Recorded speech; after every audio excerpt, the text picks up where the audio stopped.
Hey, everybody. Thanks for joining us. We are doing the Revitalize and Thrive class for starting off the new year in a good way. So there's a couple of things that we're covering here, and we're doing it in a little bit more in depth than we've done before. And one is chords. And the thing with chords is you don't just treat it once and it feels better and it's done. It's something that needs constant maintenance.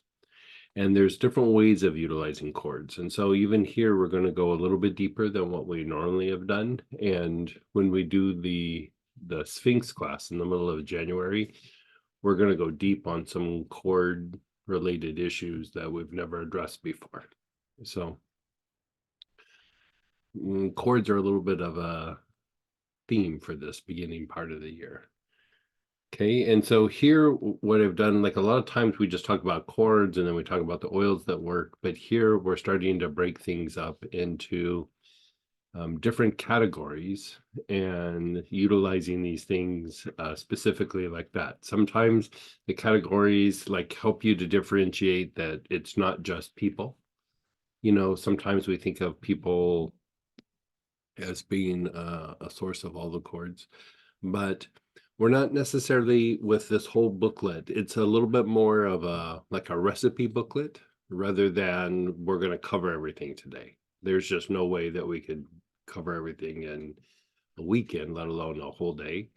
And so we're going to work on chords for a while, and then we're going to work on the materialization breath that I gave you like a whole recipe book, and we'll discuss that when the time comes. But, you know, one of the things that I wanted to do here, and we're going to do this with some of the other patterns that we utilize a lot.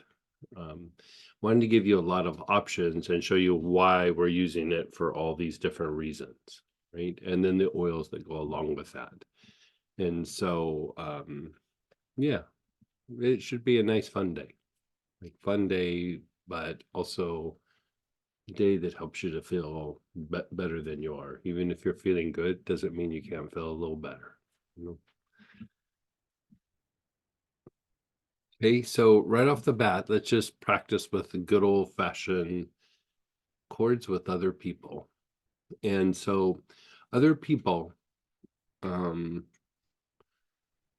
this can just be people that you have interactions with, people's that are acquaintances, people that you might have a little bit of a conflict with, somebody from your past that you think about maybe a little too much or that has something repetitive.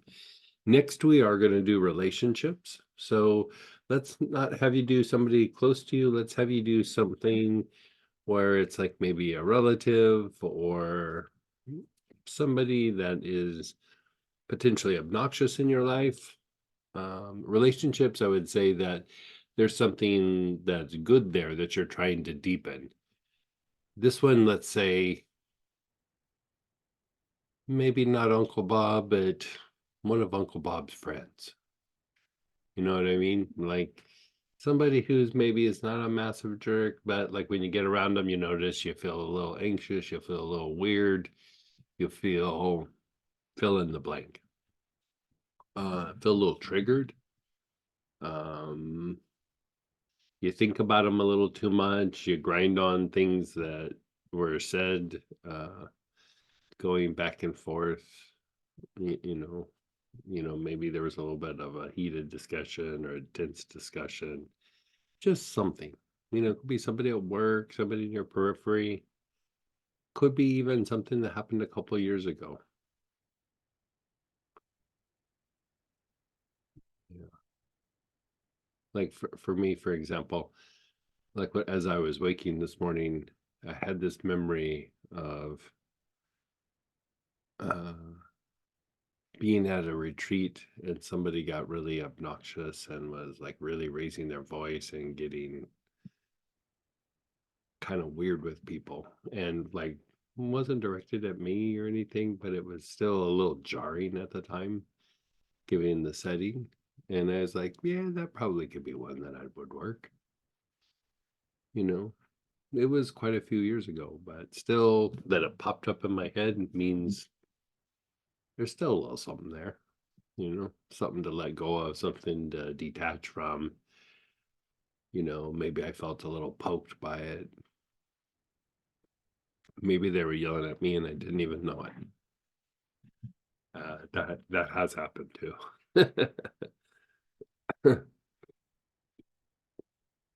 Okay, so what I'm going to have you do is you're going to just focus on the person and then just start taking long, slow, deep breaths. And you have choices: ironbark eucalyptus, rue, St. John's wort, or etheric quartz.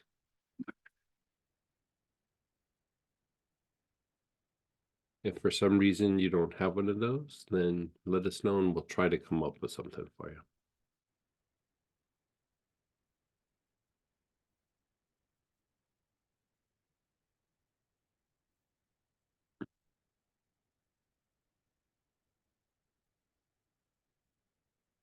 Just think of the person, take nice, long, slow, deep breaths.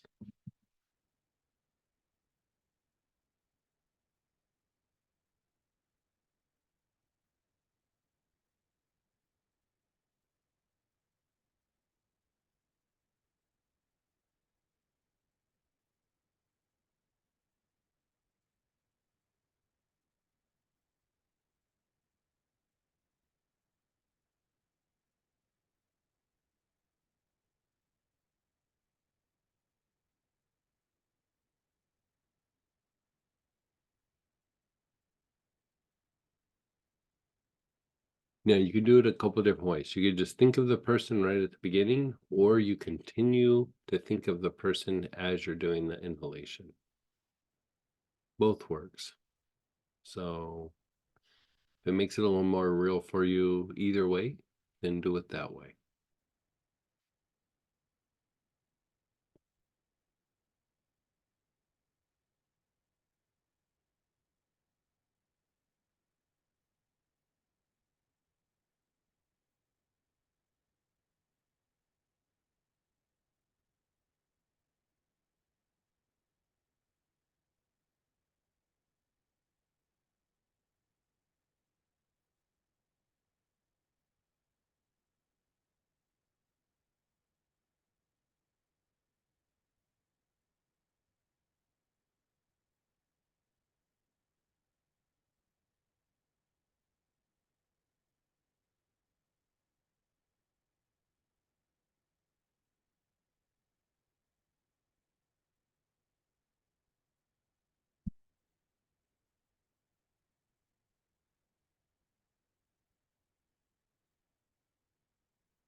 Now, you can let it go for a moment.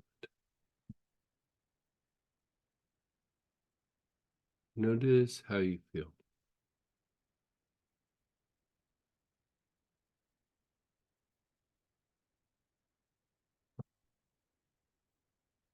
Now, I want to practice something here. And again, sometimes these things are a little abstract or a little subtle, but we want to play with focus and awareness, right?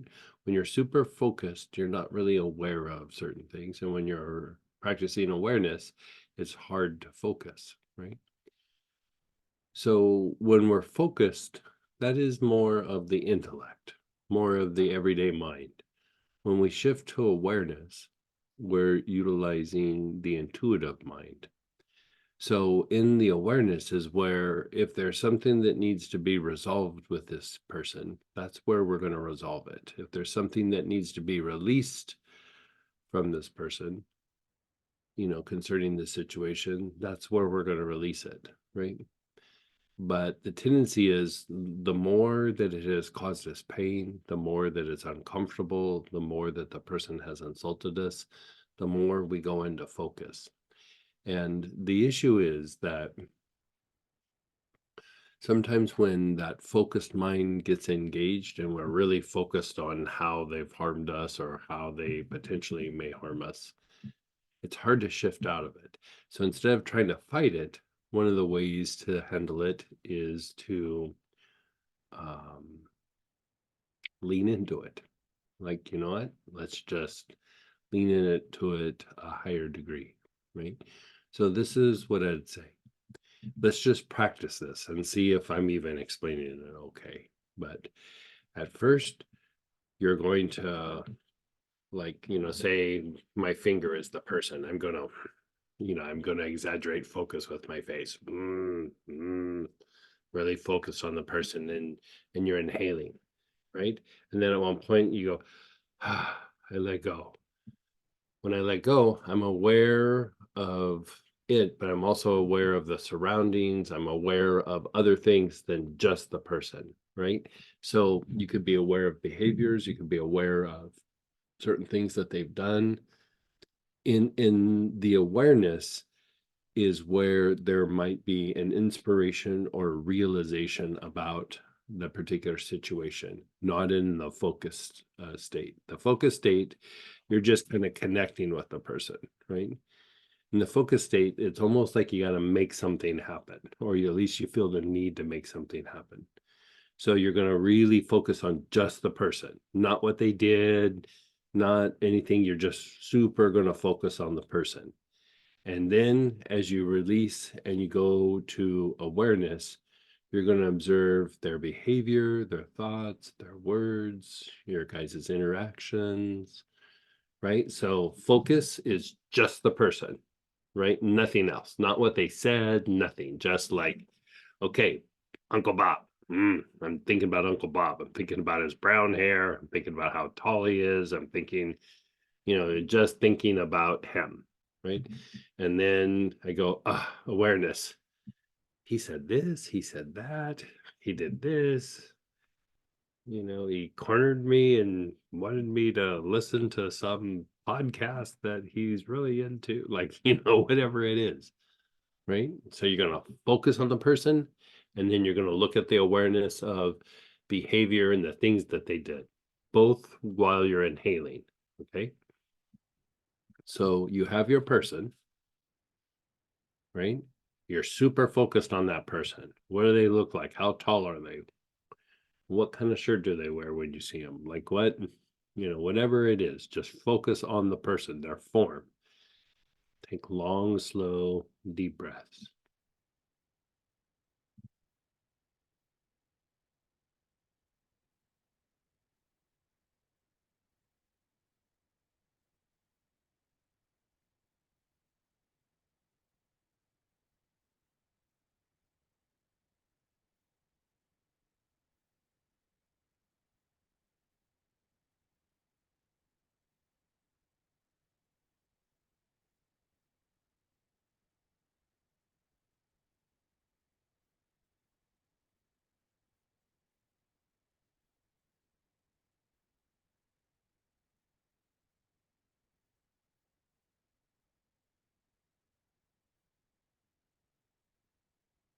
Okay.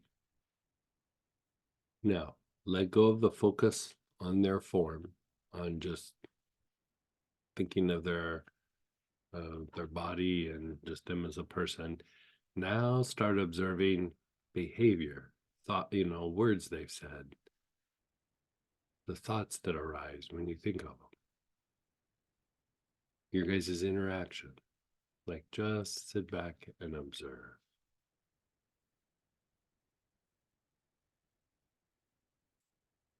Mhm. Yeah. And you're inhaling. Yeah. You're inhaling the oil.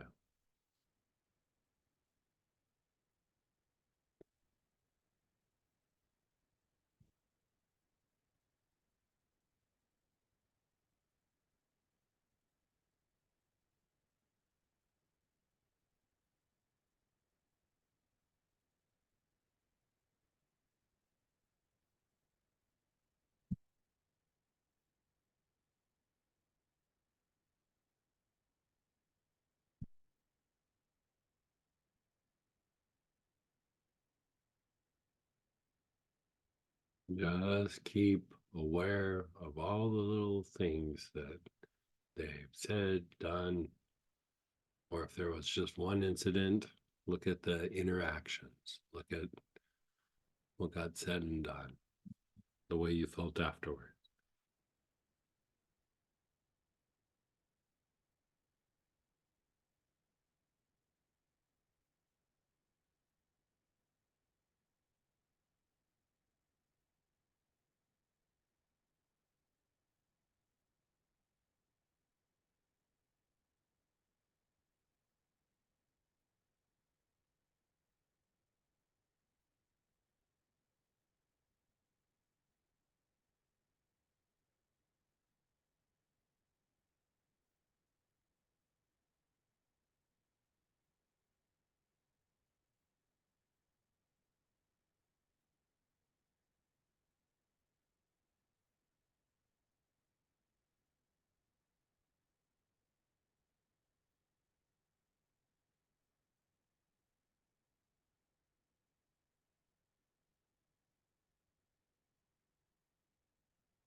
Then just pause and be still. Just pause and let it go.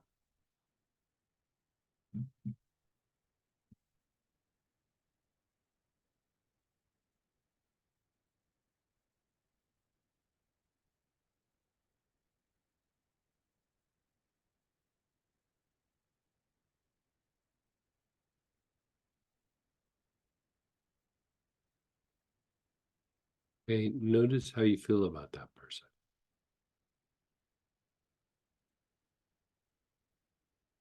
Check and see. Does your body feel different? Does the emotions feel different? Sometimes when we have negative connections with people or situations, the connection will cause like anxiety, body tension, can cause you to be agitated, um, can leave you feeling kind of heavy. There's all kinds of things that can happen. And so just notice what happens.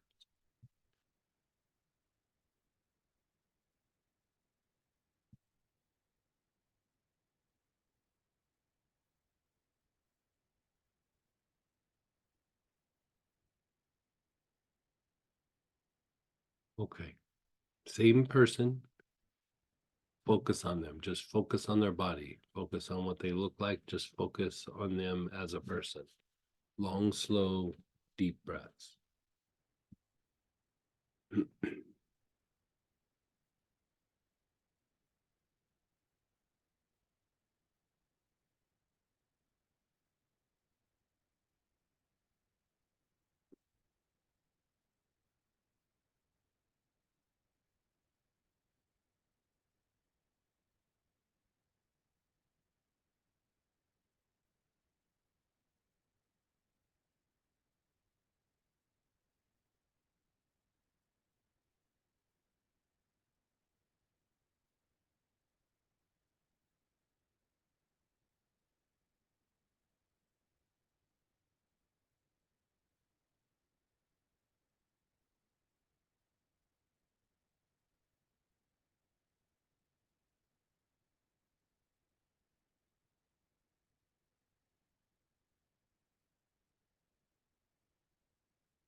Slowly shift your awareness to your interactions, the things they've said, things they've done, the aftermath.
And just be still. How's that feeling?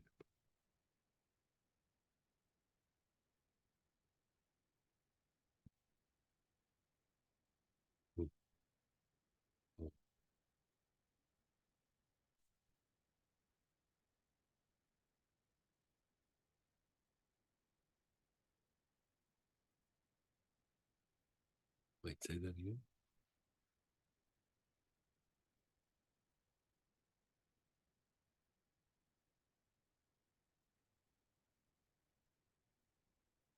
Okay.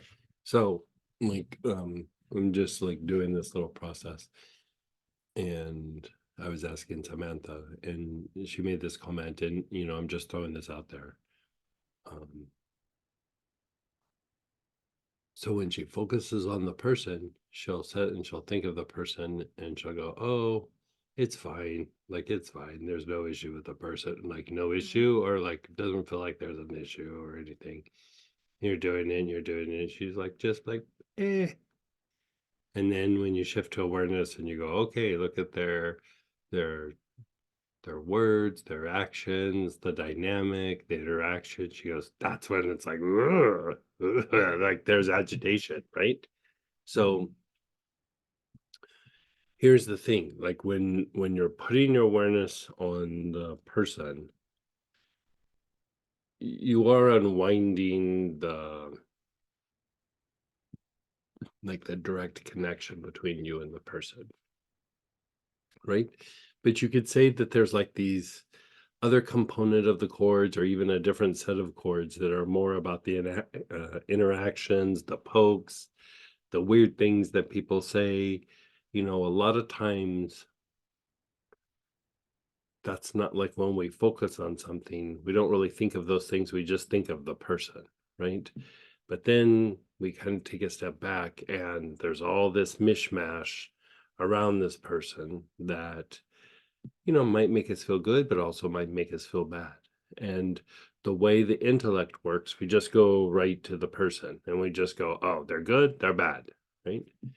When even bad people might have some nice qualities that we have experienced or have even been projected at us, but they get overwhelmed by the negative, right? And even people who we have positive things with can be a little bit of a jerk sometimes, or say something a little snotty, or and it doesn't mean that you're not friends, or you're not going to still see them at Thanksgiving, relative or something, or that you have to work with them. But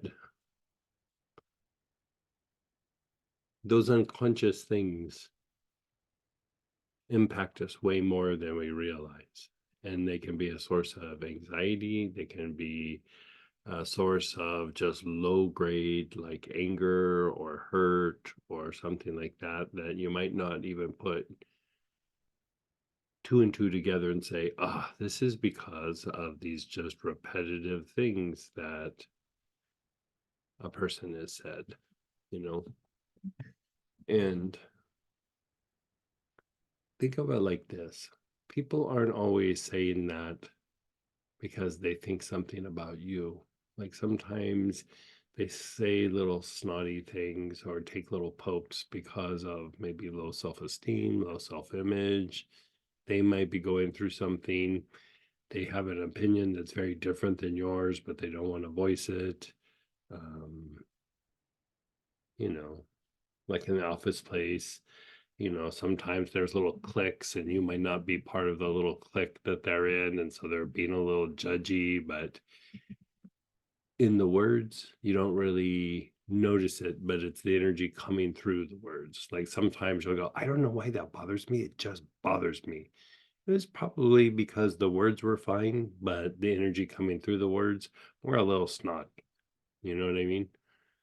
And so when we just focus on a person, we don't always get all that. So this idea of, I mean, this is very subtle. Like I was just going to teach this in the Sphinx class, but there's other things that I want to cover in the Sphinx class. So I thought, let's just start practicing this so that by the time we do the chord work in the Sphinx class, um, we can go deeper kind of faster, like more relief from these situations faster, clean them up at a much higher degree. And so uh, notice what you notice. Let's try a different person, but do the same thing. Later, we're going to do it with a positive person in our life, you know. So if there's negative things around that, they get flushed away. And usually what happens is you establish a deeper connection with the person. Here, you might be able to connect with the person better, or you might be able to let them go and walk away from them easier, like not as easily triggered by this person because of this work. So anybody in your life that is a little agitating or a little triggering, that's what you want to work right now. So think of the person, think of just their body, like think of their form, not the things they say and do, just them. Just think of them as a person. Long, slow, deep breaths.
Now, let the focus go. Think of their words, their actions, your guys's back and forth or interactions, the aftermath.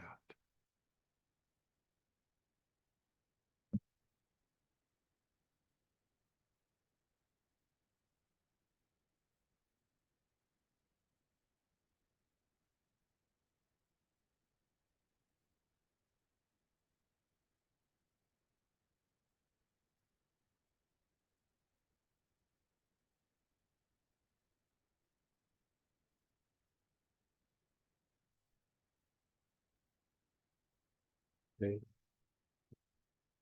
Be still. Like I'm just going to keep adding little pieces. There's one thing that chords are. I mean, there's several things chords are, but like here with when we shift to the awareness, the thing that you're addressing is that chords are very, very, very contaminating, right? And so sometimes the more emotionally charged or the more we repetitively think of this person, the more that energy is not only going to contaminate us, but we start taking on some of the characteristics of people who we have really strong chords with, you know. So if that's a spiritual teacher, you take on some of those positive qualities. If it's a negative person, like somebody who you maybe have little arguments with here and there, pretty soon you'll notice you start having little tiny bits of their behavior, right? That's tied to this aspect of the chords. And so if we have an issue with a person, that's one thing, but we also don't want to take on some of their tendencies. So the more that you work the awareness component, it's important to do focus and then awareness. right? Because the focus is the connection, awareness is the flushing, right? I mean, they're both cleansing, but the second part is way more cleansing than the first. Okay. So think of that same person again. You're just focusing on them, on their body, them as a person.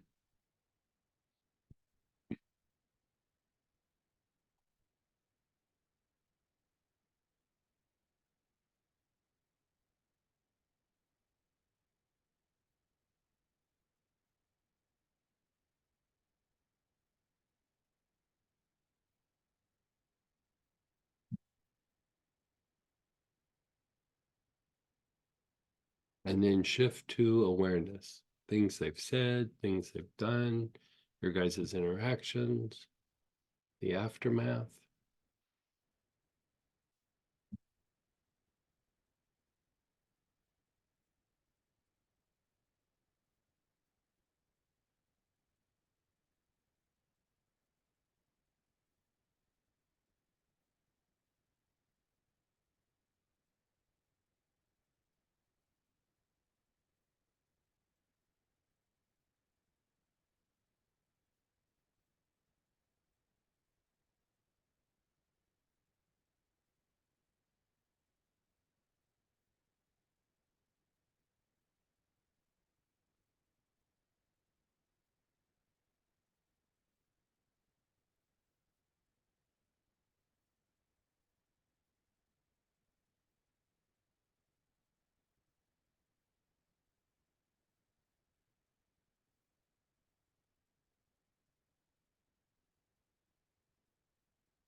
And then just be still.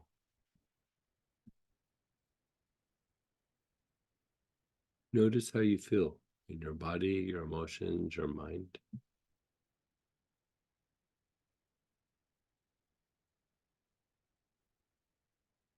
We're going to do relationships next, but before we do that, let's just maybe share a few experiences and answer some questions about this topic. Unmute yourself or type in. We'll do this for just a little bit and then we'll move on to the relationship. I'm just curious about how you guys processed it. Yeah, go ahead, Denise. Hey, Denise. Good morning. It was interesting.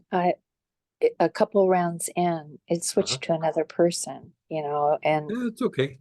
Yeah. but I feel like it was tied with our last class in a way. I'm still kind of processing that esoteric and that whole Right. weekend. It was far more than I ever would have guessed. Very deep, So sweet. Thank you. which Yeah. I think it was must be timely, Yeah. Yeah, and then following up with this, but it switched to another person, and I think because both of them, I've tend to be out idealistic and see what I think is the best in people, or maybe their potential, and at least earlier in my life, and but that needs to be balanced out with also what they're actually telling you or who they are representing themselves. So Right. right. So I don't know. I mean, I kind of thought it was interesting that it switched. And there was something that I felt like I needed to recognize that, Yeah, I mean, I think that does happen. Like sometimes you're working one and it's either like part of a pattern, whereas you get the energy kind of moving, you'll realize like this other person's been flying under the radar in my mind a little bit. but they're as bad, if not worse, than this person. Like, Yes, that could have been it. Like I kicked a Yeah. rock, you know? yeah. And then all of a sudden you're like, look at this other person. And then now that we're processing all the things that get said and done, like the list gets bigger and bigger. Yeah. That I think that totally is a thing. Thank you. You're really taking us on a deep journey with these Oh, thank you. classes. Thank Yeah. you very much. Just hello. And go ahead, Laura. Hey, Laura. Hi, Greg. Hey. Denise just said, when she said it went to another person, that's exactly when Yeah. I raised my hand. And then you said the exact same thing that I was going to say about patterns. Yeah. It's stuff that triggers me. Yes, exactly. And I That's know, usually the thing, because you know, if you think about it, like there's people doing obnoxious things around us that are just like, I get it, like whatever, or it just doesn't resonate. And then there's people where it's like, it's just so triggering, and it's just, we all have different and buttons, and we all have different things that we tolerate and that we trigger, and yeah. and mine was that what you're doing is not enough. And that Mm. it's that, you know, uh, I had a brunch for Christmas Eve and everybody was happy, great food, everything was going well. And this person started doing a behavior to show me that what I was doing was not enough. And and it triggered all the other. And Oh, sure. and it was interesting, um, because that is exactly what happened when Denise said that. I mean, it triggered other people that do those things. Yeah, And 'cause that's very much like kind of a manipulation, like what you're talking about, where even if it's not verbally, but they start doing behaviors about like, oh, you're not doing it good enough. They're trying to manipulate you to, you know, make more of an effort, or to always be basically, you know, there's times where people who are like an Uncle Bob, they want the world to revolve around them. You know exactly. what I mean? And if it's not revolving around them, they, in their minds, they were like, well, I just have to train these people to revolve around me. Like that's literally how they'll think. Where, most people don't think that way. But, we don't have to get into the psychology of what it is, but you know, they're an Uncle Bob for a reason. You know what I mean? Like it's um Actually, what you just said is something I really need to work on right there, because that's exactly what it is. Yeah.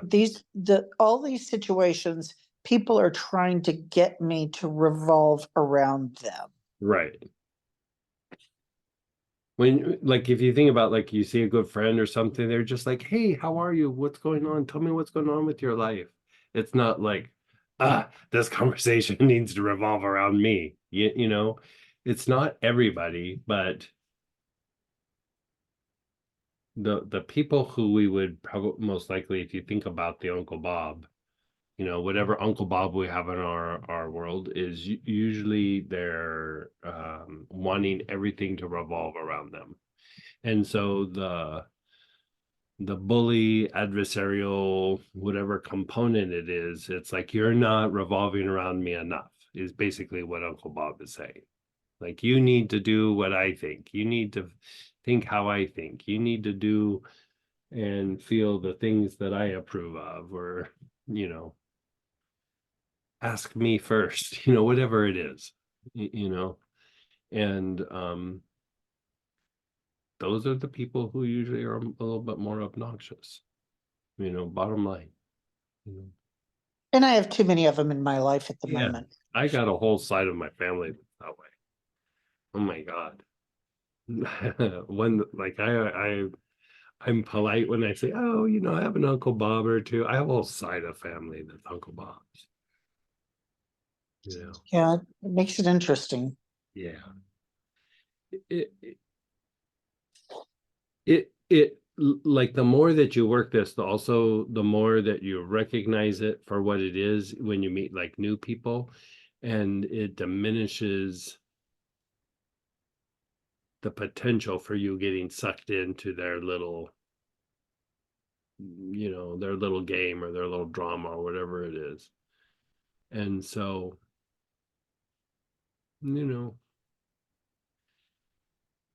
it causes us to have negative emotions, or sometimes even to think negatively of ourselves because of what they're doing. But it's just because we're not really processing what happened. We're having instinctual responses, and then later we try to make sense out of it, and it's a little confusing. And so sometimes it just gets personalized when nope, they're just self-centered and a little bit of a jerk.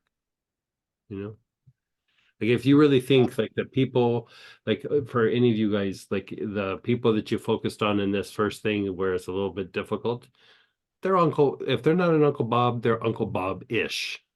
You know what I mean? They're not like sweet, loving, da da da, and for some reason you had a weird conversation. No, they were Uncle Bob-ish.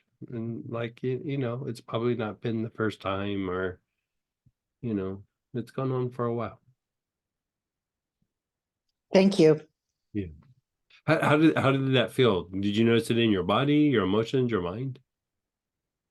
Probably a little bit of all of those. I'm going to keep working on it. Yeah. Good. Thank you very much. Yeah. And so like with both Denise and Laura, like if somebody else pops up, just start working the other person. Like, they popped up for a reason. So Excellent. yeah. And go ahead, Teresa, and then we have some share and chat. Hey, Teresa. Hey, Greg. Powerful, amazing. It just kind of unpacked a lot of things. Mm-hmm. I had the similar situation. One person led to another person, led to another person. And I'm feeling pretty nauseous right now.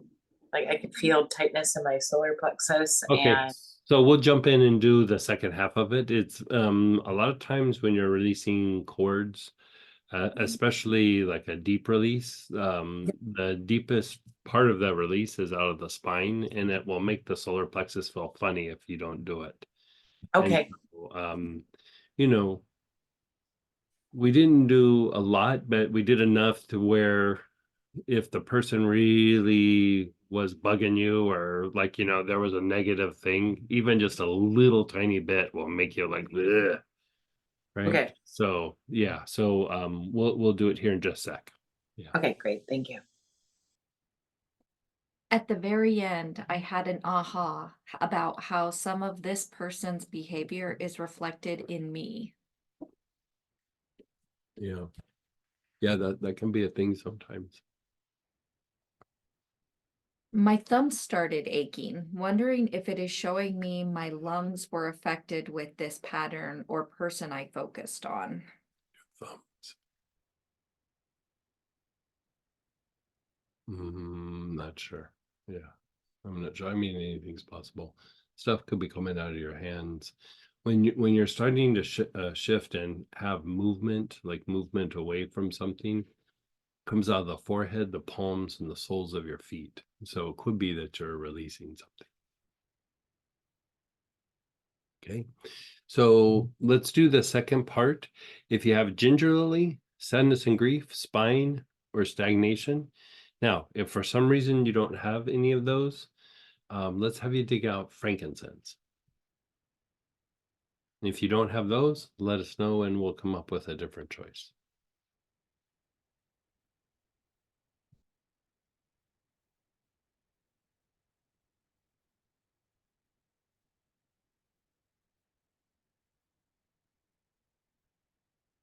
Okay, I think we're good.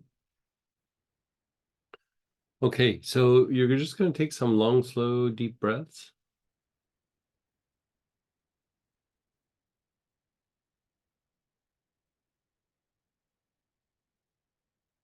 On one level, just inhaling the oil will clear it out, but we'll take it a little bit deeper.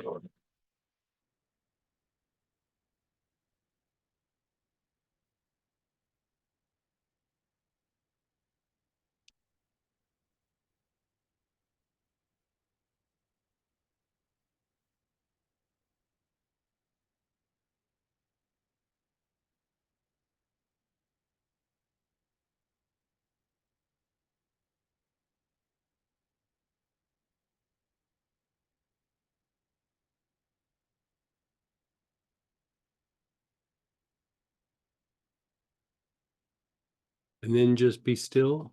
Notice how you feel in your body.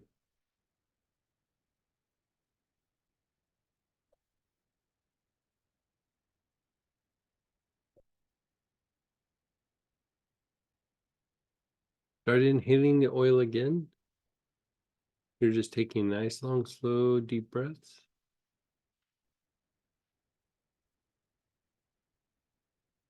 And this time as you're inhaling, feel something in your spine, wherever you feel it in your spine. Take some long, slow, deep breaths with your awareness on the spine.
You let that go. Just be still for a moment. Now let's still do a piece of an experiment. You're going to inhale on the spine, but you're going to do your upper back and your mid back. So the spine between your shoulder blades and the spine in your mid back, just focus on that. Don't worry about the low back. Don't worry about the bones in the neck. Just that upper back and mid back. Your awareness is there, and start taking long, slow, deep breaths.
Okay, you give it a pause for a moment.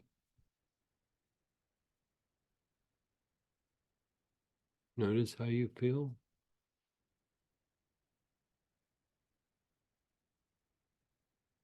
Mm.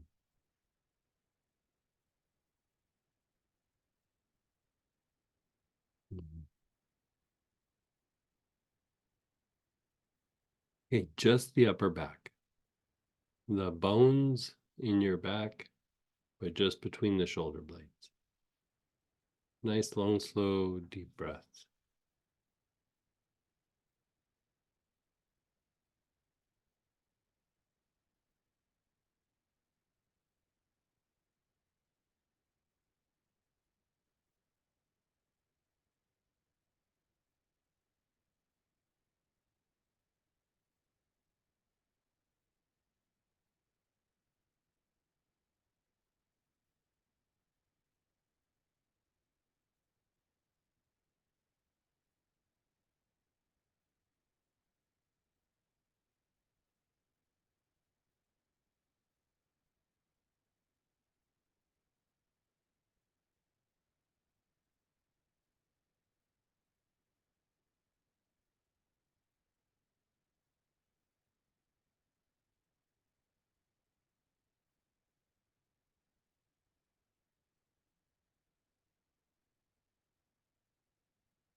And then let that go for a moment.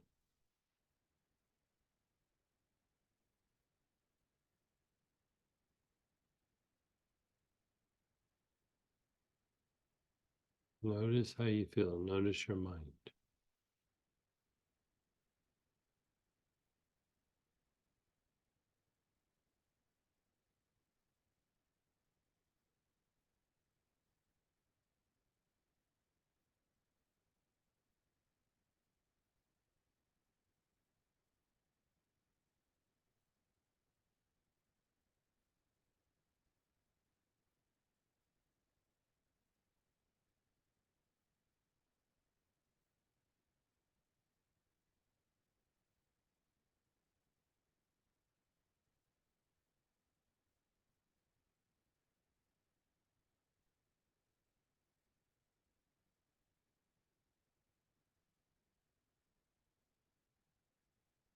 Now focus on the bones in your mid back. Long, slow, deep breaths there.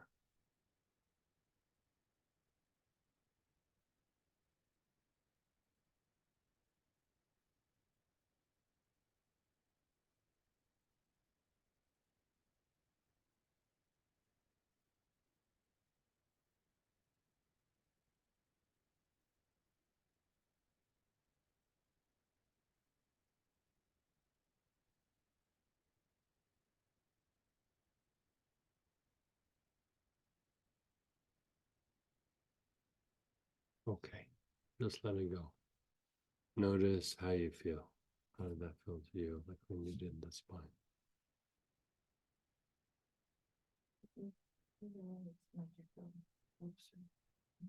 So, but your mind is a quieter, right? Yeah. Samantha's first set, her spine felt like looser, but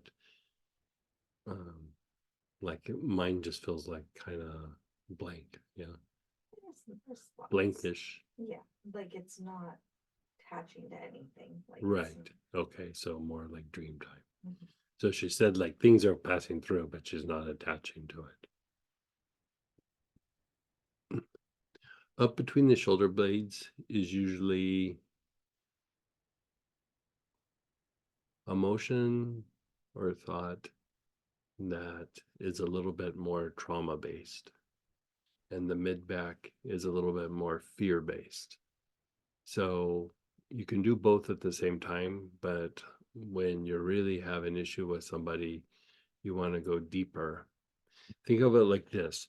When we're interacting with people and the environment, part of how we are taking in information is just not with our eyes, our ears, and all this, but from a person, energy is being projected at us. It hits the body, goes all the way to the spinal cord, then goes up to the brain, gets processed, drops back down to the spinal cord, and then is expressed outward, right? Through action, through motion, through whatever. And so the spine is a very deep spot that has to do with how we process interactions and the environment, right? And so we'll catch it in different spots because the energy of a situation or the potential of a situation might be different. It might be fear invoking, it might hurt our feelings, it might cause us stress, it might cause us, whatever. And so going to the spine deepens this release. Like, you're going back and forth, you're cleaning up the cords, but when the energy was going back and forth between the cords, it was also hitting your body and then working its way to the spine. And so when we do the Sphinx class, there's steps that happen even after that, right? There's still another 4 or 5 steps that could get added to what we're doing here. But it's good to really get each piece down, right? Get each segment, each piece where we can genuinely really release something from somebody. And then, we can deal with the aftermath, right? And so, the thing that I find with cord work is it's incredibly soothing. Like even when you do the deeper stuff, it's just like your mind just goes quiet. Like you don't really realize how much situations were weighing on you. And so let's do another cycle of this again. But actually, let's make sure is Teresa, are you there? How's your solar plexus feeling? You can unmute now. if you Okay, thanks. It's better. Yeah. But it's kind of moved to the top of my chest. Like up And here? yeah. And what's interesting is when you were talking about the spine. So I've experienced viral meningitis a few times in my life. Mhm. And being an empath and wondering if it was a trigger of just like total energetic overloads at a period in time, right? Because that impacts the spine and the meninges around it. Yeah. It's hard to say. Yeah. Yeah. I mean, it definitely plays with the nervous system a bit. How long ago was that? Let's see. It was in, oh, I'm just trying to think of the timing. 95 and like 2000 and maybe I'm just thinking 95, 98 and 2005. But I recall that there was a distinct energetic frequency. Like I would go to specific places Mm-hmm. and it would get triggered. Like if I look, at the situations. Mm-hmm. Um, and the chords that we're working on now, what's coming up is more kind of like an energetic pattern coming through people, or Sure. I don't know if I was just trying, as you were thinking, I'm like, wow, I didn't realize the spine absorbs all of it, which makes sense. Yeah. Um, The spine is involved in all our interactions externally. yeah, okay. So for just kind of releasing it, and as I'm talking to you about it, now I feel the solar plexus kind of tightening up again. Mhm. Should I just keep working this second segment? Yeah, work the second segment, especially between the shoulder blades. Okay. Yeah. All right. Thank you. We had a couple clarifying questions Sure. come in real quick. When working the spine in the second step, are we thinking of the person? No need to think of the person. You kind of worked it already, so now you're just flushing things out of your system. Upper back, mid back, which held more trauma or fear? Clarification. Trauma is more upper back, fear is more mid back.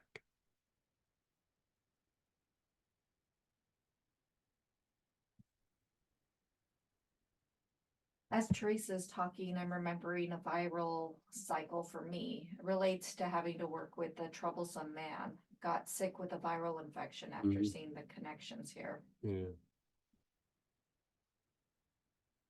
Okay, let's do one more round with a person. Here I say people, but we could definitely say difficult people. So begin inhaling. You're focusing on one person, right? Focus on their body, on their form. Long, slow, deep breath.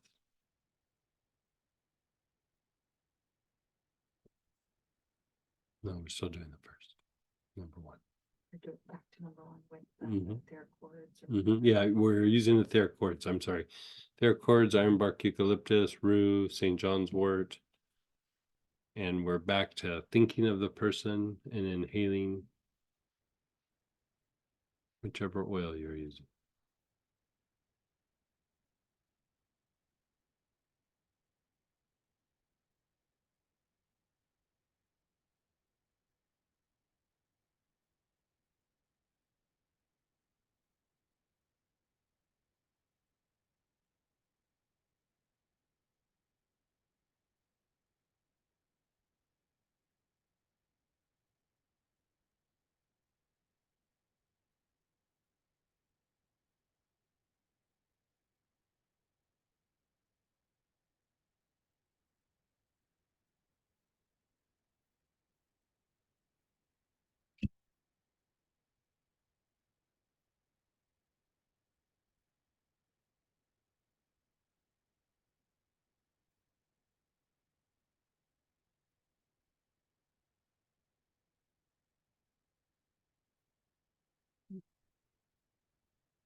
Let go of their form and think of their actions, their words, your guys' interactions.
Just be still.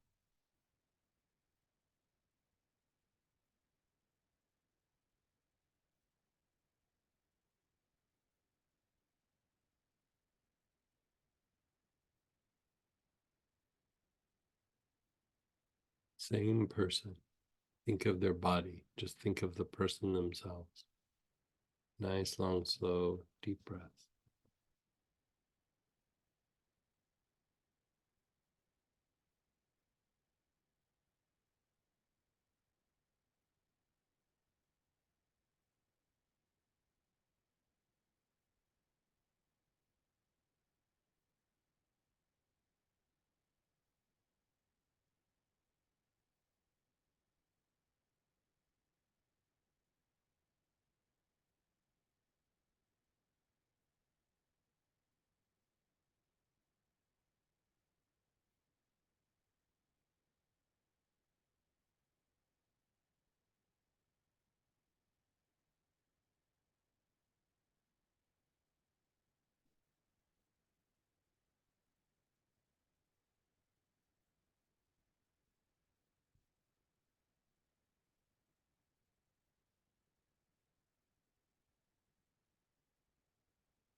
Let go of the form.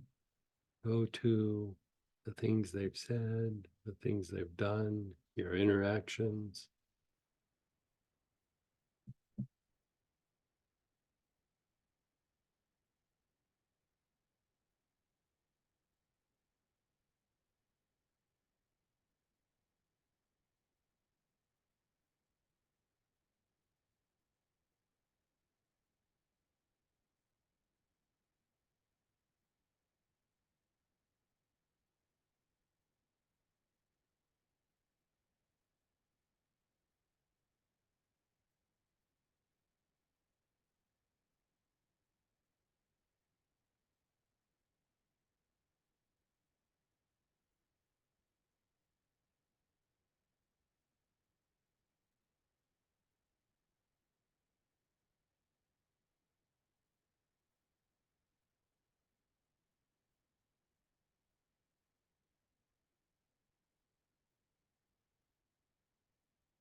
Just be still.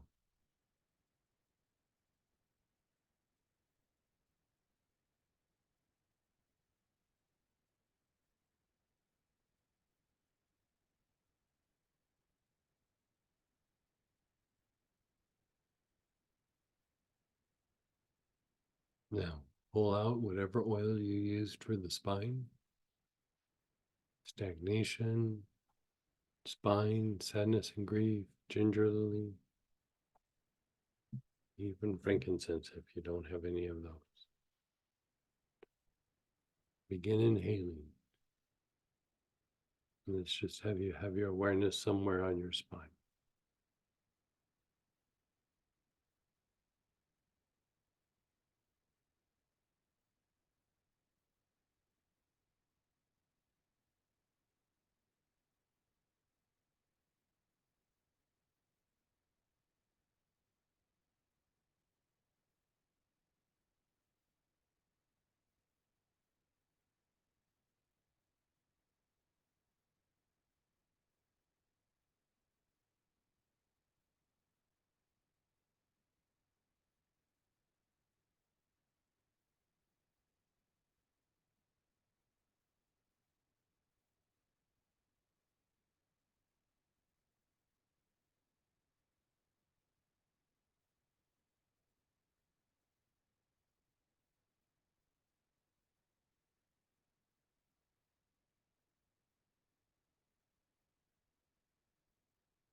And then just pause and be still.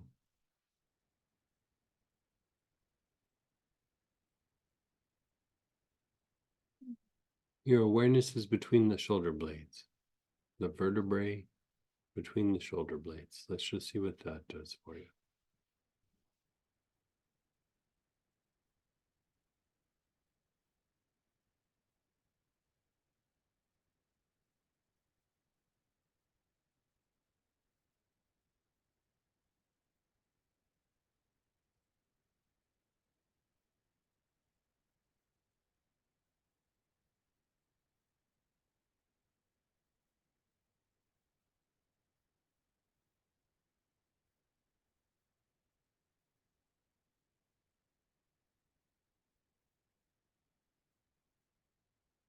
Now go down to your mid back,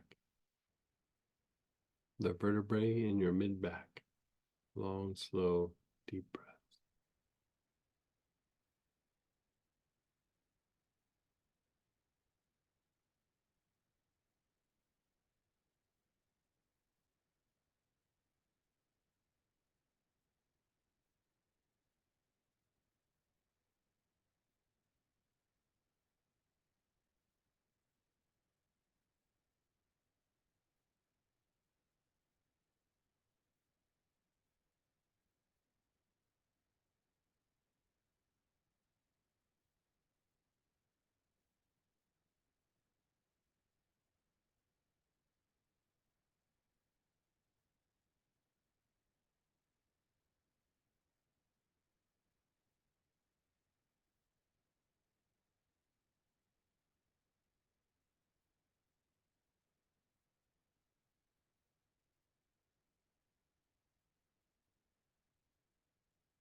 Just be still.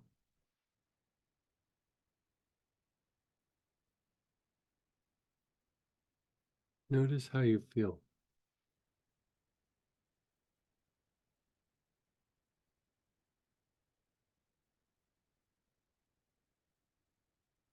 Well, let's do something in contrast.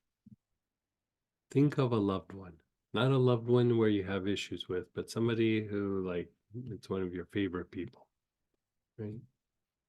So there's not really bad things. So this is about deepening the connection. And if there is anything negative, you're flushing it out, right? So think of this person, whoever it might be.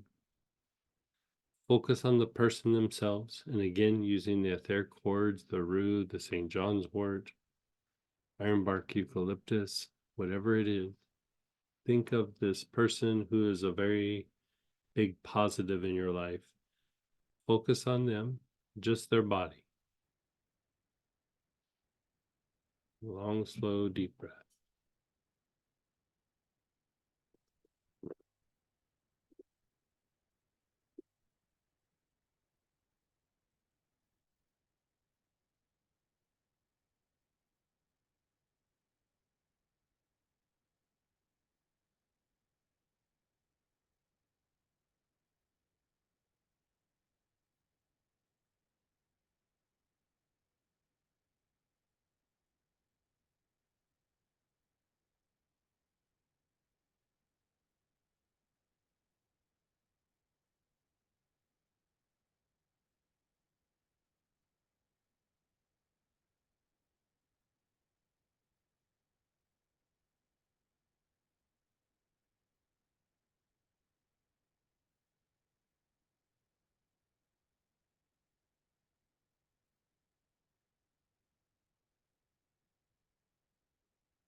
Let it go.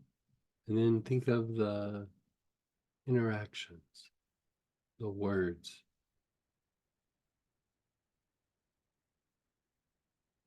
the things they've done, behaviors.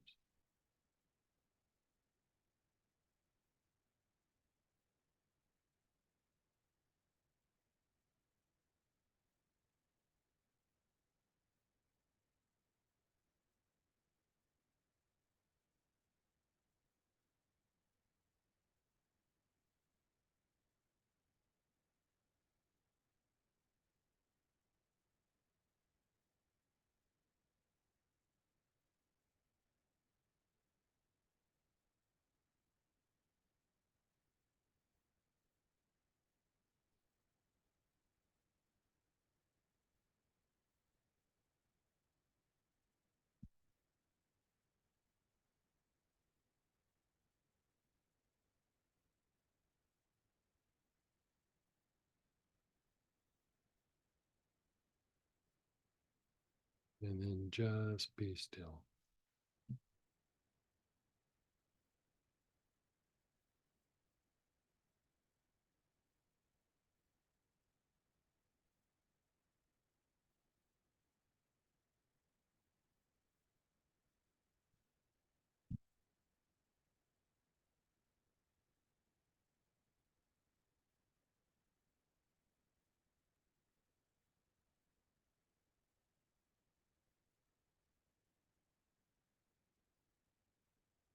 Again, focus on them as a person. Long, slow, deep breaths. You're staying really focused on them as a person.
And then their interactions, their behaviors, their words.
And then just let go.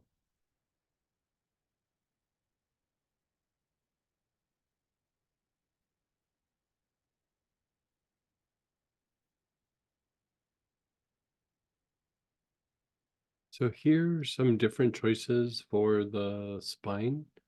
One is rose, but spine and stagnation still work. The rose absolute, frankincense, oman blend will work. But if you just have frankincense, you can just use frankincense as well. It's a solid B choice. So whichever one that you have, pull out. If you don't have one of those, let me know and we'll come up with something different for you.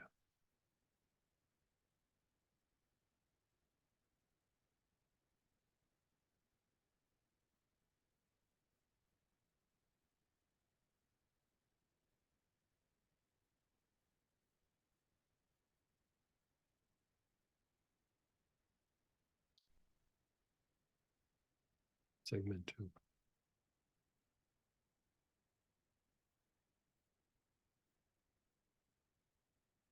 Begin just inhaling, not even directing it anywhere. Just begin inhaling.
Just pause and be still.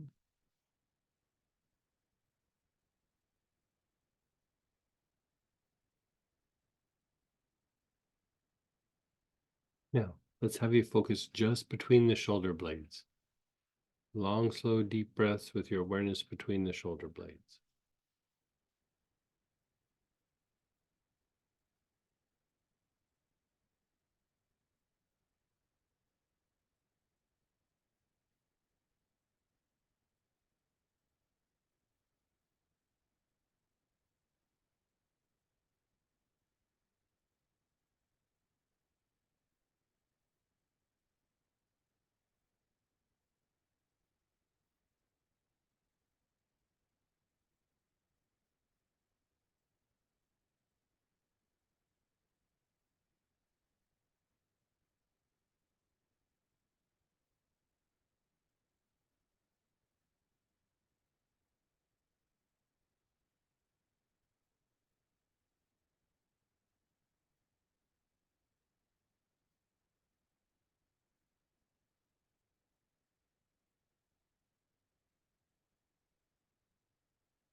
Move your awareness to the vertebrae in your mid-back.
And then just be still.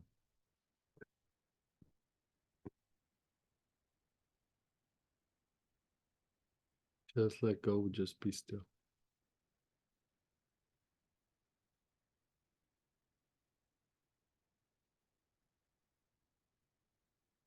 Now, when you think of that person,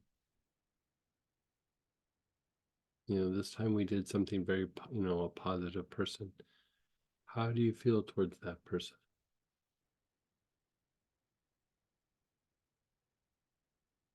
Stronger emotion, stronger connection.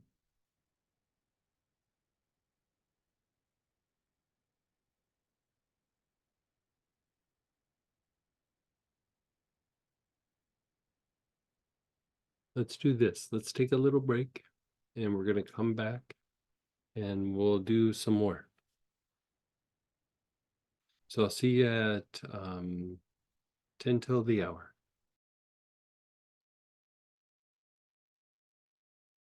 Hey everybody, let's come on back. We are going to jump down to segment 5, past events. You know, this booklet isn't something where we're going to go through it and cover it blow by blow. But, you know, we go through and we treat the chords like we're doing whatever component you're treating. You know, as you look it up, you should be able to do like any of it. So we're just practicing and doing a little therapy all at the same time. So we're going to go to past events. You know, when we think of situations, those are things that are active right now. Past events are situations that either produce a strong emotion or repetitive thought. You know, something that basically is a little bit upsetting or a little bit triggering or a little bit, when you think about it, you kind of go numb and you can't even really recall very much, or you don't really feel anything. You know, any version of that could be, you know, an argument with somebody, could be, you know, car accident, graduation, you know, some big event, a wedding. It doesn't necessarily have to be negative. But think of some impactful past event or something that was, you know, if somebody says, like, tell me some things that happened to you that were bad. And you go, well, this happened, that happened. Like one of those things that would be on that list. You could also do things that are good as well. But these things from the past cause us anxiety and generate lower emotions to a much higher degree than we realize. So by unwinding this, you're kind of letting go or detaching from these things in the past, and you're letting go of the energy or the connection to these situations. So think of a situation.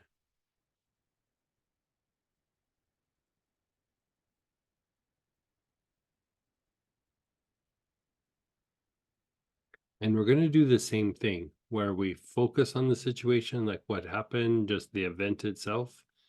And then we'll come to a place where we think of the interactions and the thoughts and the feelings and the aftermath.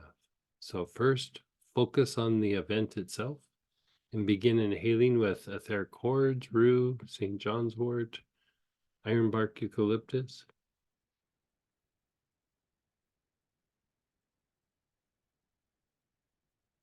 Focus on the event.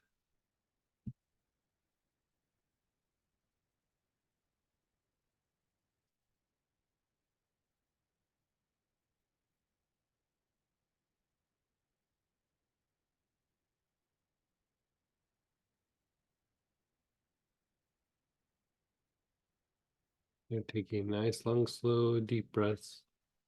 Your awareness on the event.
And now, let go of the event itself and just the interactions, the movement, the thoughts, the feelings, other people, their behavior, your behavior.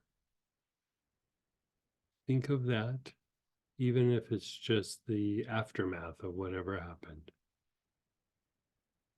And think of all the moving pieces.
And just be still.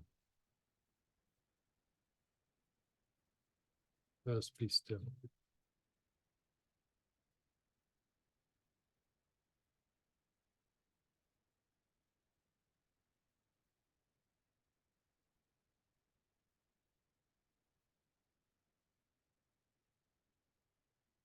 Let's have you stay on that same event, stay focused.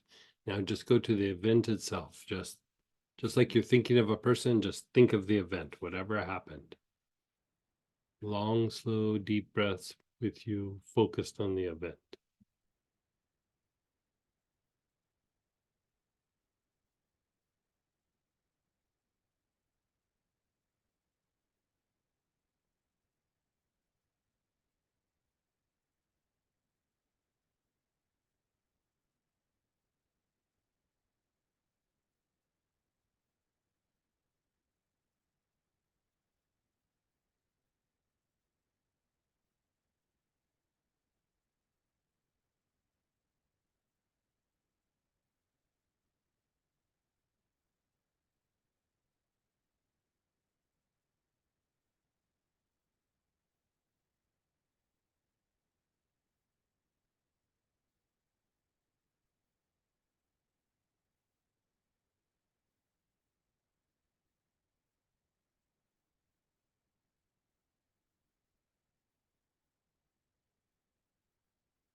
All the little nuances, all the actions, all the movements,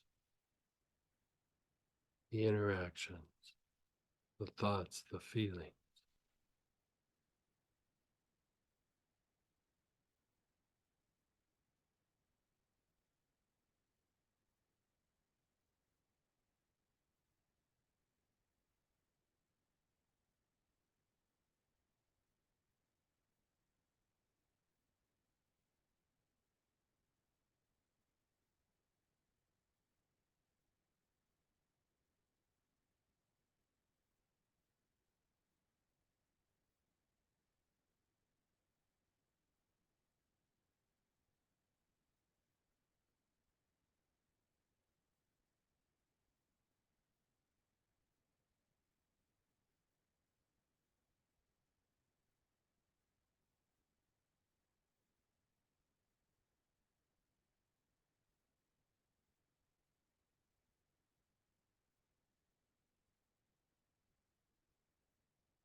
Okay, let's have you pause for a second.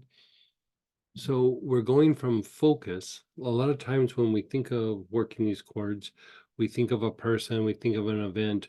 We're really kind of more focused on it rather than practicing awareness. Here we want to be able to do both. And as we move into awareness or intuition, there's going to be a greater shift. There's going to be a greater release. There's going to be a greater purification of the chords. So to take this a step further, we're going to utilize an aspect that we work in the three brains to take it a step further. So whatever oil you're using right now, you're going to use it for this next piece, but we're going to do it in steps, right? So the very first thing I'm going to have you do is put your awareness on the sex chakra, the solar plexus, and the brain, all three at the same time. And just to revisit, the brain is what you would call the first brain. It's our cognitive processes. The solar plexus is the second brain, otherwise known as the brain in the gut. It has more to do with like feelings and things like this, feelings and emotions. And then it has to do with moving towards light. And then the root brain, which is the sex chakra, not the root chakra, but the root brain, is our instinctive responses. And so when we put our awareness on all three, it amplifies the intuitive properties of our mind. You could say that by just practicing awareness on all three, you're moving from intellect to intuition just in the act of putting your awareness on all three at the same time, right? So your awareness again, sex chakra, solar plexus, brain, and begin inhaling with your awareness on all three, the best that you can. Try to keep your awareness on all three.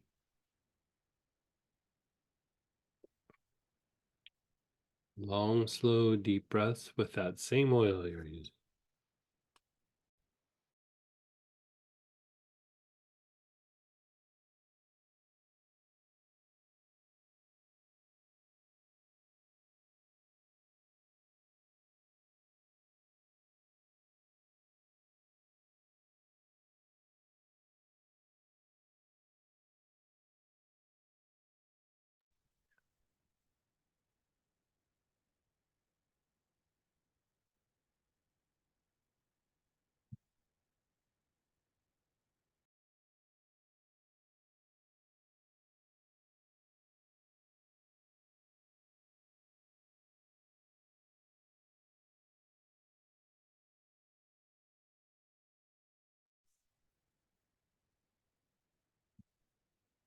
Okay, so your awareness is still on the brain, the solar, the sex, all three at the same time.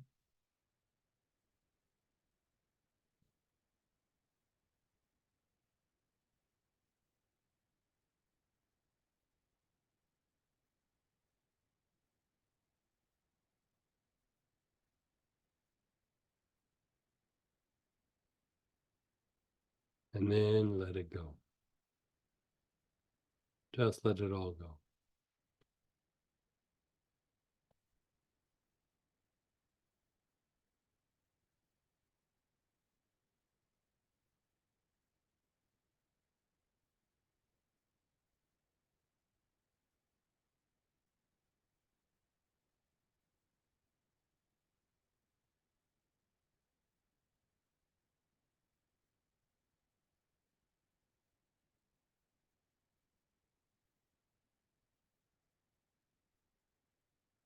Okay. Let's still stick with that same event. Focus on the event, just like we did in the beginning. You're just thinking of the event itself, not all the details, not the interactions, just the event. Focus on the event. Take nice, long, slow, deep breaths. Inhale through the nose, exhale through the mouth.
Now, let the form go.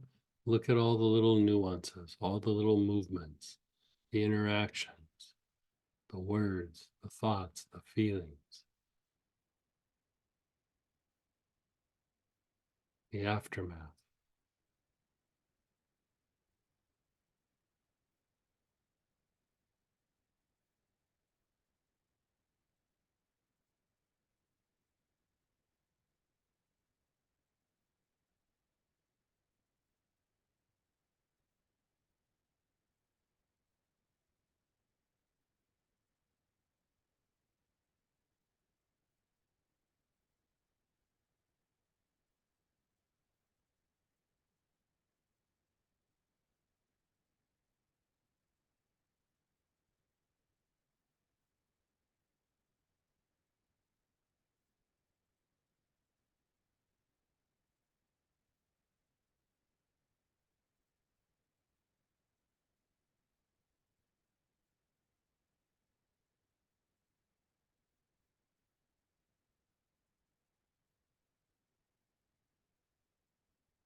Okay, give yourself a break for a moment.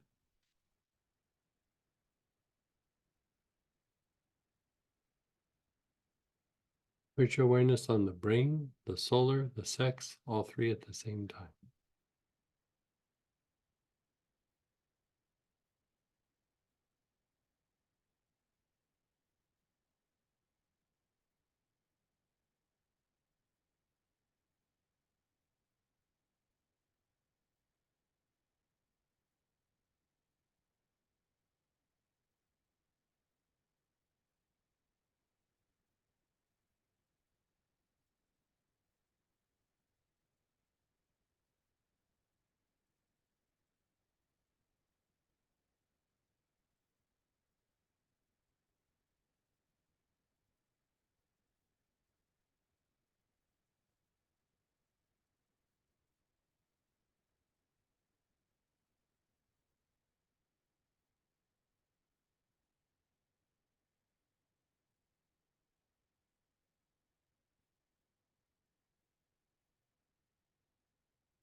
Okay, and then pause.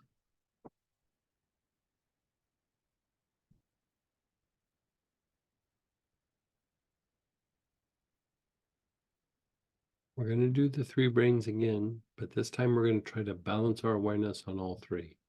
So your awareness is on the brain, the solar, the sex, but you're trying to balance your awareness on all three. So a third of your awareness on the brain, a third on the solar, a third on the sex chakra.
Just let go. Just let go of everything.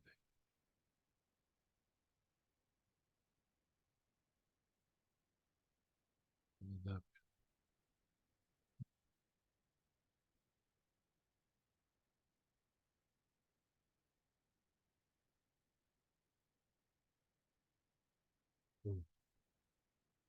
Because of the event you were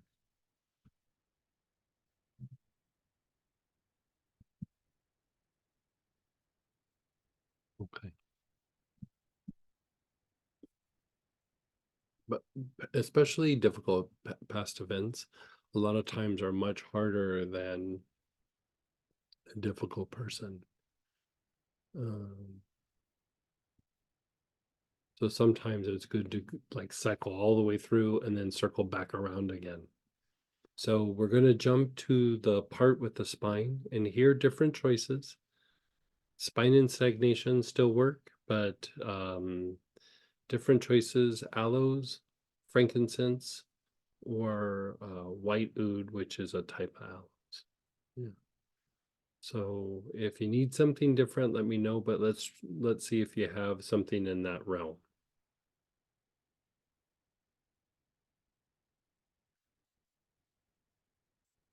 Five.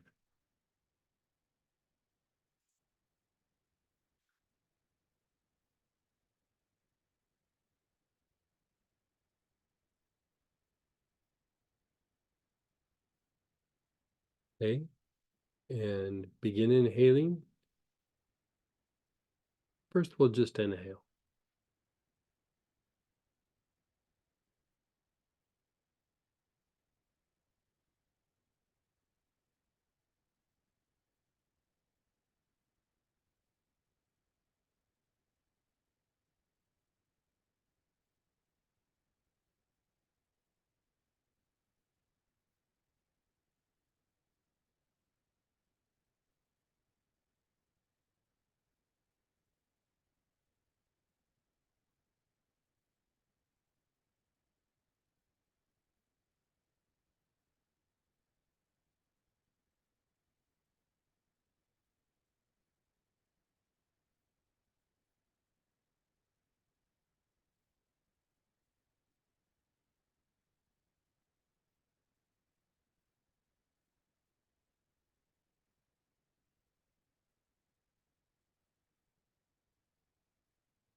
Just pause, let go for a moment.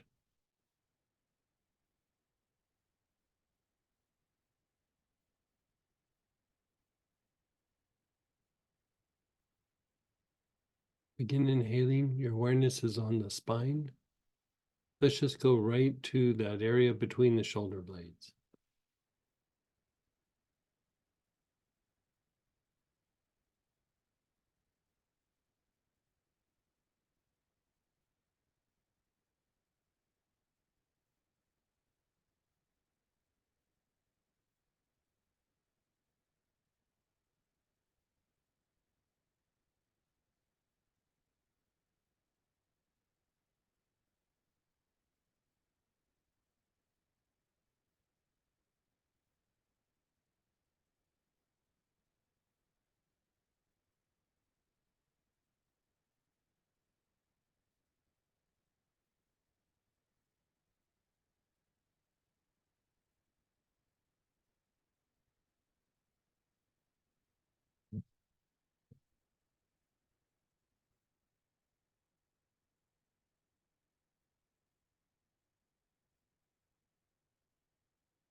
Move down to that mid back area, the spine in your mid back.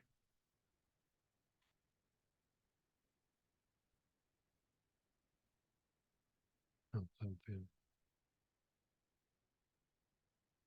Yeah. Yeah. Let's have Jeff do.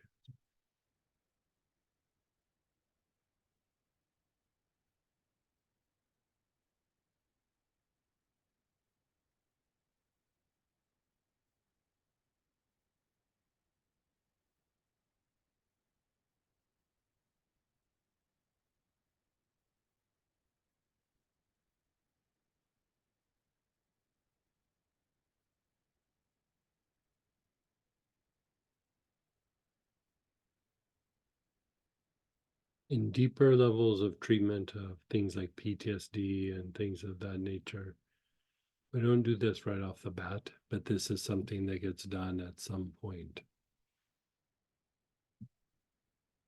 You know, because part of it is, you know, the event, the effects of the event. But part of PTSD is also the continued connection to the event. You know, it's not done consciously or willingly, but it's still mechanically having an impact.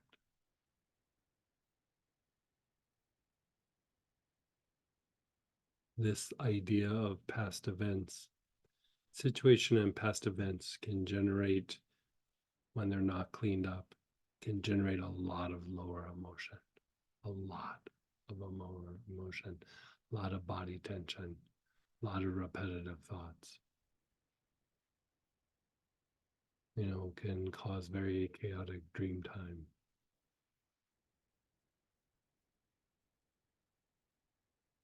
Really could even, in certain extremes, keep the body in fight flight.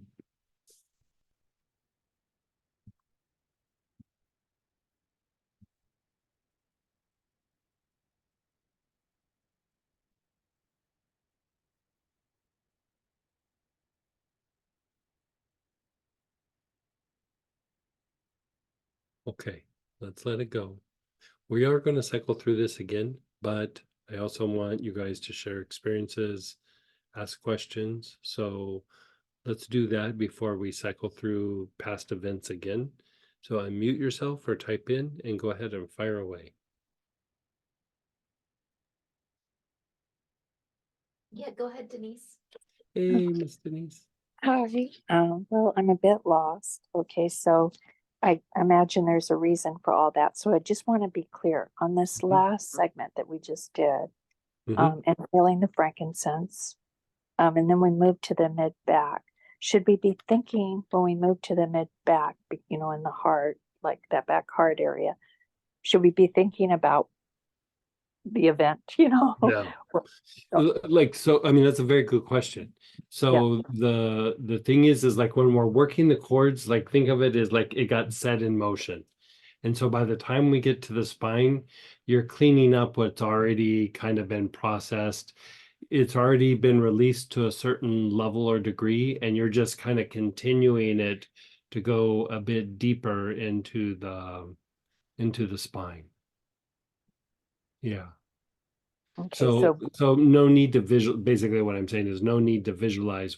By the time you get to the spine, it's already, the email's been sent, you know, okay, it's already happened. You're just mopping up what, um, like anytime you release something, sometimes it brings something to the surface, you know, especially with chords. Like if you cut a cord, it will bring something to the surface because the segment that's still in you is trying to reconnect to the thing that it's been released from, right? And so it eventually will dissipate on its own, but sometimes it's uncomfortable. So if you clean up the spine, you're releasing that segment that's stuck in you. You're just releasing it out. Like, so you're cleaning up the cord or you're releasing the cord, and then whatever comes to the surface that normally we would feel or process, we're just flushing that out too. Like, let's just not have any part of it. thank you. I won't complicate it any further. I No, just that, need I mean, fun with that. Yeah. honestly, when I first started doing this kind of technique, even with just energy healing, I would visualize with on the spine, and it didn't improve anything. Like it's like in my notes I cracked me up because I circled it and I put busy work. Like it's just, It is busy work. You're yeah, right. it's just busy work, you know. And the thing with when we really start to move into intuition does a lot more of the heavy lifting than we realize, and we don't have to, I mean, this sounds weird, but you don't have to try as hard. Like if you can really engage the intuition and just point it in a direction, it'll mop things up like nobody's business.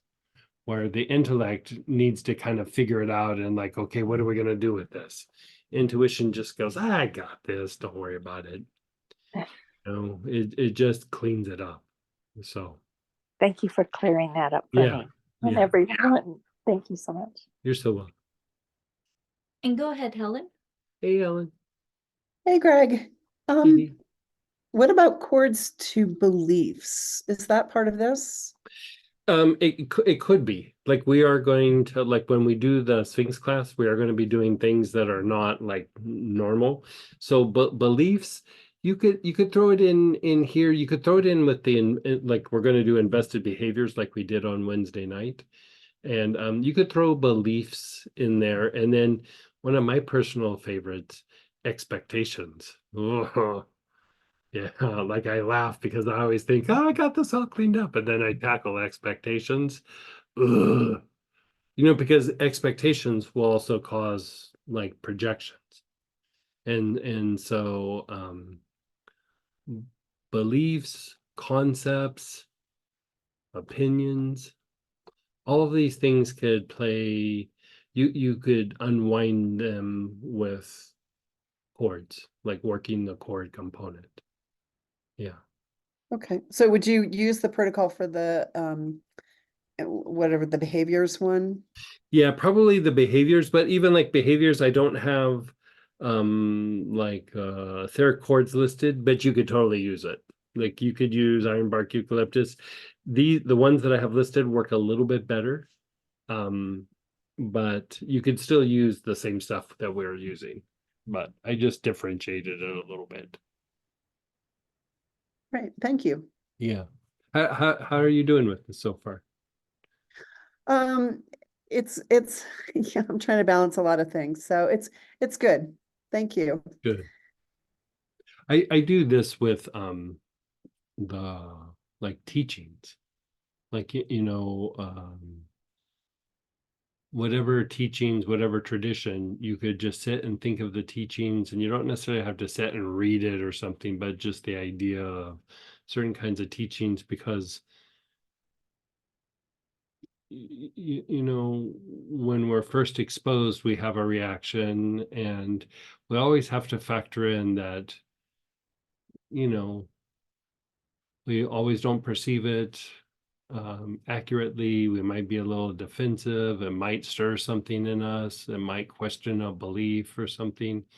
And so even the idea of connecting with teachings, even though we feel very devoted to something, we still can have contaminations, or the manifestation of that is when people would start like tweaking like something that's been taught. They're tweaking it because they're trying to make an adjustment internally for themselves. And so the idea of doing this with a set of teachings or a deity, you just keep rebooting and purifying and letting go of all the misconceptions or the inaccurate beliefs, like you said,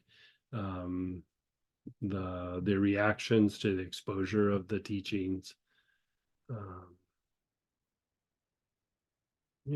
I think you get the idea, but there's lots of different ways that you can explore this.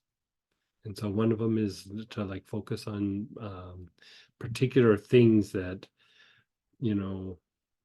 like here we're talking about, like, say you're Catholic or Buddhist or whatever, and you're trying to go deeper in your practice. This is a way, but in a way, if you're trying to learn something about a particular subject, it's cleaning up the negative, but it's also deepening the connection. It's deepening the interaction. And as much as we try to learn things from the intellect, a lot of times the way we learn the best or the deepest is through interaction. And again, that switches more over to the intuitive component. And the stronger the connection, the more the interaction, the more you're going to engage intuition, which means you're going to process it very quickly. If you just do it from the intellect, you won't process it very quickly, and the tendency is to get like stuck on pieces of information and not let them unfold. Because if you're really looking at something where you're cultivating truth, it's something that's dynamic. It's something that unfolds. Like you put your attention to it, and if you sit with it long enough, you have like a realization or a shift or some sort of inner movement. But when it's just from the intellect, you go, oh, piece of information, stick it on the shelf, right? And so even by working the chords with it, you're deepening your potential for intuition, because then it goes into a place that's beyond your senses, which is beyond your past experiences, and you're really allowing for something to unfold or something new to come in, something a little bit more spontaneous. So yeah, explore it. And if you're doing it with something like that, let me know how that goes.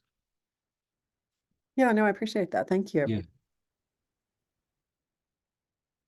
Through these processes, I find I'm having a lot more compassion for my body. I Yeah. can sense how much it's holding, but Yeah. also what a good job it's doing. Yeah. Yeah. It's a weird thing. The body can take such a punch and then at the same time be so fragile. But it's so tough all at the same time. Thinking in terms of set in motion was a really helpful suggestion. Yeah. Yeah. Oh, good. Yeah. When we started this at the beginning, I saw 4 segments in my spine as rectangular blocks and could name them. Noticing you using the word segments just now, one segment was my expectations. Yeah. 2 of them Yeah, have yeah, yeah. almost dissolved at this stage. Yeah. So interesting.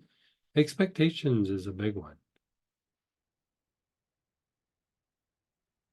Expectations is, it's just a form of, projection. Like, I think it should be like this, and then it doesn't work out. And you're like, but I don't understand, because we were in our story, Yeah, I could have been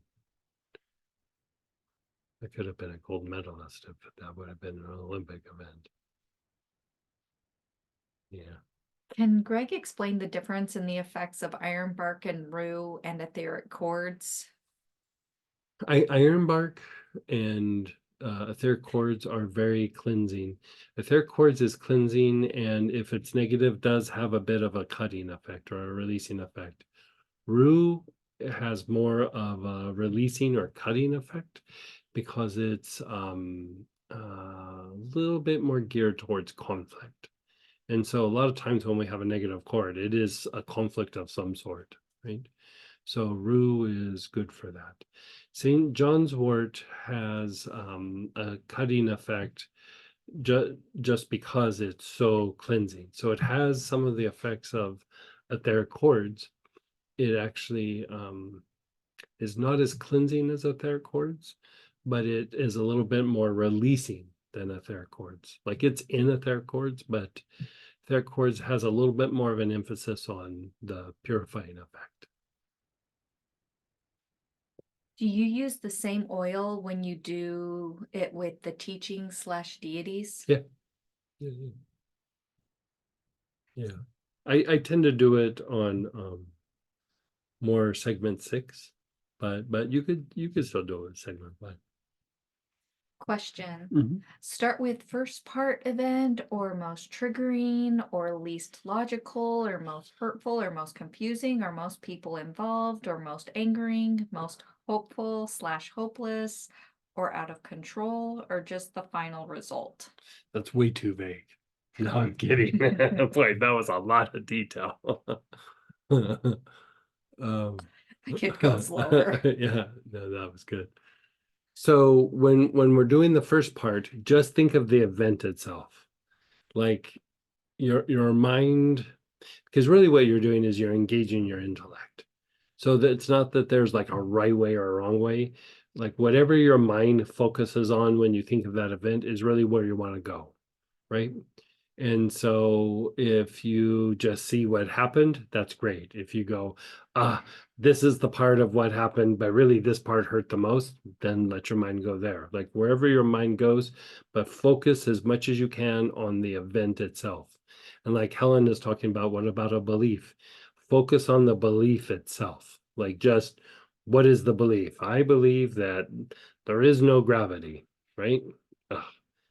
And then you step back and you go, whoa, but there's those times I dropped stuff, and there's those times I fell, and there's those times that, you start thinking of all the interactions with gravity might exist. You start kind of going back and forth with that, right? So first the event, wherever your mind kind of lands on that. And then from there, you start looking at all the pieces. Ah, that hurt. This person said this person did that. That happened. Ah, I lost my job after that. I didn't talk to this person for a while. I went out and tripped on a rock after I had that, argument with the person. I went and backed into the garbage cans, whatever it is, like whatever pieces unwind after that, do that. Yeah. The event lasted 3 hours and moved to 4 different venues. That was their experience. Oh, wow. Rue or Ironbark in a body tonic? Question mark. Oh, yeah. Probably, I mean, either one would work, but I'd probably do the Ironbark or the etheric quartz. Yeah. I find that one to be way more soothing. Yeah. And what are the effects of aloes compared to Ironbark and Rue and etheric cords? We're not using aloes to do the cords. Yeah. That's more for just cleaning up the spine. So the Ironbark and the etheric cords is all for cleaning up the cords. Then the part where we use the aloes or the frankincense, the stagnation or the spine, that's just for cleaning up the vertebrae, the spine. Thank you for clarifying. Yeah. And go ahead, Jeff. Hey, Jeff. Hey, Greg. Oh, can you hear me? Yes. Oh, okay. Hi, Happy Hi. New Year, and thank you for this class. Obviously, Yeah. I really need this class. Yeah, don't we all? When I was focusing on the event, I got flooded. It's a very painful event. So I'm wondering, Okay. would it be helpful to do preparatory work for me? Like a lot of materialization breaths, a lot of 3 brains. The Yeah, stagnation on the spine was really good. 3 brains would help, and even like if it's like it was a painful thing or a traumatic thing. Traumatic. Yeah, like even Yeah. even working some stuff that might help just release some of the trauma still. So it could be like helichrysum or ginger lily. Okay. Even poplar will work. Like helichrysum is kind of a go-to thing for trauma. And like just think of the situation for a while, and you're not really cleaning up the cords, but you're just letting the trauma like go. And the thing that's nice about helichrysum is it helps you to move past the event, which it just helps to like kind of detangle a little bit. Okay. And that's the thing too, because the thing with trauma is that when we walk away from the event, there's still a little piece of it that's in us that still makes it feel like that situation is still happening. Like it could be 20 years ago. Yeah. There's a little piece in you that, like, anytime there's a trauma, that it's like, yeah, but that's still happening. That's still a thing. That's still in motion. That's still in action. And sometimes that might be a little much. Like I say helichrysum, and as I'm talking this out, another one that would be good would be splendor. Splendor would be super good for that, because it's like some of these vents are borderline something that could cause PTSD. Like, I mean, these are potential PTSD events. And so that means they could be triggering, they could be upsetting, they could be overwhelming, they could cause us to check out, they could be whatever. And if you think about like the aspects that the 4 oils that we always use for PTSD, at least in the preliminary stage of treatment, is we would use tarragon for the shock component, like something bad happened. Then the very next thing we do is we do rue. So if there's conflict, it manages the conflict, and if there's a cord, you're just cutting the cord from the event, right? Then the hyssop is the third component that we use, and that diminishes the back and forth between you and the person, you and the event, you and whatever, right? It just it stops the back and forth, right? Okay.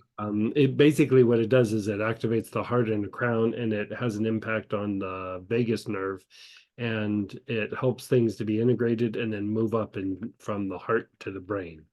And so it shifts how you process the event or the interaction. And then splendor is for just all the emotional debris that came from the event. So it's not super specific to trauma, but it's like a little bit of trauma, a little bit of fear, a little bit of stress, a little bit of like a little bit, it's just a little bit of all of those things. Like I don't know what happened. I don't feel clear. I feel a little hurt. I feel a little, splendors for just cleaning all of that up. Basically splendor hits the vital centers, and it just calms and soothes all the vital centers down so that when we have a traumatic event, the impression that causes us to get like overwhelmed or get too much is if it's a strong emotion, right? And so then it imprints on the vital centers. And so it either does that or it causes a repetitive thought to keep going, because you're trying to process what happened. The Right. splendor just helps all of that calm down. Like it minimizes the impact of the emotion or the repetitive thought on our nervous system and our vital centers. And so it might even be that you need a little bit of that for a little bit. That sounds good. Yeah, like Splendor, like when I made it, I was like, oh, I was so into it. And then, it just became like one of the things that we use and everything. I'm laughing because I'll pull it out or I'll take a salt bath with it. And I was like, I forget about Splendor so many times. It's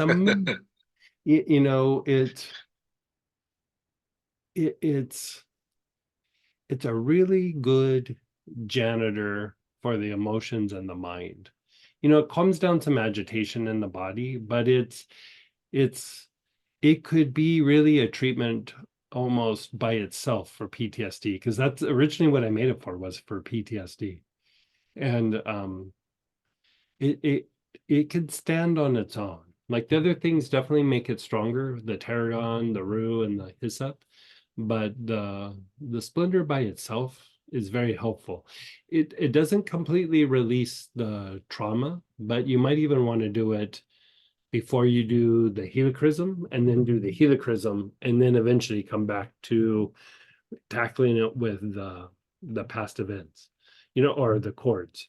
Because the thing with the chords is like the chords is going to do like a very deep roto rooter, like it's very soothing, but it's pulling stuff out from deep. Where when we're just working say here we're talking about helichrysum or splendor, you're kind of mopping up the crime scene. You know what I mean? Like Yeah, you're yes. cleaning it up, you're stabilizing it. But if you want to go deeper, you kind of got to go like through the chords. And so that's when you're looking for all the little pieces that got like left behind. And so, it would turn into things that were unconscious or like a behavior or a reaction, an instinctive response. You try to manage it. And so there's almost like these like steps or phases that you would go through and do.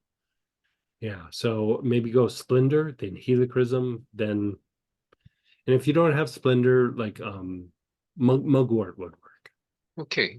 Yeah. Uh, Mugwort or artemisia. Yeah. Okay. At least I can until I can get the splendor. Yeah, sure. Definitely. But I mean, mugwort works really good for that. Like Okay. a big part of splendor is mugwort. Okay. Yeah, Well, thank you so much, you're Greg. so welcome. And you feel okay right now, yeah? Yes, I'm okay now. Okay. As long as I wasn't looking at, because once I started Yeah, focusing in it, I I hear just you. got flooded. So, Yeah, I have a few of those. Yeah. The more that I work them though, the more that I realize that you know, especially the cord part, I didn't realize how much tension it brought to me because it's unconscious. Like you're not thinking of it. And when I release it, it's like there was like a weird tension in my head and there was a weird tension in my body. But the weird one for me is it caused like a tension in my head.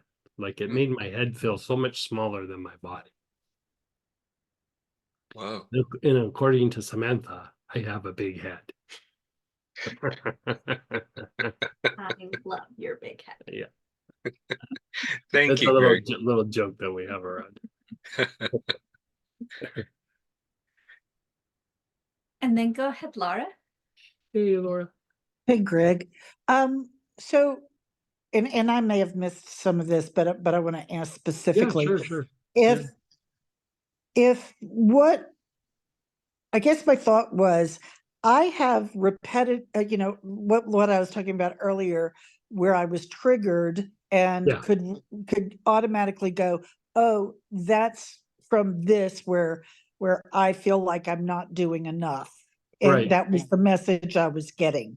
And it's a series of that. And can you treat something like a repetitive message or a trigger Yeah. with this stuff? Yeah. So like you could do that here. Like if it's happening right now, you would do it more like from the point of view of situations. But I mean, you know, the oils were splitting hairs. Like you could grab a couple oils and get through all of this. But like I'm trying to give you guys choices, but giving you like the top most effective choices. But you know, if you had a bottle of etheric chords and like stagnation or frankincense, you could get through practically all of this. You know, it's just some's a little bit better than others, right? And so the pattern, especially if there's events for behaviors, like the thing we're going to do next is the same thing we did Wednesday night if you were there, the invested behaviors. I was That not. that will be more from your like your point of view, like all these different situations, this is how I react. Like the past events are the things that contributed a lot of times to those behaviors. And so it's like you're doing two sides of the same coin. So at first you're doing the things that cause the behavior a lot of times to get aggravated, you know. Like for me, the example that I used on Wednesday, I think I sometimes I get confused, but several people, like it always seemed like whenever we would have a disagreement, you know, and this is metaphorical, but it was like it was always my reaction to how my reaction to having them come and stomp on my foot. You know, it's metaphorical, but like they would do something really super obnoxious and then I would have a reaction. And the conflict was about my reaction, not that they stomped my foot. And like, you know, the more that I would try to address it, the more that it seemed like I was the crazy one. You know, because I'm like, you're not getting it. And they're just being dismissive and, you know, denying. And they feel very entitled to be not just obnoxious, but intentionally hurtful. And, you know, like when somebody does that, they're in a way, the strategy is to get the other person to overreact and then start pointing the finger at that person. And I will say that I did that for a very long time. And when I unwound that, I stopped like overreacting and trying to fix it. Like, because really that's what you're trying to do. You're trying to fix it. You're trying to make it stop. You're trying to make it not happen again. I took their power away. And, you know, it would feel better if there was some sort of resolution and I got heard, but that was never going to happen. That was never on the table. So for me to try to pursue it is just making me crazy. Like I just have to go. And, you know, I just started going, okay, well, if that's what we're gonna do, I'm done, you know, or I wouldn't engage, or you know, or metaphorically in a couple of situations, I would go, well, you stomped on this foot, you want this foot as well? And then maintain eye contact. It's fun. That was a perfect description of what Yeah. yeah, that could Yeah. not have been any truer.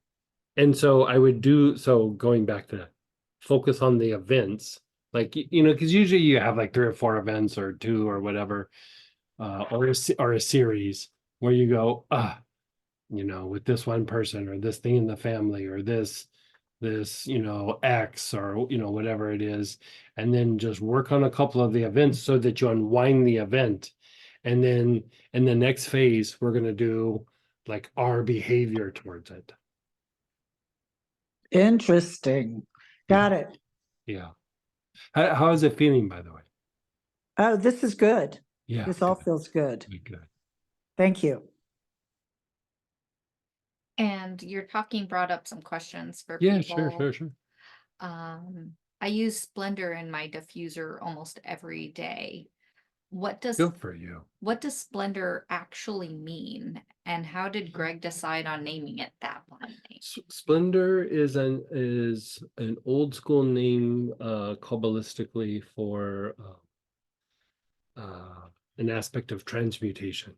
So the name just came from transmutation. Yeah. What is in Splendor besides mugwort? Elven goodness. No, I don't know. Let me look it up. I love making that joke, by the way. Oh no, it's not elven goodness. It's elven magic. I Yeah. didn't want to correct you. Open elven.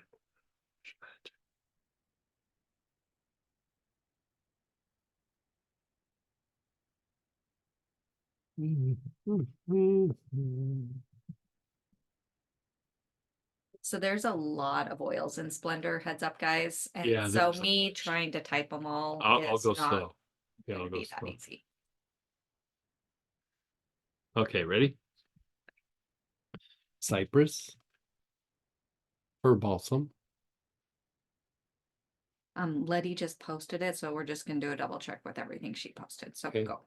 juniper, black spruce, mugwort, artemisia, sage, ironbark eucalyptus, frankincense, St. John's wort, rue.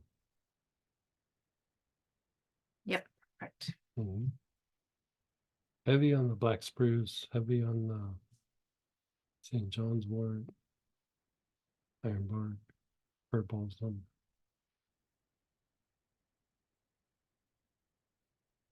Yeah. Took me 19 tries to get it to where I wanted it to go. Like this one is number 19. I have suitcases full of oils that are prototypes, by the way. And they're not little suitcases either. Yeah. Yes, what Greg is talking about, I experienced someone poking and provoking me, and Yeah. then when I respond, they call me names. Yeah. It's a very common tactic. They call you names, or they go, something's wrong with you, somebody must have hurt you, you're broken, you know, you're just being defensive. Or my personal favorite, I was just joking. Yeah. In relation to Splendor and Mugwort, you said you could use Mugwort. Would Mugwort Supreme work equally? Yeah, equally to mugwort or to splendor.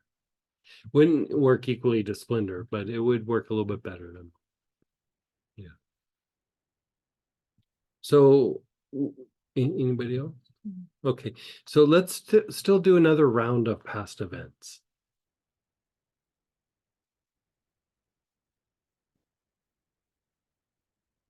think of a past event. And like how we were talking about with Jeff, like with Splendor, he could think of the past event and do kind of a similar thing. It wouldn't necessarily impact chords, but it would clean things up from all the things that happened from the past events. So he could use Splendor and just focus on the past event and then go to awareness on the past event, and it would help clean things up. Okay. Okay, so you're focused on the past event and you're using ironbark eucalyptus or quartz or rue, St. John's wort.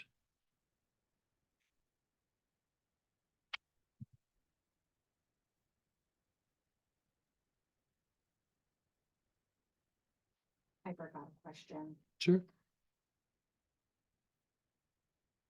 What if we want to take a chainsaw to sever cords? Do we need to use etheric cords first to clean before we saw it off with rue? Yeah, P.S. I'm super agitated thinking about cords. yeah.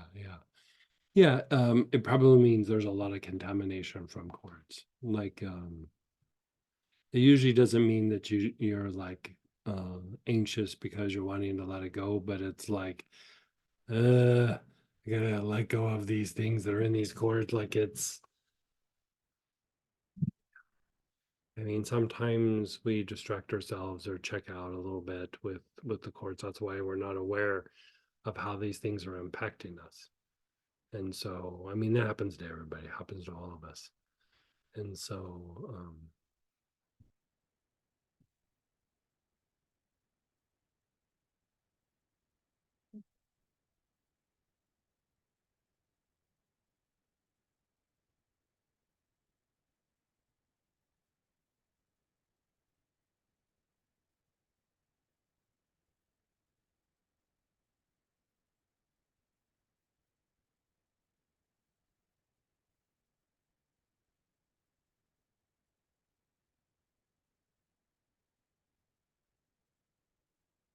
you're focused on the event.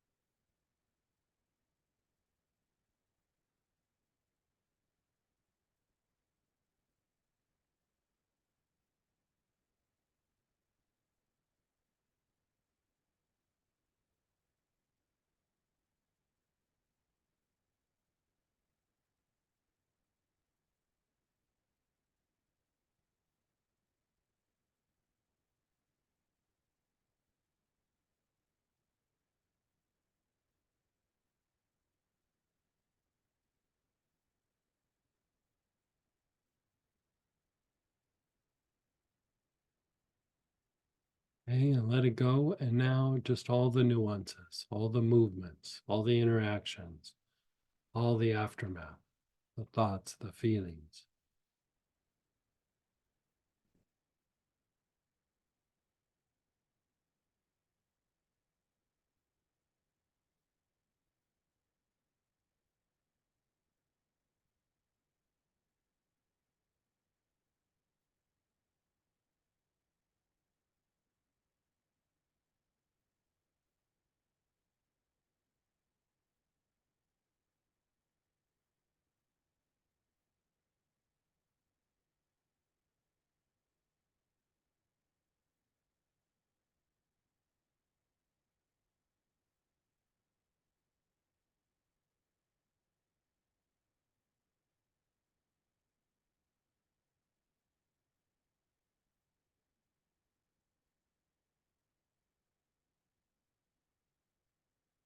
And let's take it a little deeper. Your awareness is on your brain, your solar, and your sex. No need to try to balance them. Just try to keep your awareness on all three.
And then just let go.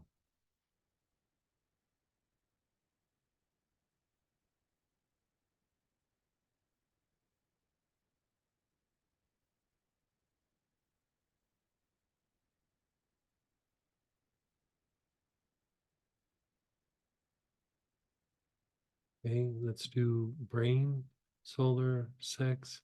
Try to balance all three. Third of your awareness on the brain, a third on the solar, third on the sex chakra.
And then pause, let go.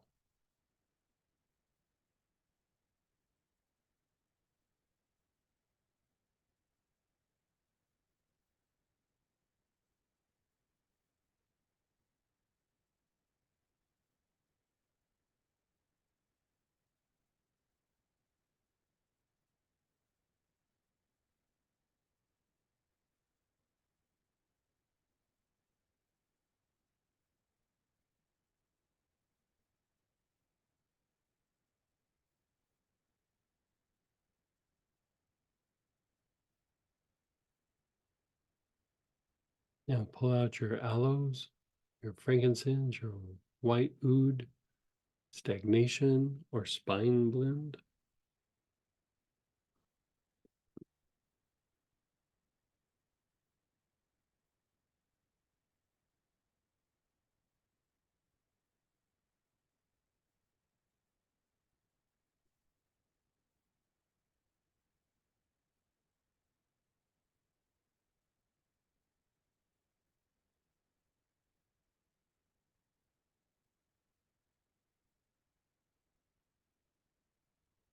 You're inhaling and your awareness is on your upper spine.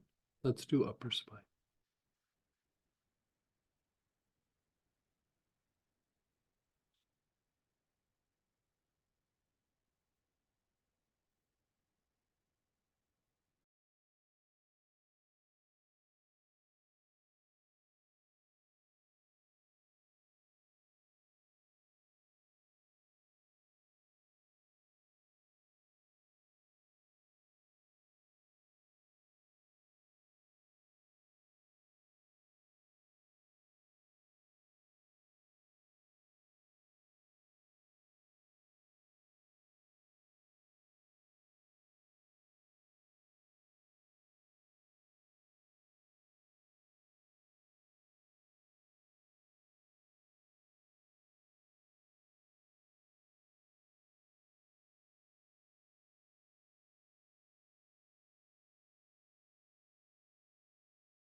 Move your awareness to the mid spine.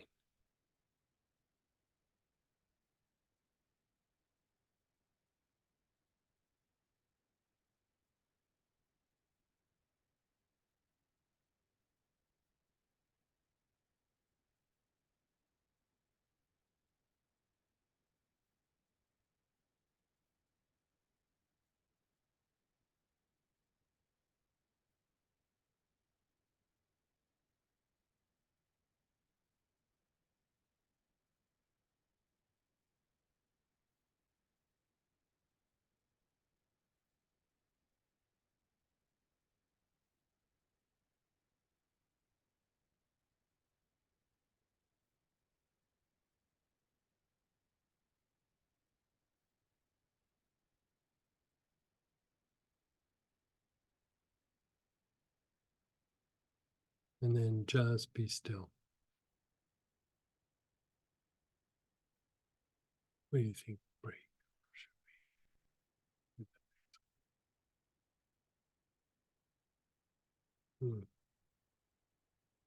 So let's break for lunch. The next segment, I don't want to just like blow by really quickly. It's invested behaviors, so it's the flip side of this, and I'd like to kind of do a slow roll through that. So how about we'll take a break for lunch, we'll come back, and then we'll jump right into invested behaviors before we move on to some of the other things. So we will come back at 1:45. So see you in about an hour and a half. Have a good lunch, and we'll come back and we'll work the behaviors that are associated with these past events. Hey, everybody, let's come on back.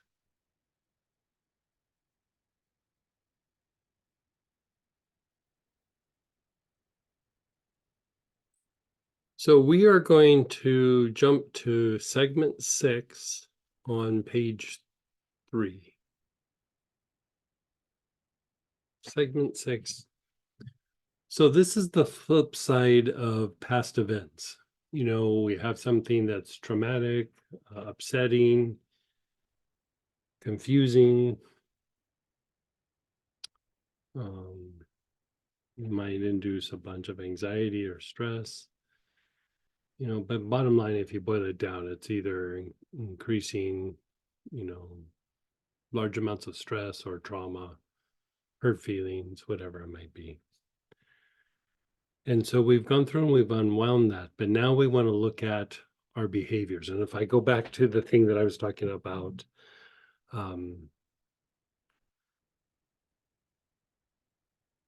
where there was this pattern I had, and it's actually kind of a common pattern, but I mean, we all have variations of something. But it was like always with certain people, it was always about my reaction to them stomping on my foot, right? You know, I'm saying this metaphorically. They would do something super obnoxious, super weird, super insulting, and then as soon as you said something, they were like, you know, whatever got said, whatever got did, didn't matter if it was polite, if it was, you know, my feelings are hurt or a little bit upset, whatever it is, any sort of pushback. And it's a type of manipulation, but still, this idea of invested behaviors are behaviors that are kind of like they're a reaction, but sometimes they're even like a protection. They're not always like thought out. You just start kind of behaving a particular way. So if you look at areas in your life where you're like, oh God, the way I react or the way I get triggered in this situation, like that's what you want to look at. It's not about the person, it's not about the event, it's you're really unwinding the cords to a behavior. And the behavior is being generated by a connection to something, but here we're just unwinding the behavior, and think of it as almost like an externalization of of an anxiety or a trauma, or you're trying to stop a potential, problem or pain. And so we've projected outward, and the cord is because of our projection, not because of things coming from other people. But it's like, I don't want people to stomp on my foot. I want people to understand me when they stomp on my foot. I want people to get it. And so if I look at the scenario with the stomping of the foot, I would try to explain, I would try to elaborate, I would push back, I would express, various feelings. And all it was different opportunities for them to mm, tell me how I wasn't doing it right and manipulating me to doing something they wanted. Like if you looked at it. And so, as much as we try to stop it with the other person, the one thing we can do is stop it with the behavior. If we stop the behavior, the other person doesn't have the ability to manipulate us quite like they did.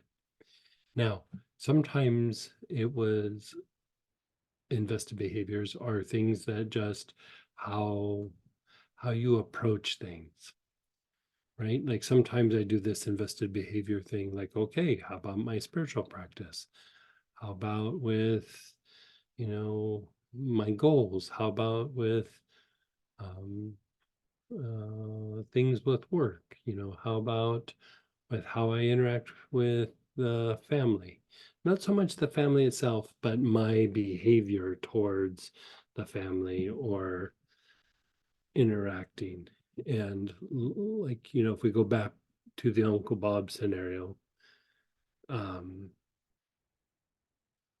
when I was young, one of the coping mechanisms for being on the side of the family with a lot of Uncle Bobs is when we'd get there, we'd arrive as a family. I would fall asleep, I would take a nap, and I'd sleep a good part of the day away so that I didn't have to interact with everybody because everybody was obnoxious. And so it was an okay coping mechanism, but really maybe not the healthiest. But at the time, it was the best that I could do. But as time goes by, like I don't want to just be checking out. I don't want to be running from the family. And if somebody's being obnoxious, just to be non-reactive or just say, hey, stop being obnoxious. But basically not doing that same thing that I do over and over and over and over and over and over again. Right. So that's what this is about, the invested behaviors. And here, galbanum complex, but here you can even use the spine and the stagnation, even for the cord itself, because this is an outward expression of something that's already happening. So it's something that's actually coming deep, if you go deeper from the spine itself. So any version of this, if you don't have any of that, you can still use your therichords, you can still use rue, ironbark eucalyptus, St. John's wort. They're close seconds to these, but this would be the premium way to treat it, right? So pull out one of these oils or one of the oils that you've been using previously.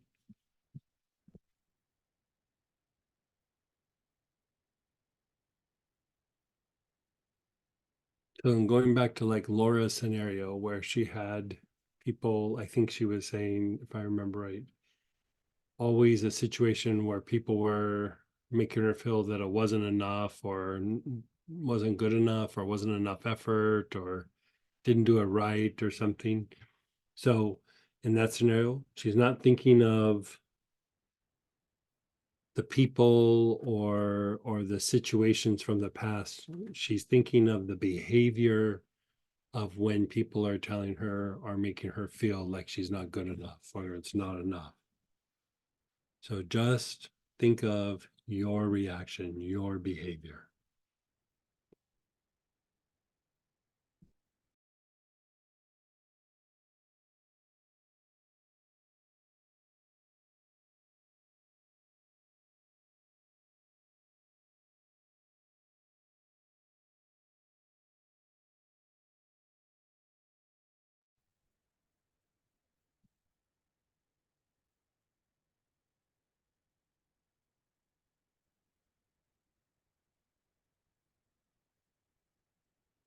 Okay, now think of the behavior.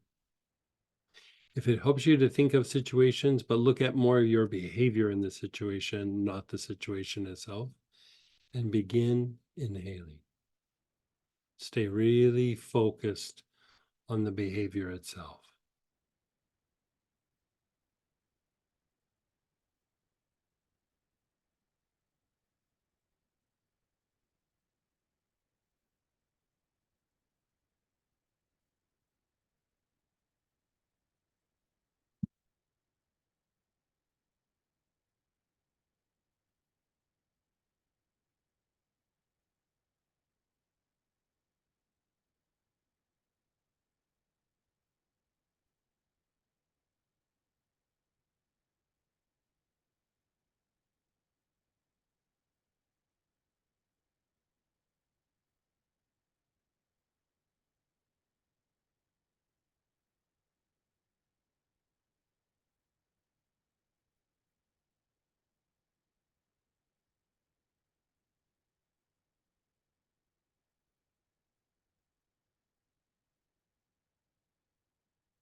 Now, let the focus go and just look at the nuances of your behavior, how it makes you feel, how people react, all the fallout or the aftermath of you behaving that way. A lot of times for me, it was always about like how it made me feel after the fact. And with that, you're inhaling.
And just pause and be still.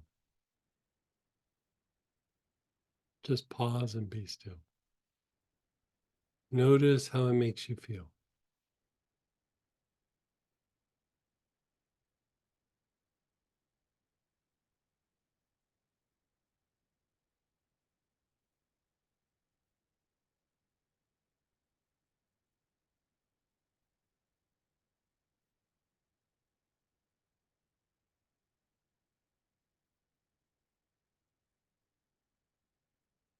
Again, same scenario, same behavior.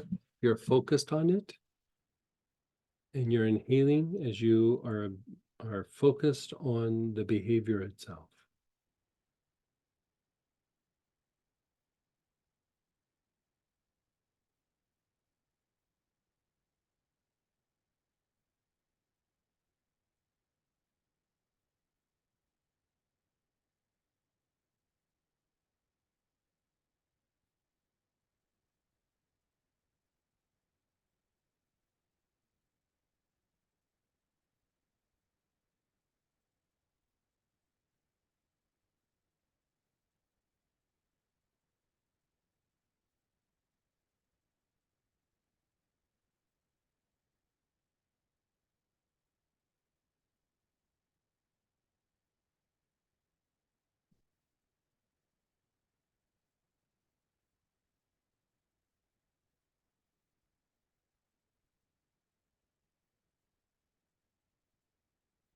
Now let that go. Observe all the little nuances, how it makes you feel, how you feel afterwards, the interactions with the person, or when they're trying to pull whatever they're pulling.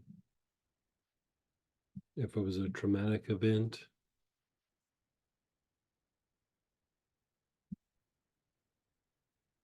You can observe just the nuances after the event happened.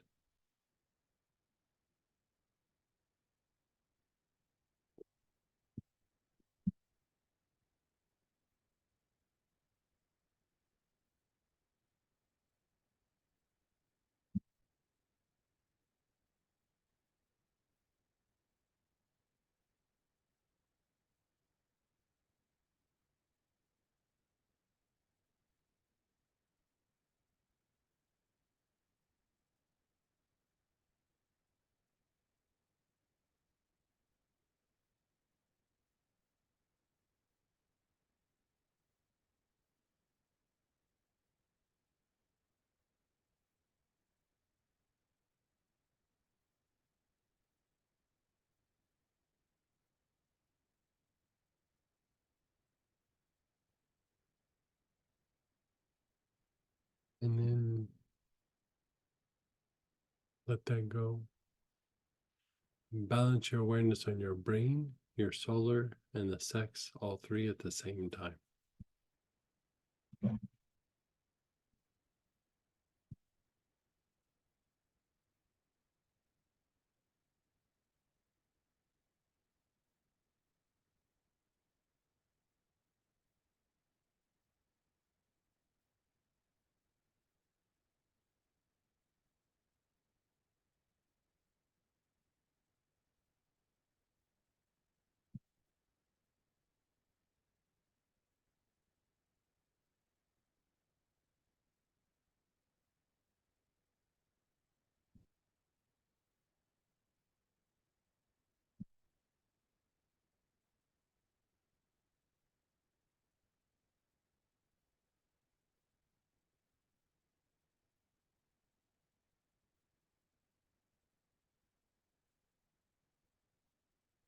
Oh.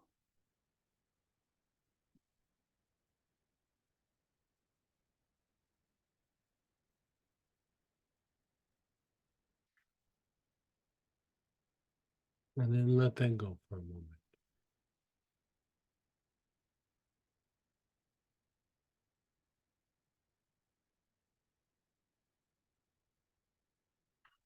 Now we're going to do the three brains again, but we're going to try to balance it out. So brain, solar plexus, sex, a third of your awareness on each. And then take long, slow, deep breaths.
And then pause and be still. Just let everything go. Just let it incubate. Just close your eyes and just let go.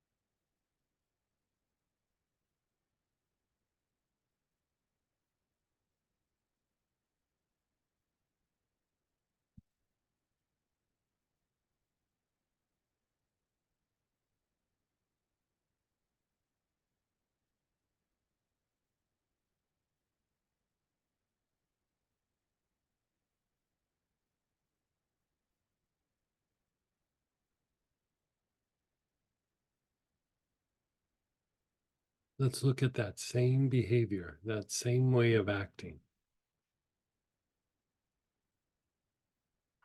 And as you look at it, start taking some long, slow, deep breaths.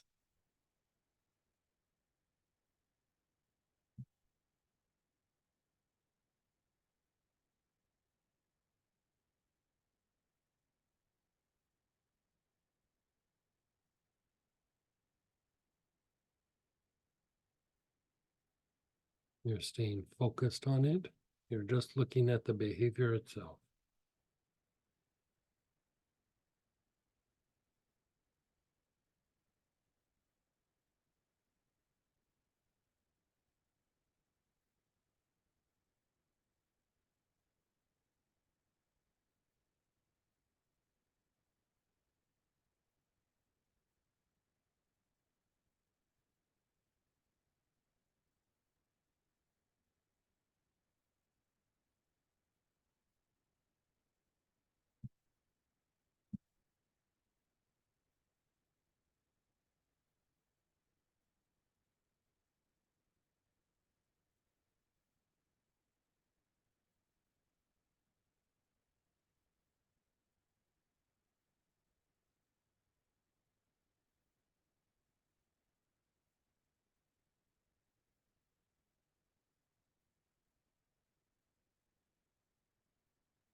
Let that part go, and you're aware of the situation, the nuances. What happens with the other person, how you react afterwards, the aftermath of it. How does it make you feel?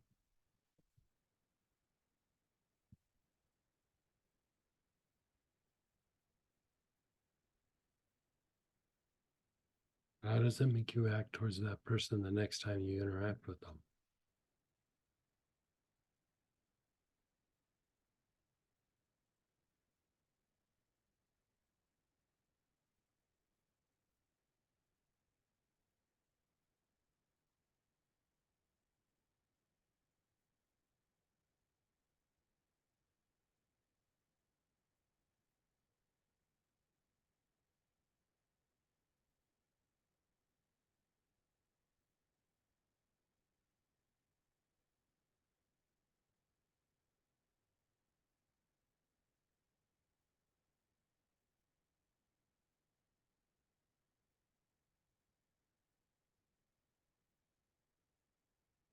Shift your awareness to the brain, the solar, the sex. Your awareness is just on all three.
Yeah, you're balancing all three.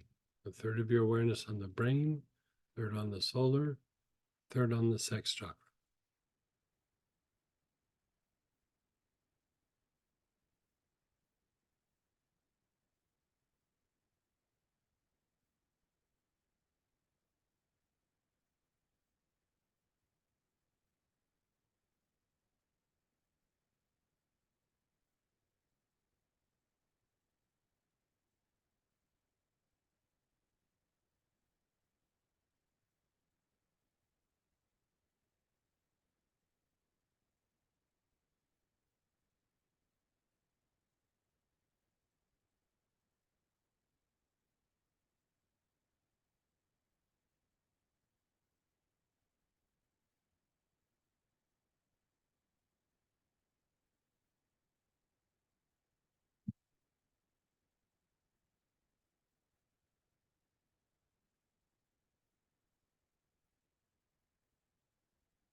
Just pause and let go.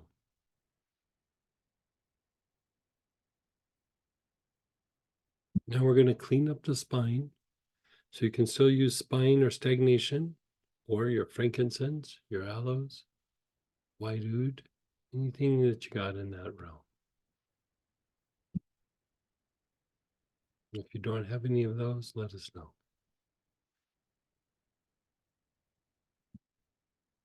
Your awareness is on the spine itself. Take long, slow, deep breaths with your awareness on the spine.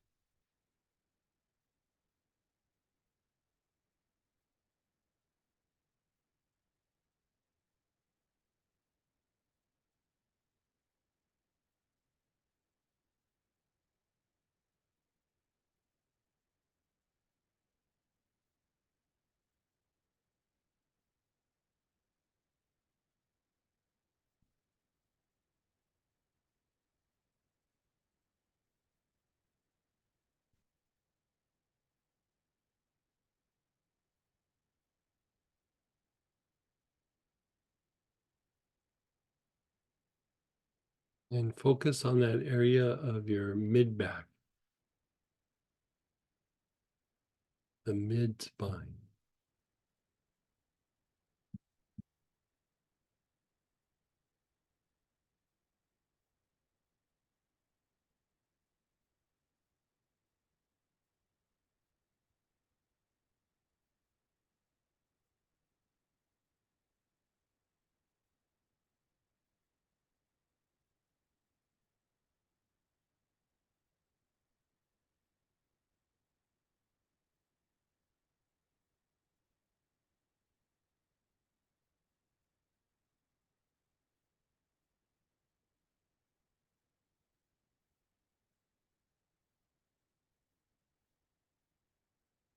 Go to your upper spine, area between the shoulder blades.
And just be still.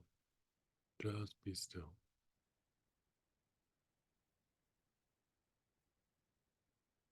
Your awareness is on your spine, wherever you feel it in the spine.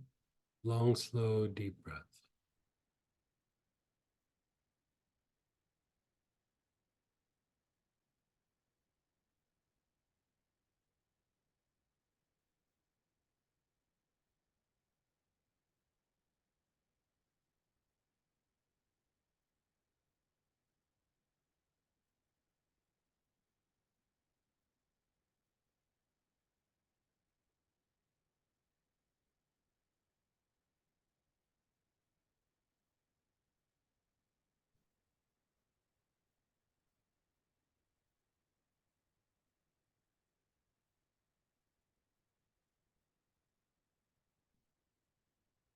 And then just let go. Just let it incubate for a moment. Just let go.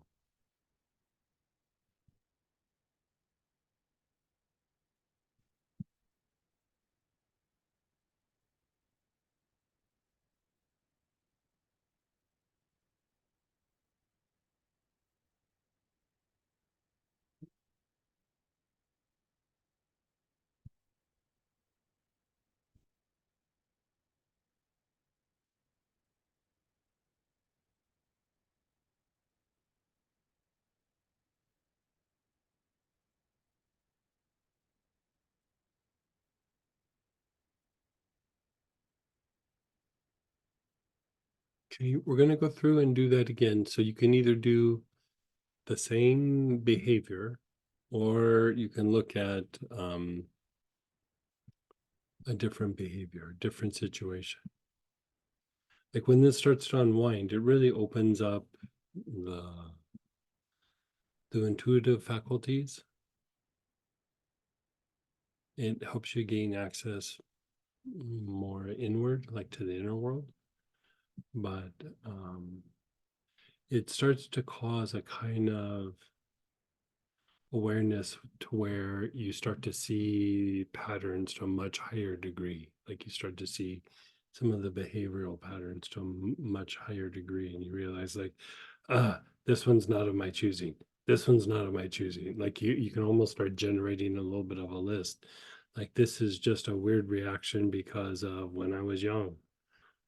So it could even be behaviors that just were like of the family or something that you're unwinding. So think of a different behavior.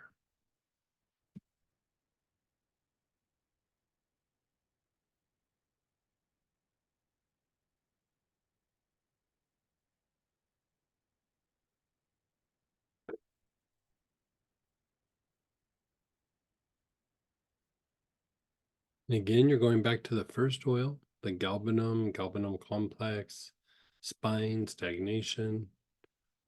If you don't have those, etheric cords, ironbark eucalyptus, rue, St. John's wort.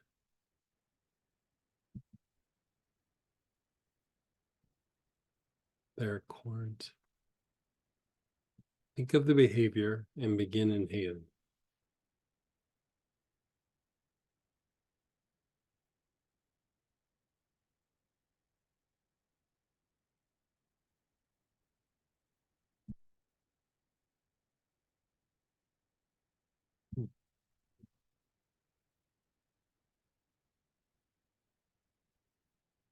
Oh.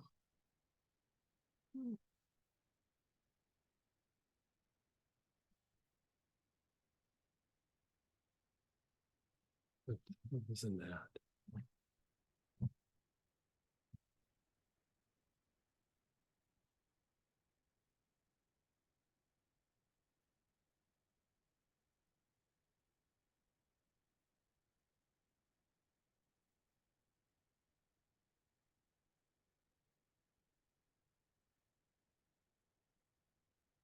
Yeah, that's fine.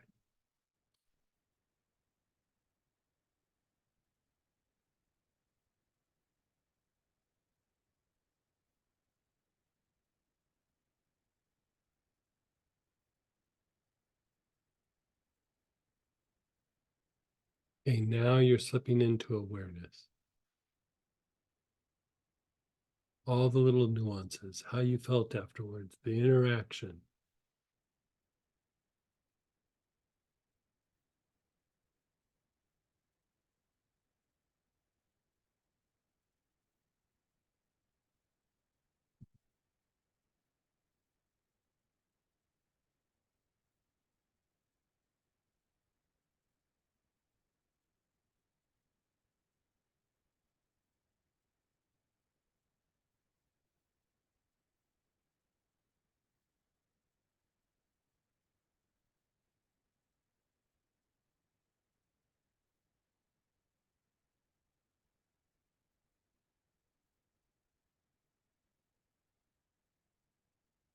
Let that go. Your awareness is on the three brains: the brain, the solar, and the sex.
You're balancing out all three, the brain, the solar, the sex.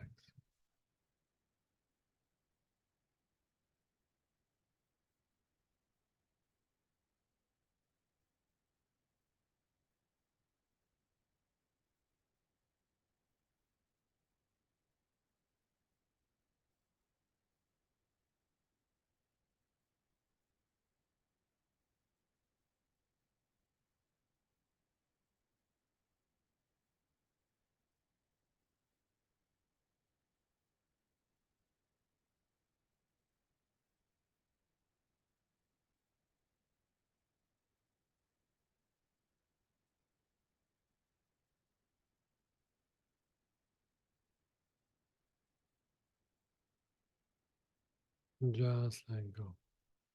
Let go.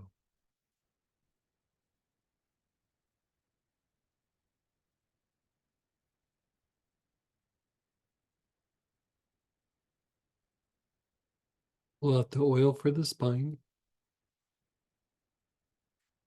The aloes, the frankincense, the white oud, spine, stagnation.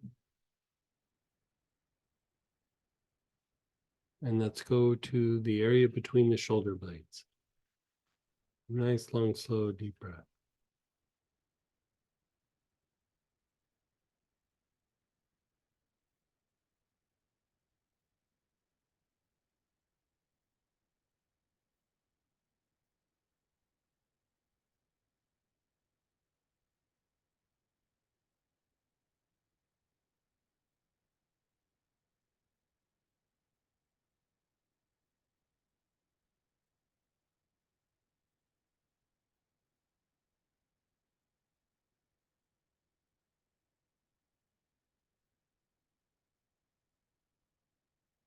Move to the mid spine.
Just be still. Pause and let go.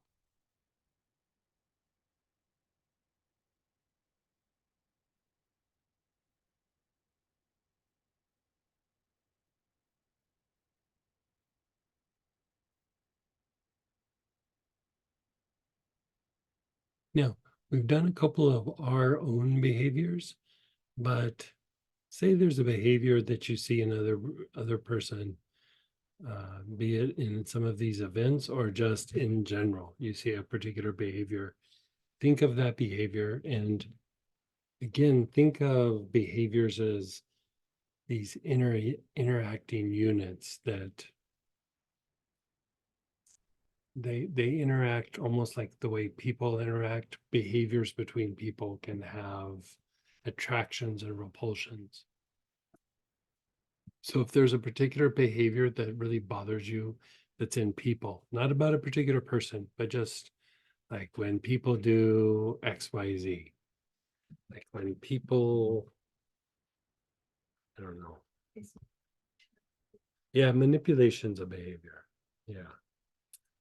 Yeah. Aggression's a behavior, like violence is a behavior. But also it could be like people are really, controlling. People are really dismissive. People are like Laura's was like people making her feel like she's not good enough or she didn't do enough. So she's treated the reaction in her, but now to look at the behavior of treating people like it's not good enough or like that they didn't do enough. Not so much in her, but just seeing the behavior and just clearing that out, because we also want to diminish the tendency to attract these things into our lives. You know, for whatever reason, we have these attractions. Let's just unwind it.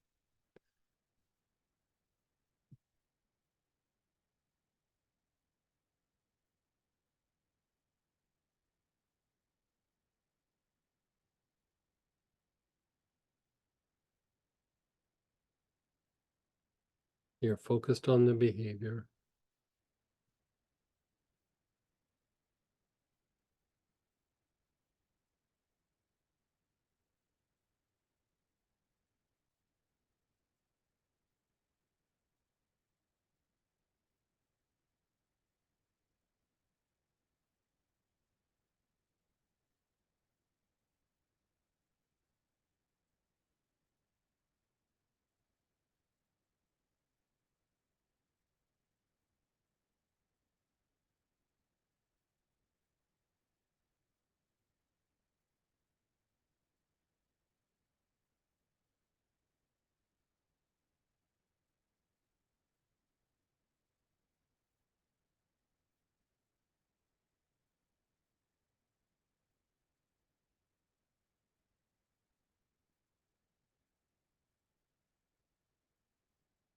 Let go of the focus. Now you're just aware of all the little nuances, all the little reactions, the interactions. If you don't have anything to be aware of, just kind of let things flow through the mind.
And then just be still.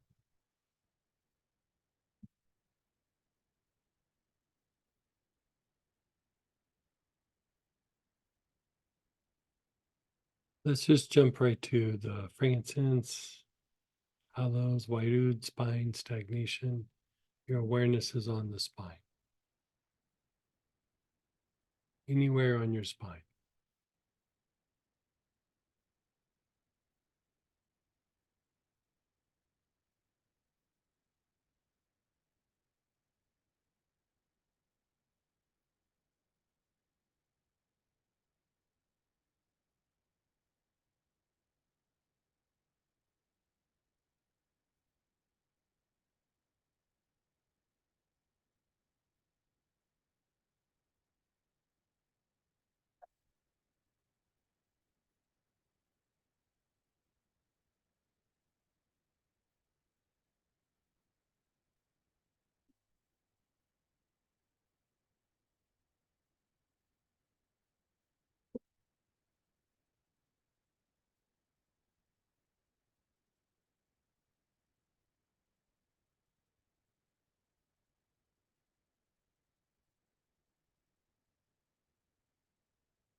Your awareness is between the shoulder blades.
Your mid back.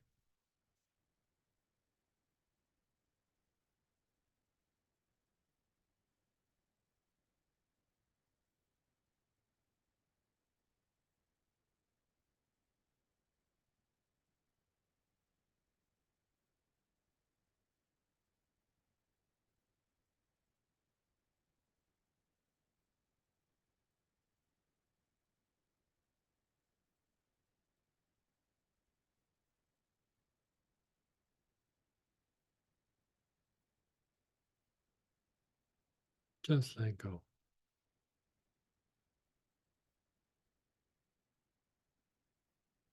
So let's see how that treated you guys. So share experiences or ask questions. Unmute yourself or type in. How did that treat you?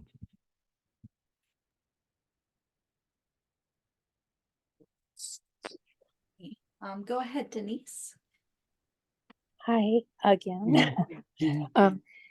I noticed that sometimes a person came to mind right after, from long, long ago. All right. So I was wondering, does it really, when that happens, I just kind of figured maybe it was leaving in a way because I did. It could be, but it also could be just bringing it to the surface. And so, like, if a person comes up, especially if it doesn't just float away, then I'd go back and I'd work that person. Like, go back to segment one and do the whole thing with the person. Oh, thank you. That's a good suggestion. Yeah, I didn't, I just tried not to get, I tried to just stay with it versus getting too stuck Yeah, on. yeah. Okay, but go back to segment one and I work the do I person. do both. Like, you stay with it and try not to get stuck on it and like let it go. And then it's like if it, you know how like sometimes you're like, oh, that was interesting, and it just floated away. Where the next one is like it floated up and it's like, yeah, it kind of floated away, but it's still kind of grinding on you in the back of your mind. Yes, That's when you go through and do the chords again. Like go ex specific to that person. Because Oh, there's something there with that person. thank you. Great suggestion. Thank you. And here's the thing too, is that there's something with a person. It might not be because of an event and an interaction that you're even aware of. It could be that that person really has an attitude about you, like towards you, but maybe doesn't express it, but you sense it, like, and you can feel it in the interactions. And so sometimes it won't make sense, but something's there. You know, if that makes sense, then like go back and treat that. Yeah. I go back and treat the something. Well, if you treat the person, like if it's the person where you're like, yeah, I don't know, we really didn't have an incident or something, but it still kind of weighs on you. It's still like kind of poking you in the back of the mind. Yes. Something was there, like something happened. It might not have been something you were present for, but it could be that they gossip about you all the time, or that it's just some unresolved thing between them, you and the person. Go back to the segment about the person, and then work that person Okay. protocol. Yeah, Thank you. yeah, you're so. And go ahead, Peggy. Hey, Peggy. Hi. Hey. So first of all, I dropped the bottle a lot. So, so if nothing else, good nap. But I finally figured out is the only person that can make me feel less than is me. And because most everybody else treats me, thank you, with lots of respect and stuff. I think I've worked through almost all the stuff. And then I realized, I'm still the only one that gets the feeling in the body like, could have done a little better, or not exactly, or that was good, whatever. So I just played with working the processes with me instead. Okay. Yeah. And then we had some shares and questions as well in chat. Found myself getting very agitated and annoyed.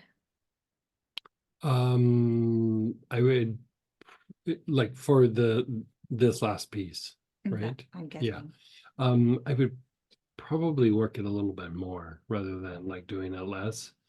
If it gets a little overwhelming, you can stop, but sometimes these, like, think of patterns as like this like compressed kind of energy, and what starts to happen is it starts to unwind.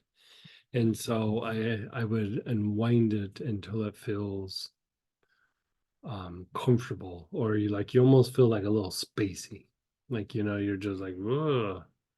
And so if you can do it in one sitting, great, but sometimes it takes a couple of settings, a couple, gonna grind this out. But I do it until you almost feel like nothing happens when you do it. Yeah. I'm releasing frustration with a pattern. And interestingly, I became aware of how frustrated and upset with Saturn. Weird, I know.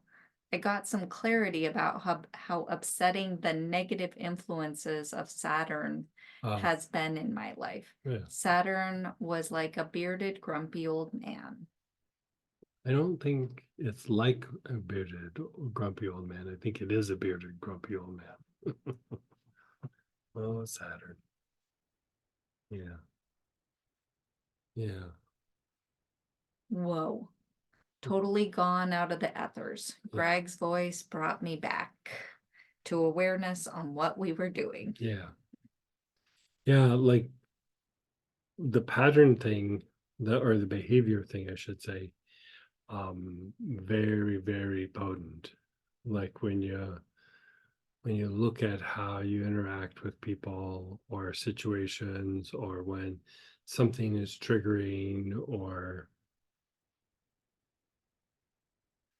it could even be like, oh, when there's something where that's what I want, or this is how I behave around money, or this is how I behave around people that I don't know. It could be simple things, but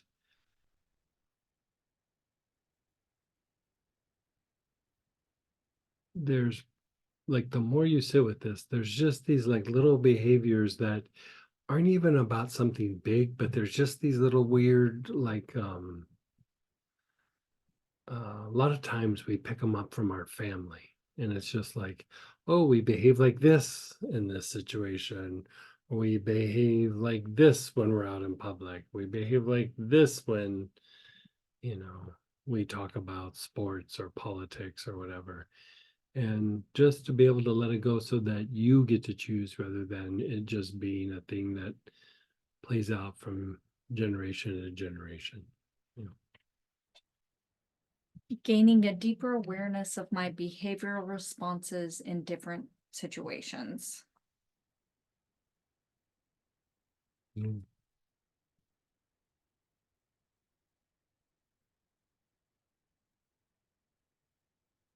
About it. Okay, so how about we'll take a break and then we're going to come back and we're going to do materialization breath for a number of different things. So I'll see you at 5 after. Hey everybody, let's come on back and we are going to jump to the top of page 4 and start looking at the materialization breath. Now, we utilize the materialization breath for a lot of different things. And so what I did is I went through and laid out the subjects and then the oils that worked for each subject. But before we go into that, let's talk about the materialization breath itself, right? The mechanics of it. So part of what you're going to do when you're doing the materialization breath is you're going to take your bottle, right? And you're going to hold it to your chest, right?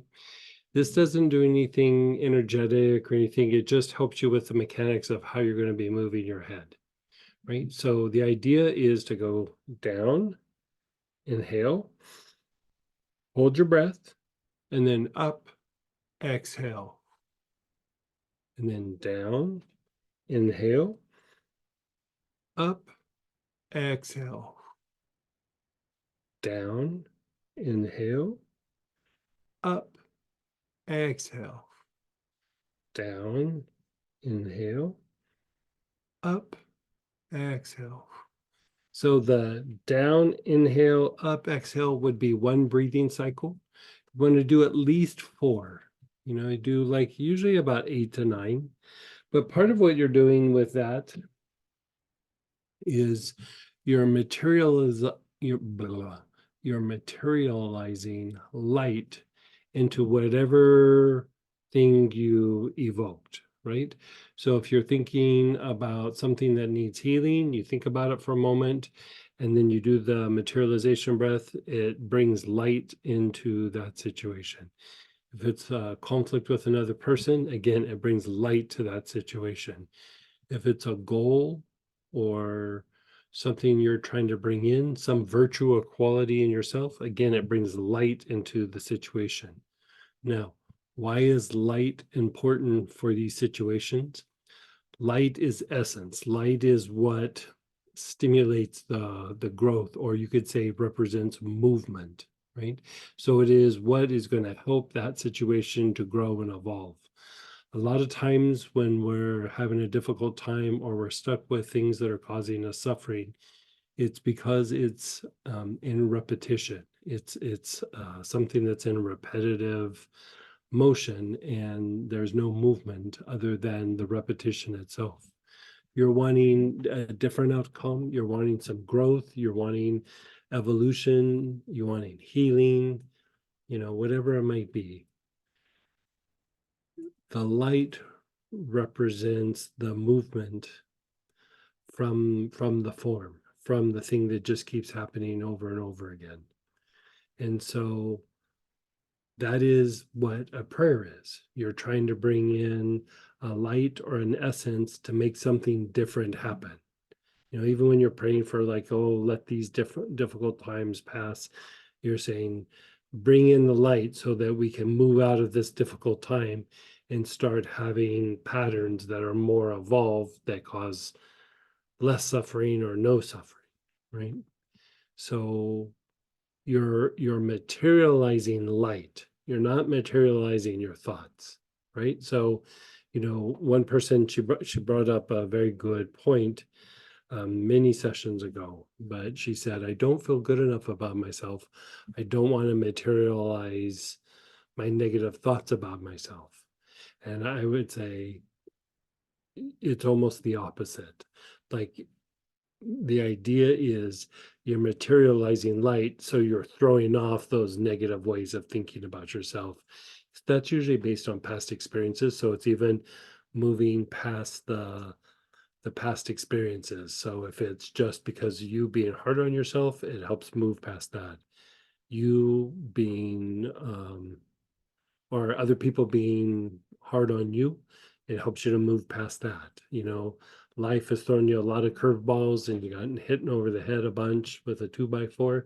It helps you to move past that. So bottom line, what you could say is it helps generate spontaneity, new movement, and it helps to undo the conditioning of the things in the past, right? So anything that is repetitive or of nature, or, you know, think about like when you've had a goal and you go, I'd like to do this, I just don't know how. What you're really saying is, I'd like to do this, but I don't have enough light to see how to move in the darkness. It's just another way of saying the same exact thing, right? So anytime new healing, a conflict, conditioning, something from the past, anytime you're trying to bring something in, um, the materialization breath works really, really well for you. Now, different oils will work good for different things. There are a few oils that are not completely universal, but are almost universal, right? And so, you know, you have choices when we go through and deal with this. So the very first thing we're going to do is do healing for ourselves in general, right? In general. Now, we all have issues that we could heal, but let's do something where we can maybe feel something. Stand up and just check both your knees. Like, check your knees. How do your knees feel? How does your right one feel? How's your left one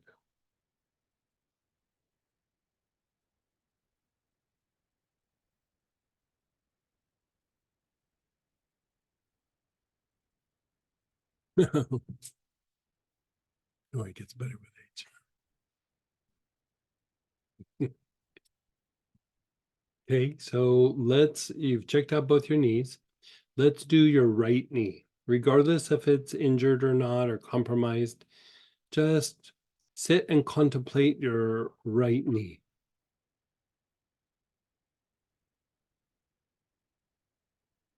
And as you're contemplating your right knee, your awareness is on the heart, the center of your chest.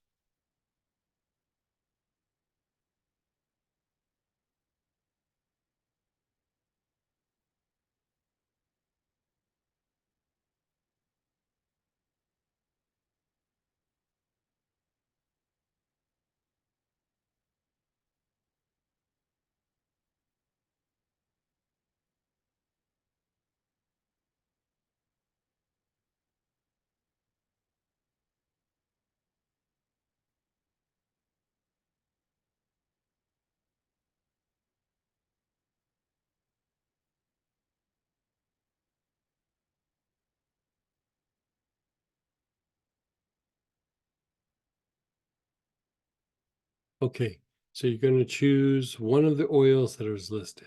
So these are in the booklet, but I'll go through and just read them out.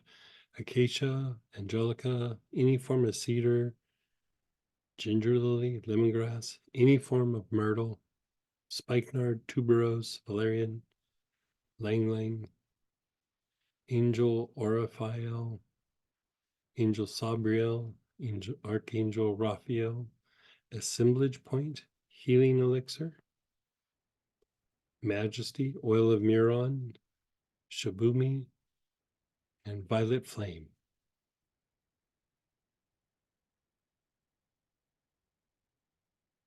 So hopefully you have something from that. For the ones that got the kit, you have a couple. Acacia and Oil of Muron is in a lot of the protocols. So yeah, Healing Elixir is also one that you can choose from. It's in a lot of the protocols as well. Yeah.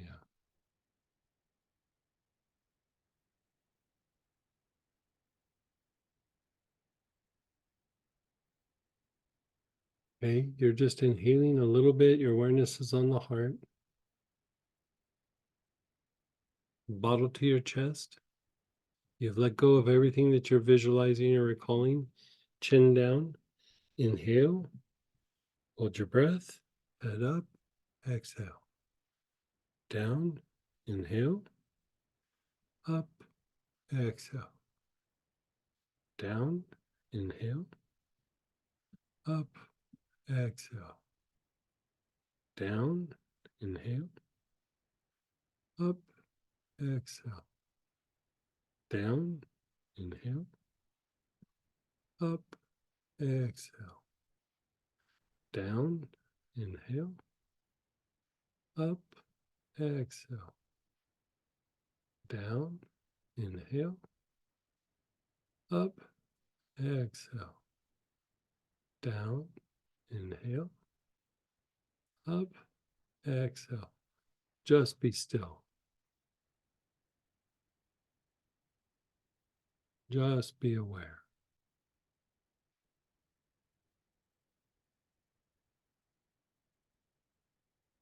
You're focused on your right knee again.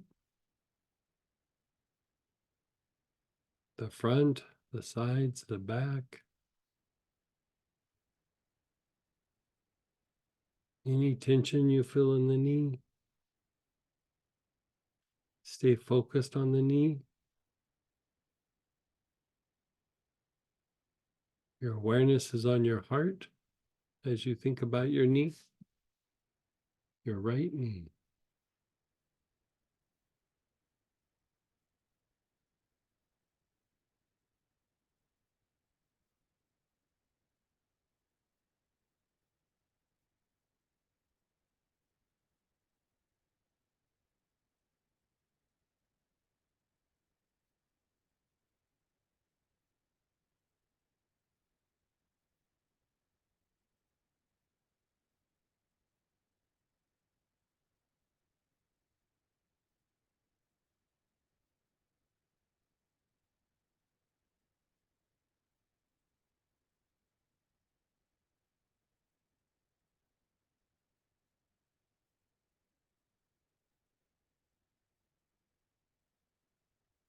Let it go. Bottle to your chest.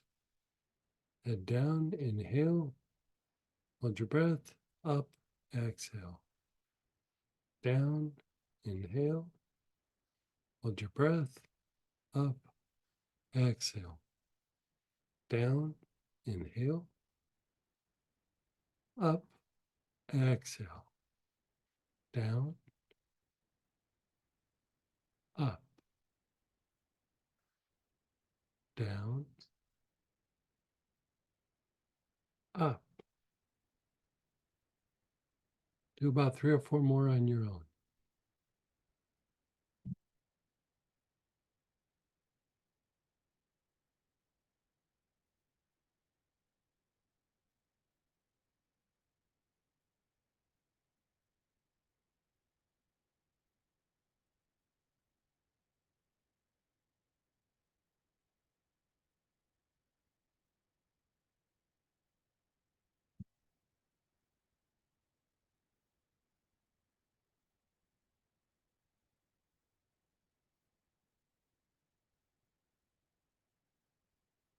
And just be still. Just let it incubate.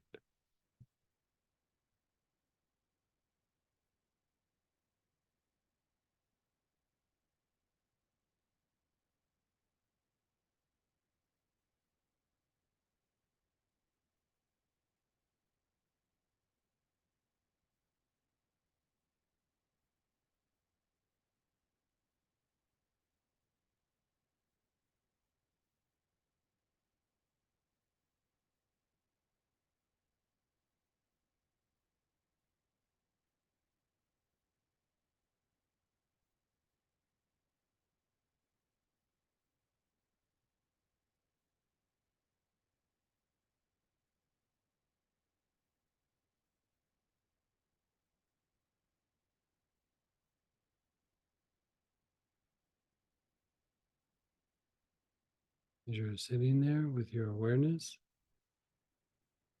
shift to focus and focus on the right knee. That same knee you've been working.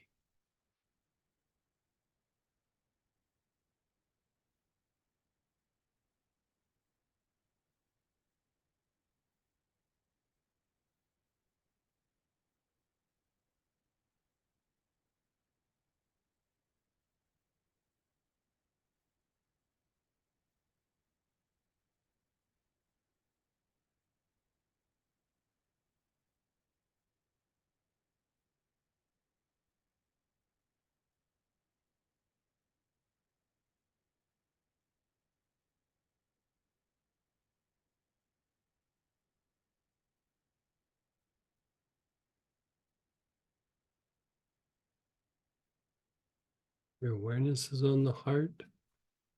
Your focus is on the knee.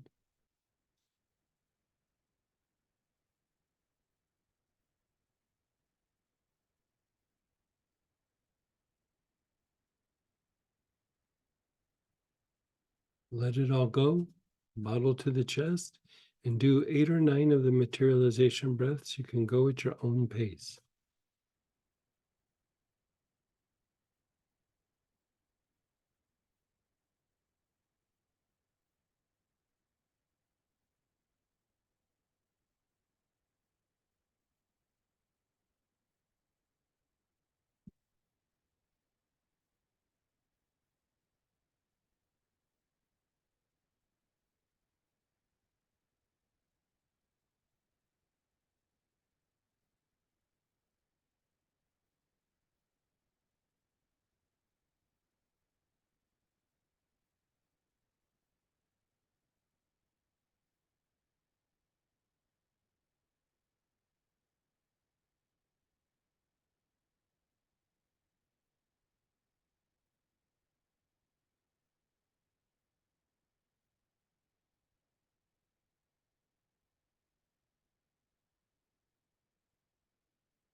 Okay, just be still. Now stand up and just see the difference between the two knees. See what you can notice.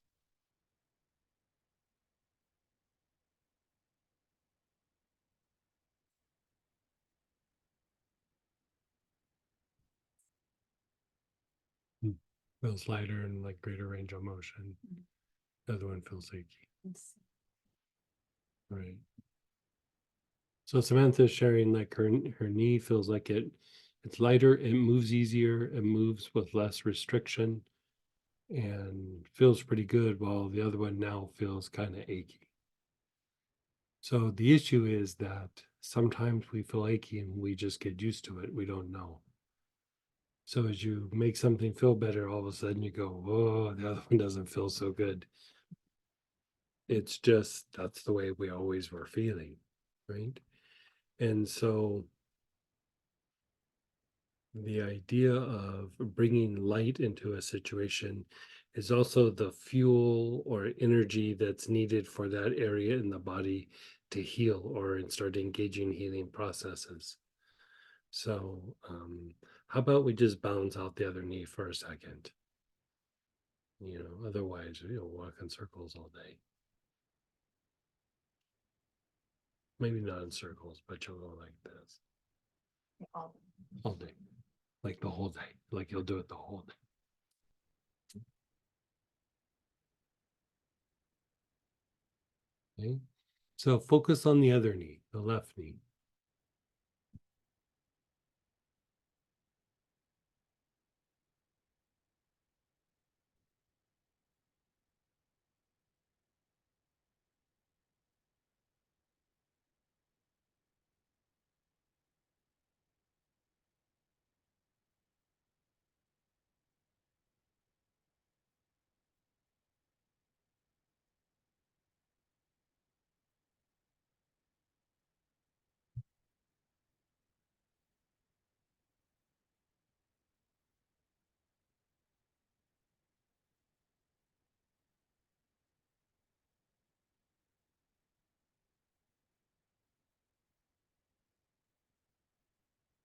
Okay, your awareness is on the heart.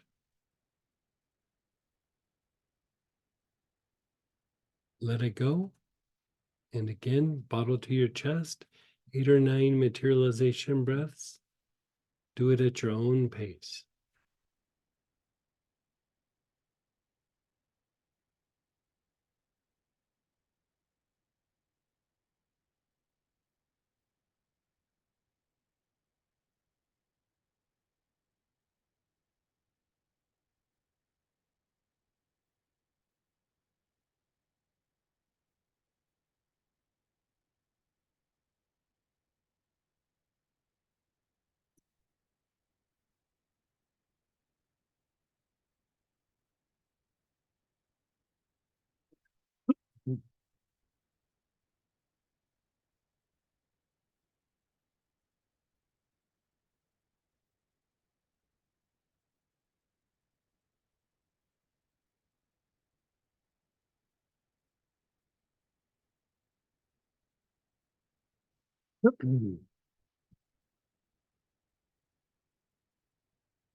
And then just be still.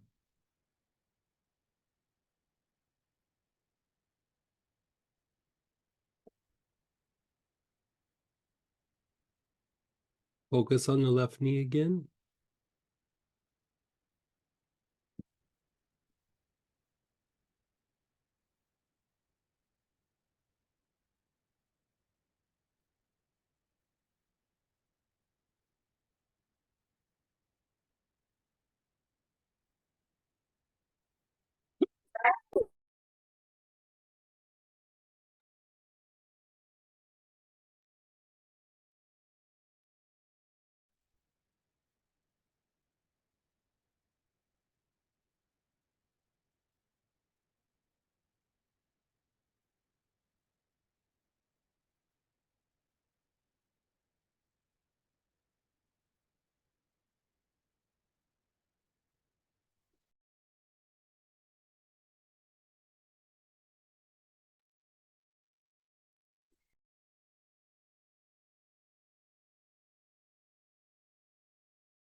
Okay, bottle to your chest.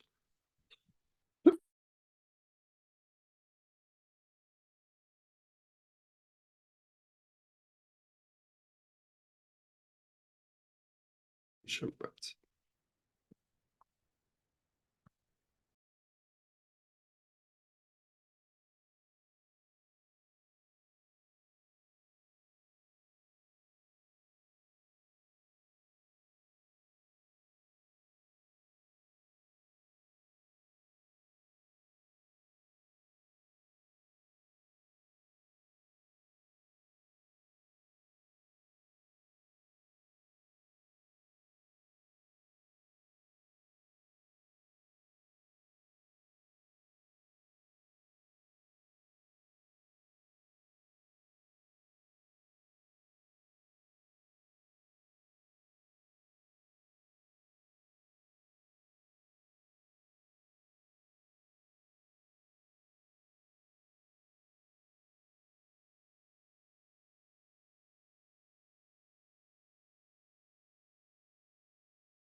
Okay, check out both knees.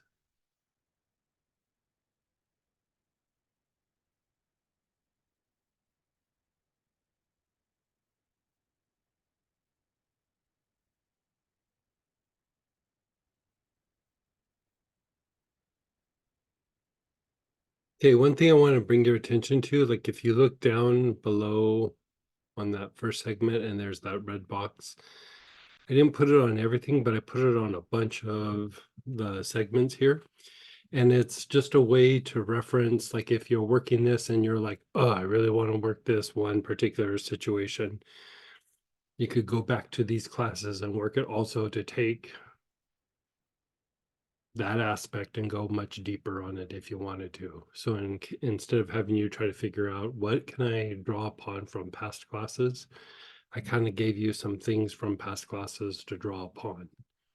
So there's just some references to other classes that you could do that, you know, things that we've done in the past that would complement or augment the things you're already doing with this process.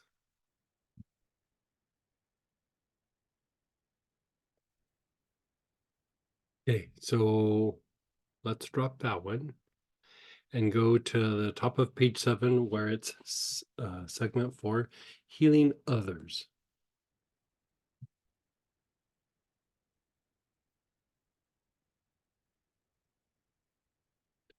So the thing that makes these protocols different, like a lot of times there's different oils being used for each of the different subjects. Even though there's a handful of oils that will work for almost all of them, it's still the idea is different subjects of you would use slightly different approaches. And some of it is the oils, but some of it is just where you put your attention and your awareness. So at first we had you contemplate like, okay, let's work on part of the body, right? Segment 3 is about psychological healing, right? I think it's segment 3. No, segment 2 is about psychological healing.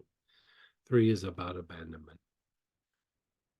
4 is about healing others. Like when you want to do something for others, be it people that you know or that you don't know. Now, you don't have to visualize what needs to be healed or what needs to be helped. You don't need to think of the positive or the negative. You just need to think of the person. Okay.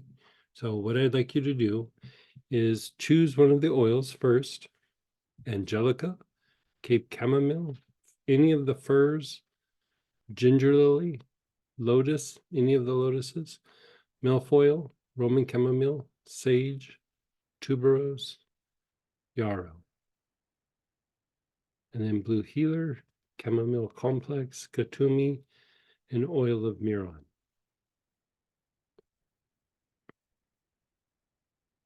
Right? So choose one of those. Now, this person could be somebody who's having physical difficulty, a psychological difficulty, financial difficulty, problems at work or in a relationship, or they could be somebody like your Uncle Bob, where you just, you know, sometimes you just try to avoid people, but you know, Uncle Bob is Uncle Bob because he's a little bit broken. And so one of the things that you can do is try to do a little bit of healing for him. Just sending him light is basically all you're doing. It's a very structured prayer, you could say.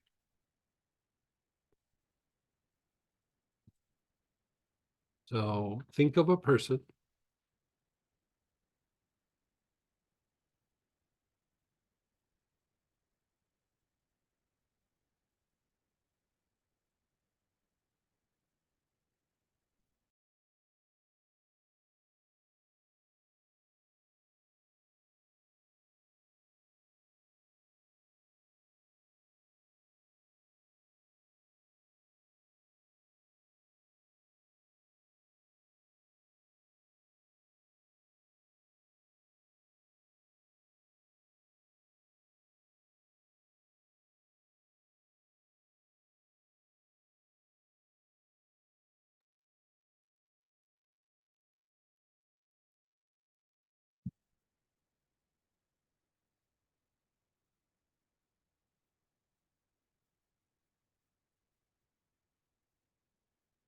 Okay, so you have one of the oils, you're focused on that person, your awareness is on the heart.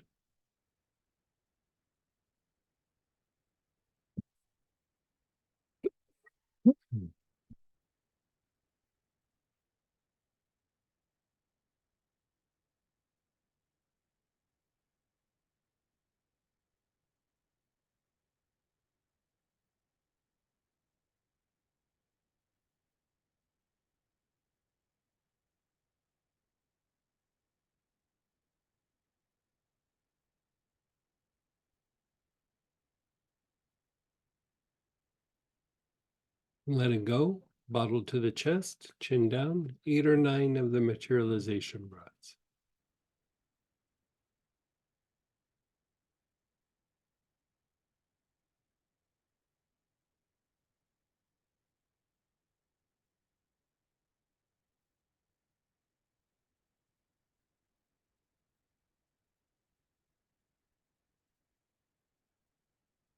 I think.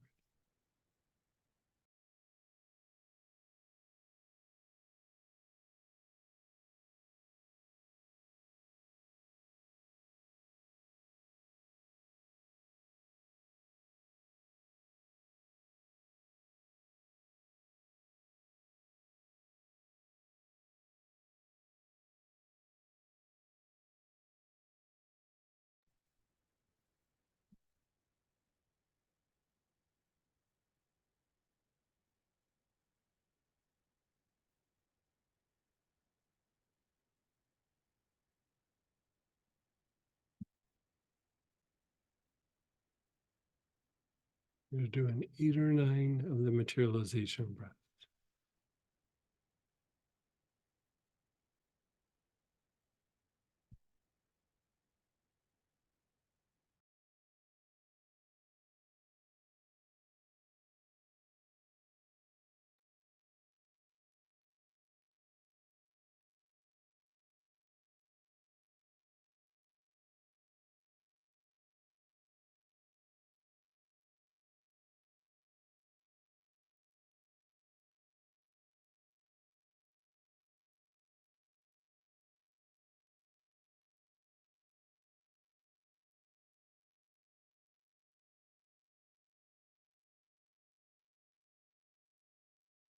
And just be still.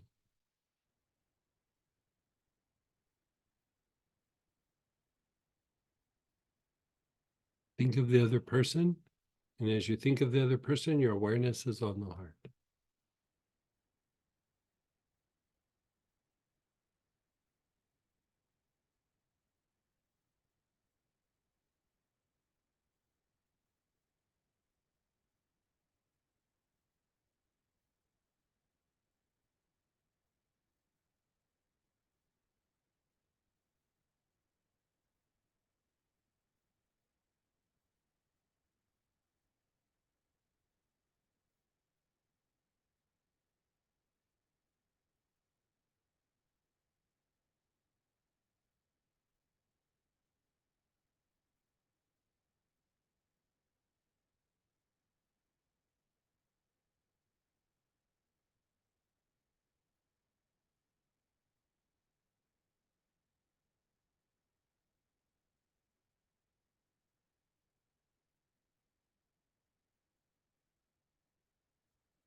Mhm.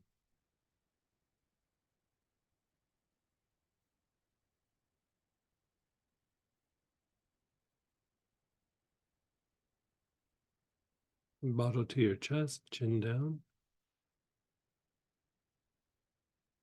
8 or 9 of the materialization breaths.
Your awareness is on the person. You're just being still.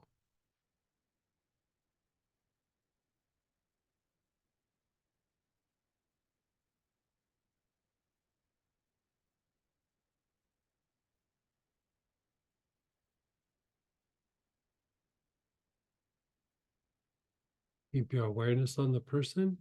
Your awareness is on the heart.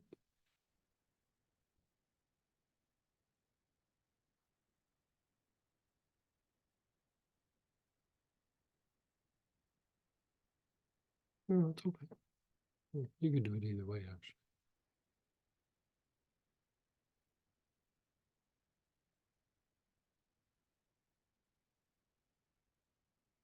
Take some long, slow, deep breaths with your awareness on your heart as you think of the other person.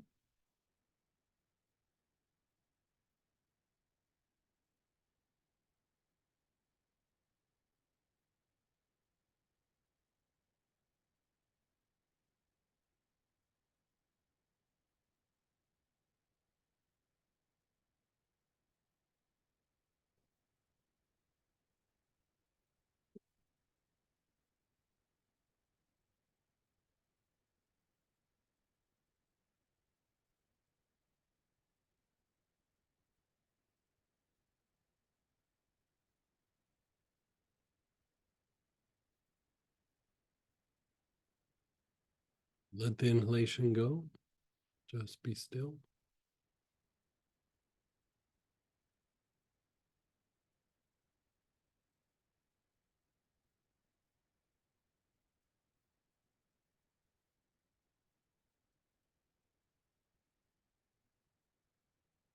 Bottle to your chest, chin down.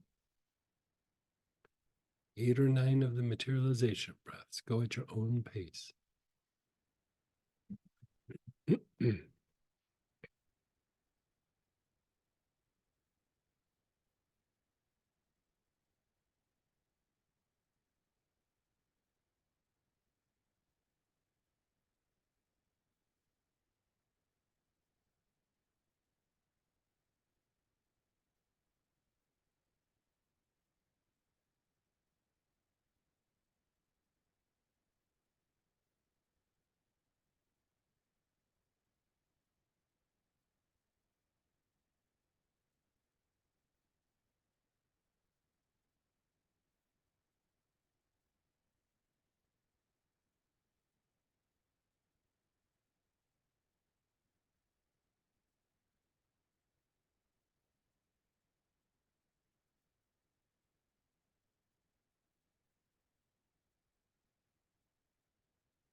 Just be still.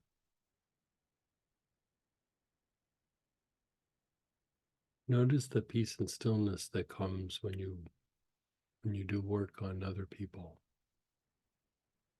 You know, as you do work on other people, you too get healed.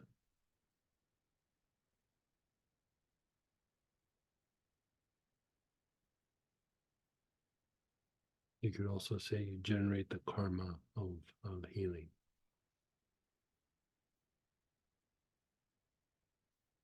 So let's jump to page 9. And we're looking at segment 6, healing past events. We did the chords for past events before lunch. So now let's put a little light in that area, right? So again, there's a bunch of choices: absinthium, acacia, which was in the kit, aloes, artemisia, Buddha wood, helichrysum, mugwort, opopanox, white oud, wormwood, and then charcoal root cleanser, healing elixir, which is one that's used for a lot of these. It was in the kit. Helichrysum supreme, nerve health, oil of Miron, again in the kit. Pain relief psychogenic, Paracelsus, Splendor, and trauma relief. Looks like we left the F off.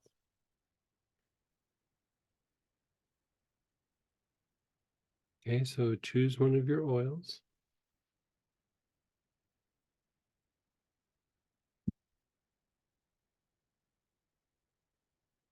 Now, think of the past event. Reflect on it. And as you connect with it, your awareness is on your heart, and you can do it with inhaling the oils or just reflect with your awareness on the heart. You can actually do this either way.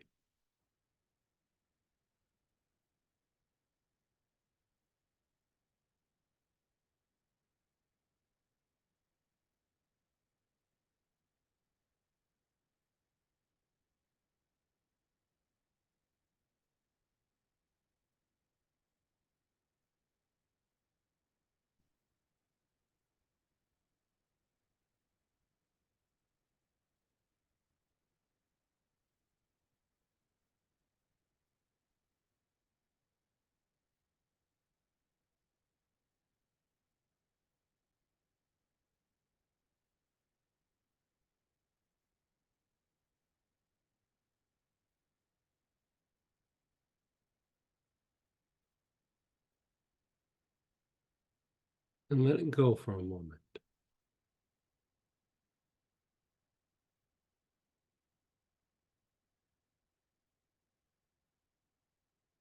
Just let it incubate for a moment.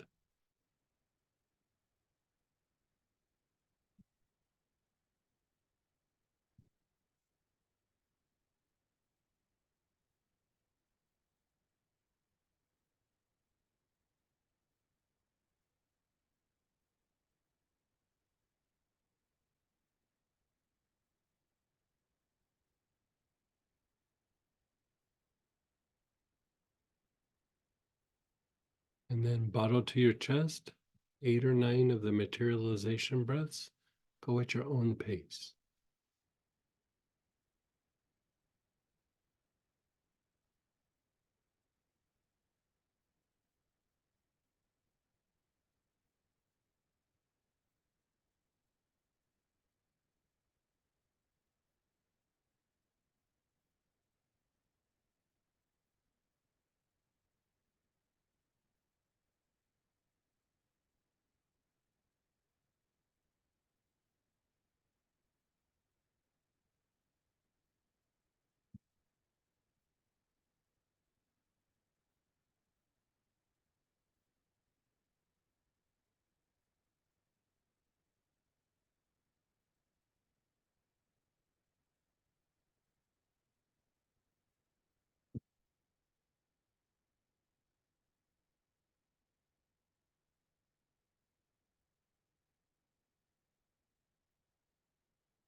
Just be still.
Again, you're reflecting on the past events. Your awareness is on the heart.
And then let it go. Bottle to the chest, chin down, 8 or 9 of the materialization breaths.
Your awareness is on the past event. You're just being still.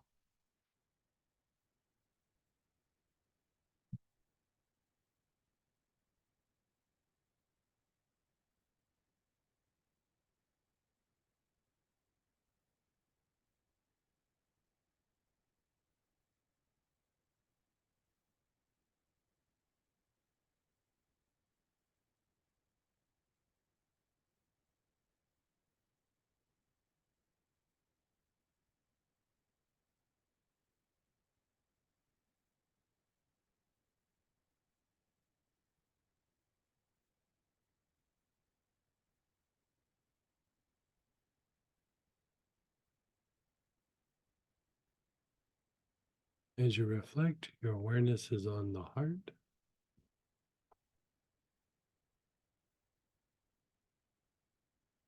You can inhale the oil if you'd like.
8 or 9 of the materialization breath.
Just be it still.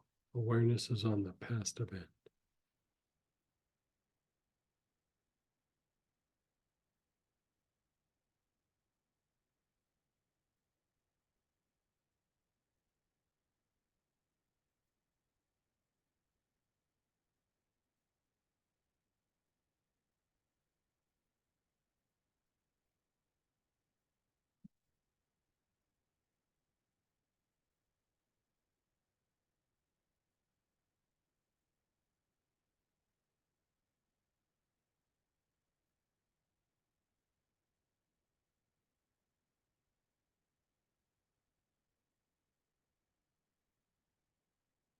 Notice how you feel when you think back of that past event. What do you notice?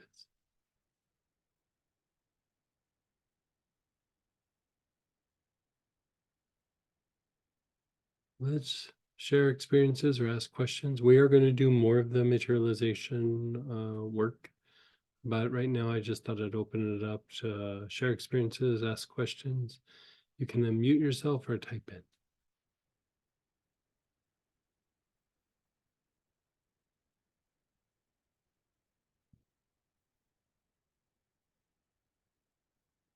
Go ahead, Brenda. Hi, Greg. Hey, Brenda, how are you?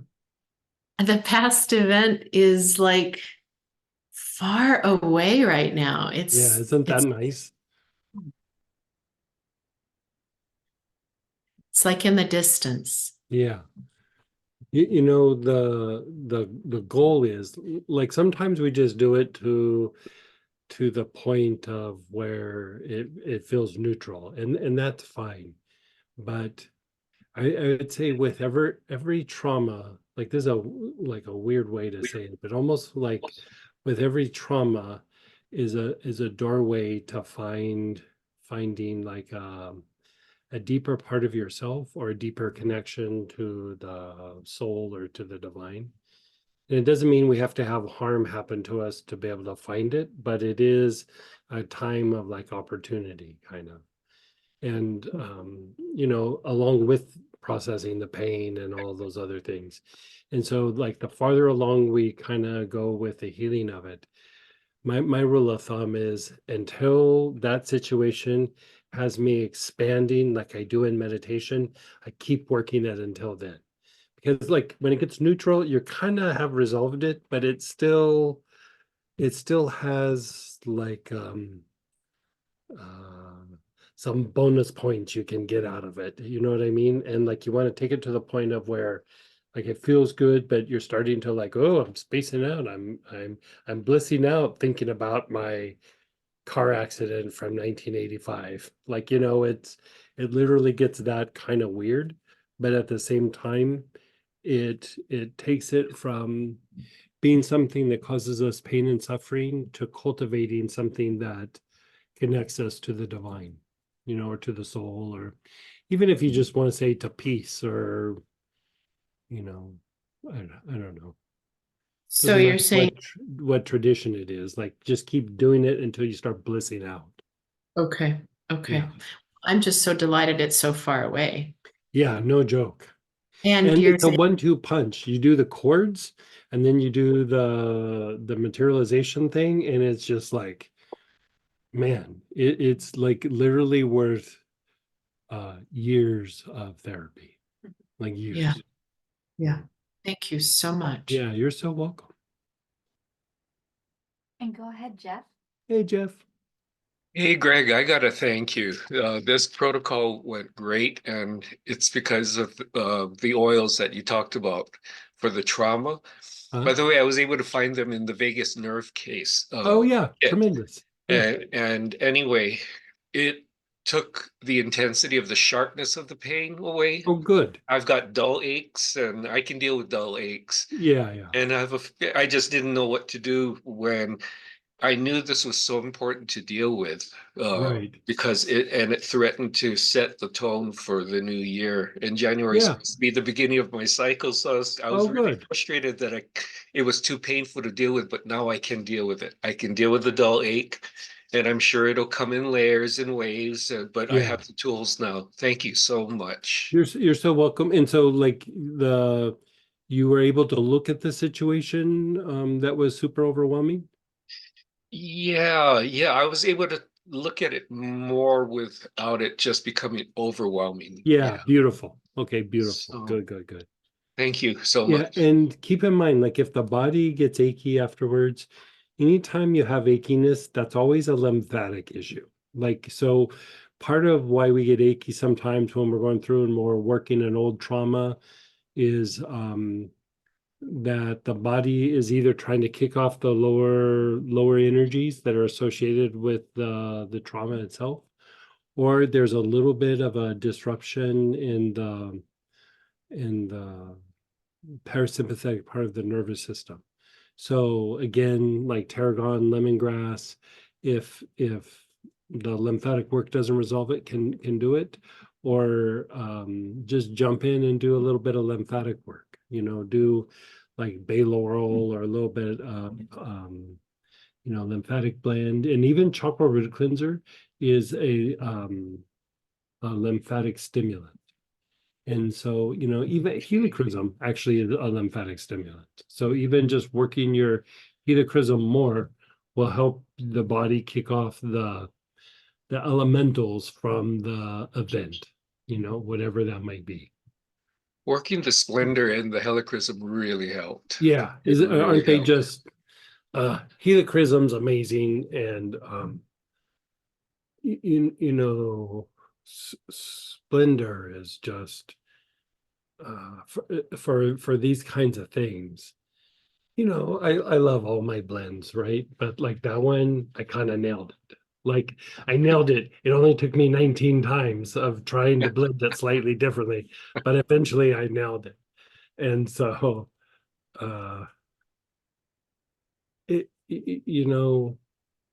I crack myself up that I forget about it because it works so good for what it does. But you work it for something, it feels good, and you move on, and then I just kind of forget about it. And so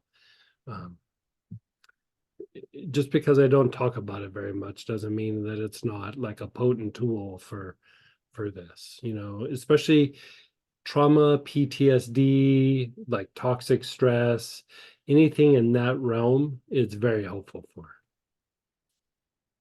In fact, I ordered extra Oh, good. of the splendor because Yeah, I plan to right. make that my number one right now, Yeah. my go-to. Well, It was really helpful to use the splendor before the helichrysum.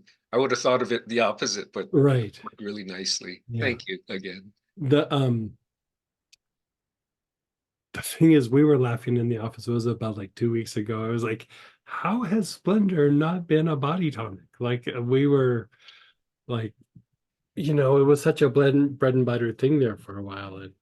And we kind of were on a PTSD kick there for a little bit. And, it would be a good body tonic. We're going to have to maybe make one tonight or something. Where would you apply it? I just put it all over the body. Like if you didn't want to do the whole body, just like your chest and your torso, But yeah, like I used to take Splendor baths all the time, and I always just felt like it made my body feel so much better. You know, it takes like when we either have a traumatic event or a negative past event or a lot of lower emotion, and lower emotion can still be just like frustration, you know, it could be anger, it could be irritation, could be confusion, you know, it could be all kinds of things. The body gets agitated, you know, the body itself, like the nervous system, the immune system, the endocrine system. And so Splendor and Dark Blue Tansy take the agitation out of the body. Still Point also does that as well.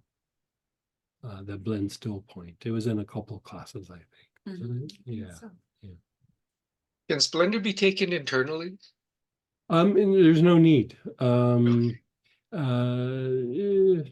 There's probably a couple of things you probably shouldn't take in there. It has the Mugwort and you know, Okay. if you did a drop or two, you'd be okay. But it's better inhaled or applied to your body topically. Okay, Yeah, by far.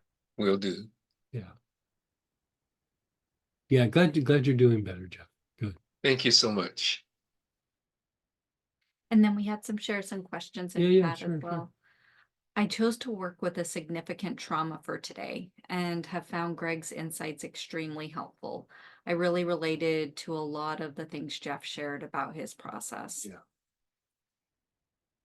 Yeah. When we did the first materialization on the knees, the Yeah. knees, I got up and walked and didn't want to stop. Yeah, good for you. Yeah, good for you. Oil of Miron is lovely. Yeah. What is the oil of Miron? Is this an anointing oil? Oil of Miron is actually an anointing oil. I don't have it on the site just because I follow a formula that's a very old formula, and it's myrrh and then a bunch of other plants, but it's like half myrrh and half the other plants. And most of them are flowers. And it is actually a traditional anointing oil out of the Armenian Orthodox Church, if I remember right. And yeah, it's Armenian, like the Armenian Orthodox Church. And so the story goes that the original version was made in the time of Moses, and Moses blessed and consecrated it. And what they would do is every time they would make a new batch, they would put a little bit of the old batch in the new batch, right? And then from Moses, it was around when Jesus was in the body, and they say that Jesus used it and also consecrated it. And then a bottle of it was buried, and one of the patron saints of Armenia, or the Armenian Church, found it and consecrated it and continued the tradition. And so every time they make a new batch, which is like every 7 years or something, they take a little bit of the old batch and they put it in that. And so to this day, they've followed that tradition through the ages. So in theory, when you get it from the Armenian Church, you know, the Orthodox Armenian Church, that it is in theory been touched by Moses, been touched by Christ, and I think the saint was Gregor or Gregory the Illuminator for the Armenian Church. And so through the ages, this has been continued. And the reason I don't put it on is I actually have some of that anointing oil that's from the Armenian Church. And so I continued the tradition where I put a little tiny bit of that in the oil of Miron. And so what it does is myrrh makes energy like physicalized down into the lower form, and all the flowers make the heart big. So it's basically like taking guidance from the soul and dropping it into the heart when you use that. Acacia also does that, by the way. But yeah, the oil of Muron is yeah, it's kind of special. So I only have a little tiny bit of that from the Armenian church, so that's why I don't put it on for sale. Okay. We did it in this kit, but we didn't, it's not something that's going to make the website.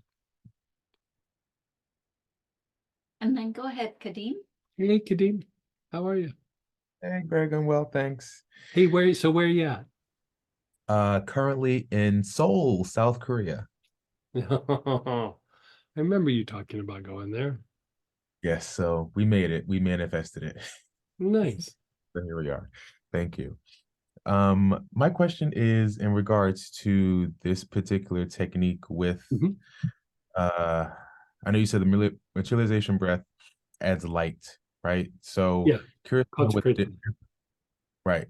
So what's the difference between doing the materialization breath and light and doing the technique of putting your two fingers down and like raising up your hands and just using the three fingers to send light?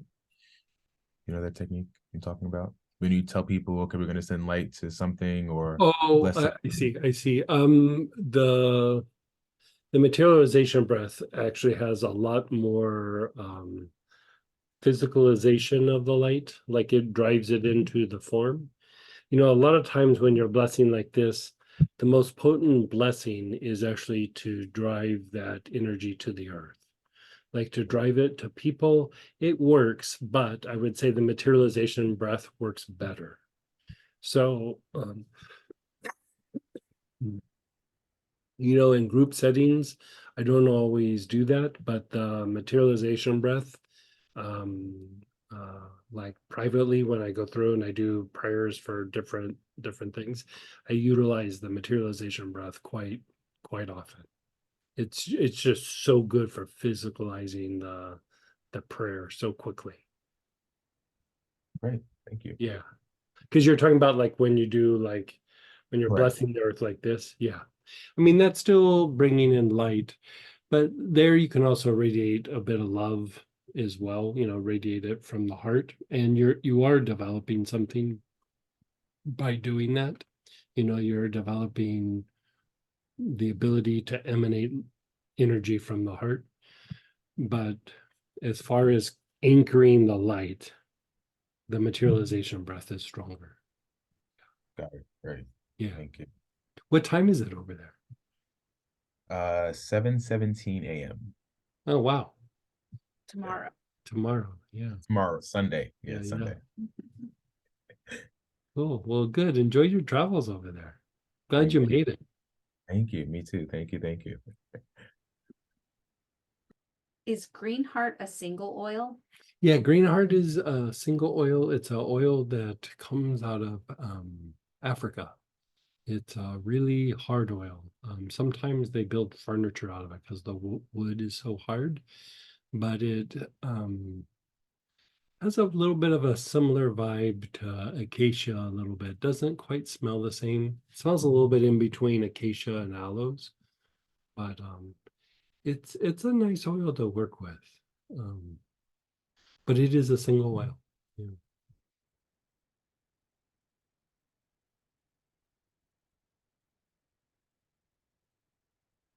To materialize goals, what oil is good? Yeah, we're gonna do goals after our next break. So yeah, we'll drop down that and we have a whole list of those things. Yeah.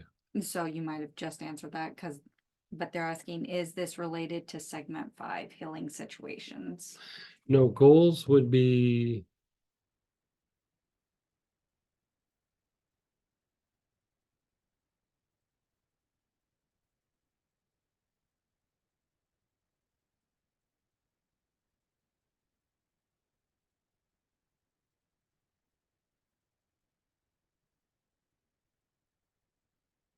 like starting to be down at page 21. There's actually segment 19 on page 22 that is materialization of goals. And we are going to be doing that. Yeah. So, yeah. Oh, there was a question earlier Sure. and I, like before lunch, we got it really quick. Is this technique good for past life stuff? I saw myself in connection with Hitler and releasing a lot of that stuff. Or maybe it was metaphoric and it was representing my own personal Holocaust in this lifetime with the event I was thinking about.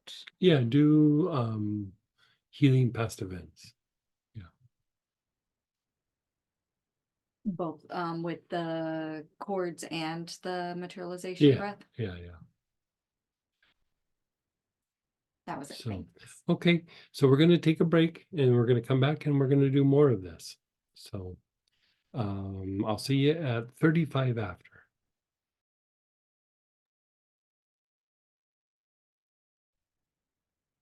Okay.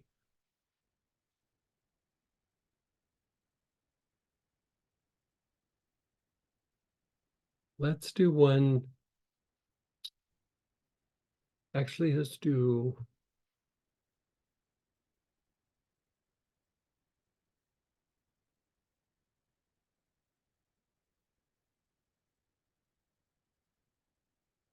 the top of page 17. The segment is prayer.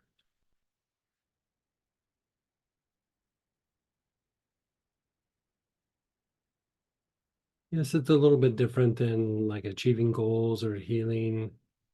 Like a prayer can, a prayer can just be invoking a holy name, a deity, wanting, your family to be protected or that somebody having difficulty in the world, um, find some peace. Difficulties just but the things that you see in the news, So it's not so much a goal where you're active, but it's like something that you might want to have some influence on, but it might be something that's completely out of your control. So you could throw this in the mix of healing other people, but I would say this is as close to a prayer, without using the words as possible. Okay, so the ones that got the kit, I know you have a bunch of choices. Let's use green heart for this one, just so you experience green heart. But there's tons of choices for the ones that have the booklet. I mean, there's three or four lines for each one, so tons of choices. And somebody asked about Chassid before. This is a very good one for Chassid for that.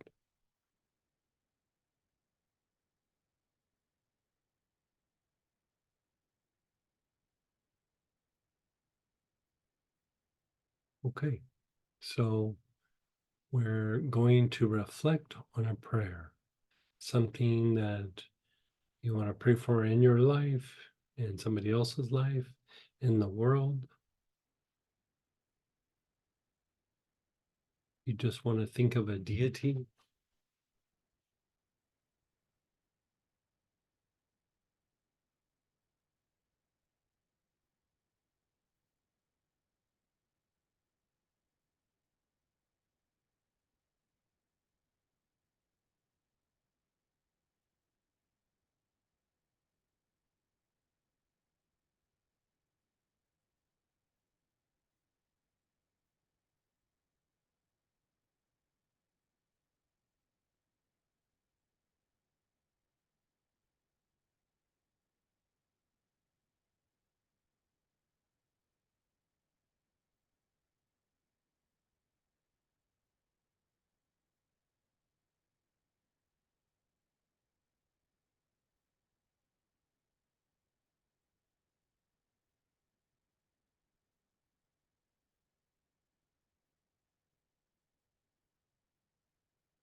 Your awareness is on the heart. You can inhale the oil at the same time if you wish.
And then let it go. Chin down to your chest. And chin down. 8 or 9 of the materialization breaths.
Just be still. Your awareness is on the prayer.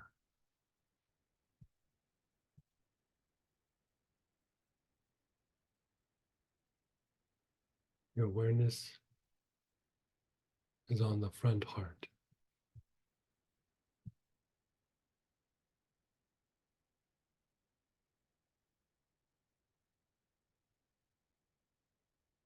Just keep your awareness on the front heart. You can let everything else go. Awareness on the front heart.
Reflect on the prayer again.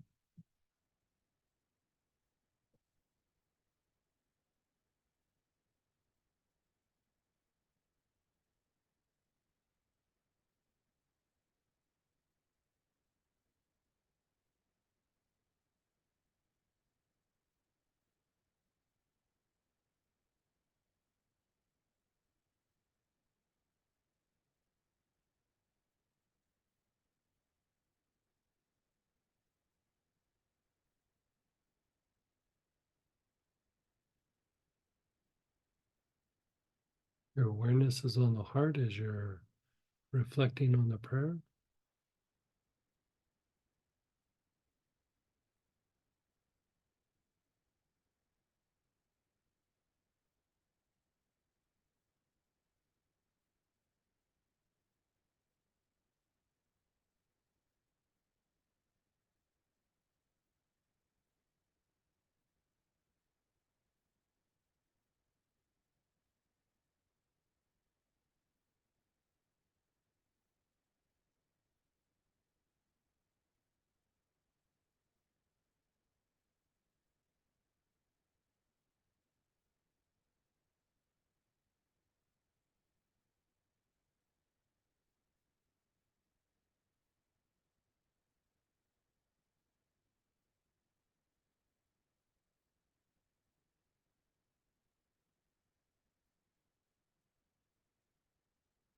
Let the bottle go.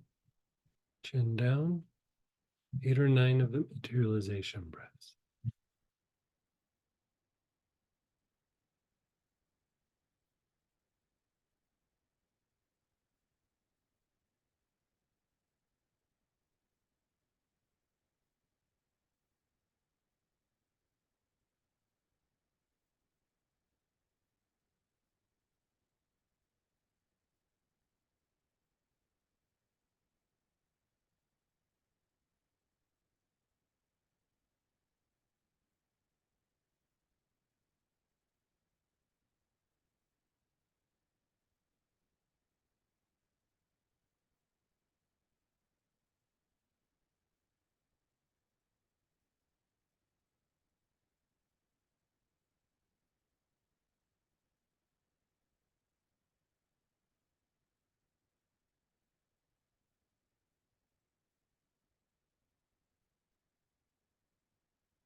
Just be still.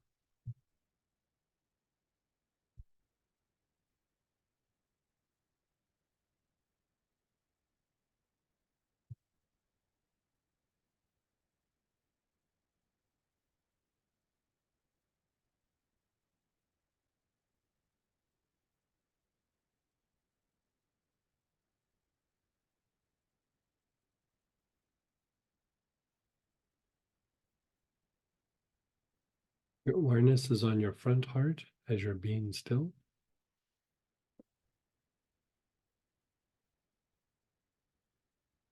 Just sit and just let things kind of flow.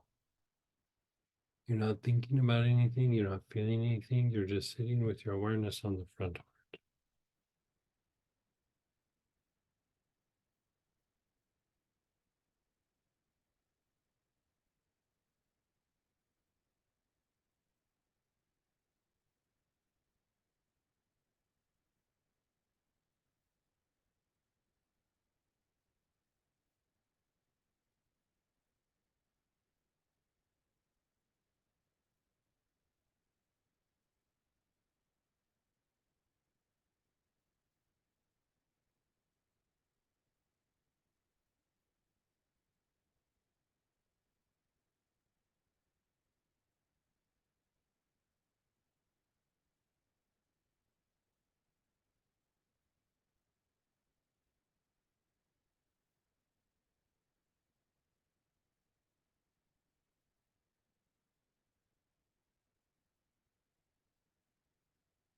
And one more time, reflect on the prayer.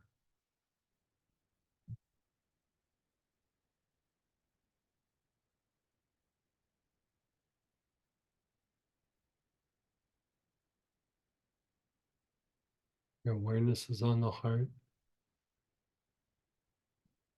You reflect on the prayer.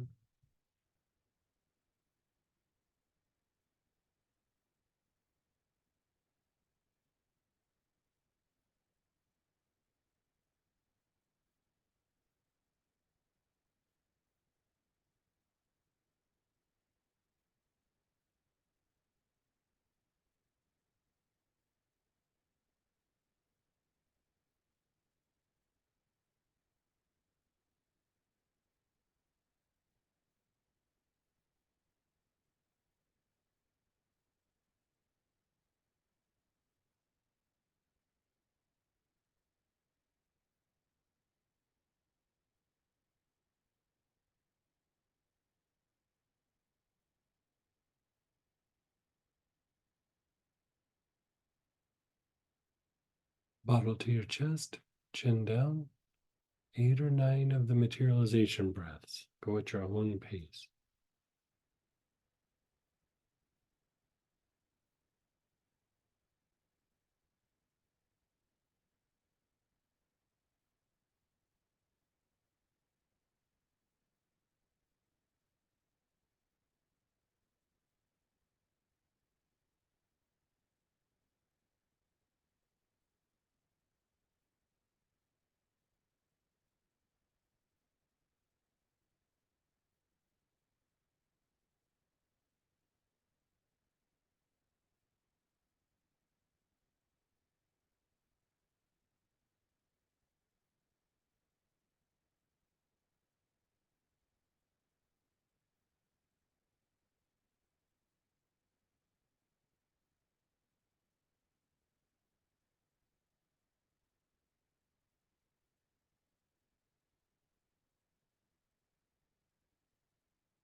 Your awareness is just on your heart. You're letting everything go. Just be still.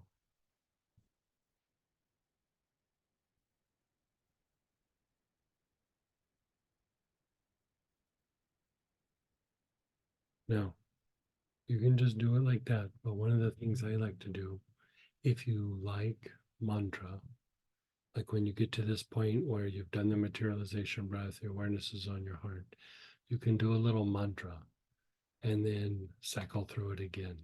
You know, mantra work is considered a form of prayer work. So let's just do a little version of it just for a moment, just to see. So close your eyes. And I'll chant, just keep your eyes closed.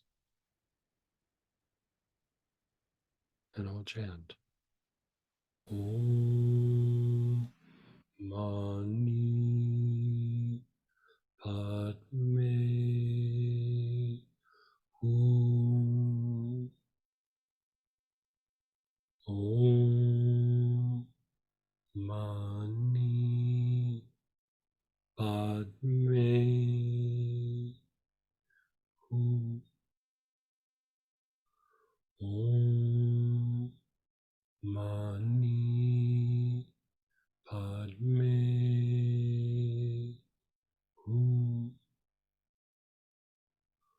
Om Mani Padme Hum. Om Mani Padme Hum. Om Mani Padme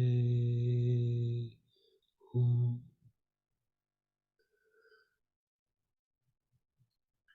If you just want a simple mantra, you could also just chant Amen.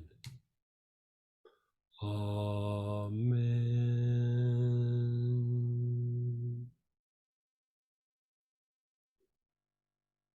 Amen.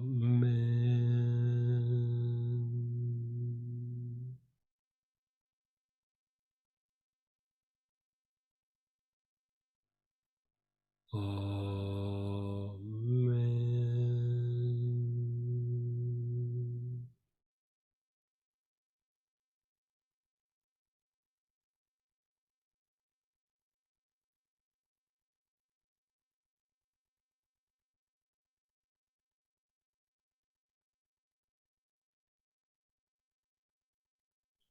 Amen.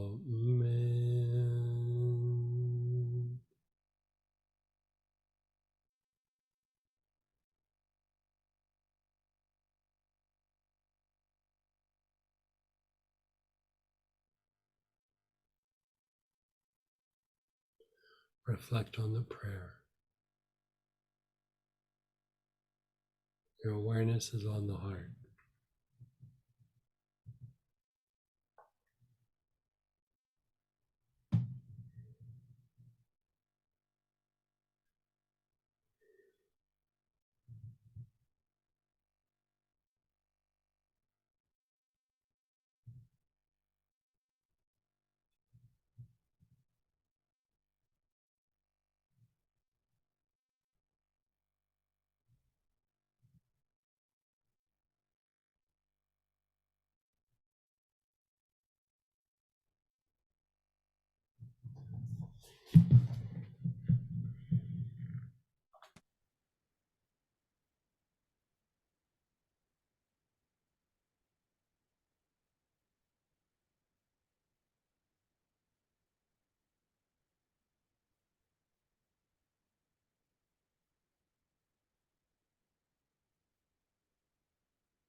Bottle to your chest, chin down, 8 or 9 of the materialization breaths.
Okay, notice how you feel.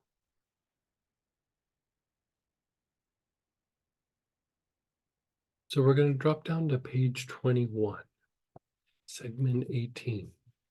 So this is basically like a cookbook. You can flip through, like, some of the things in here are about healing, some of it's about spiritual practice.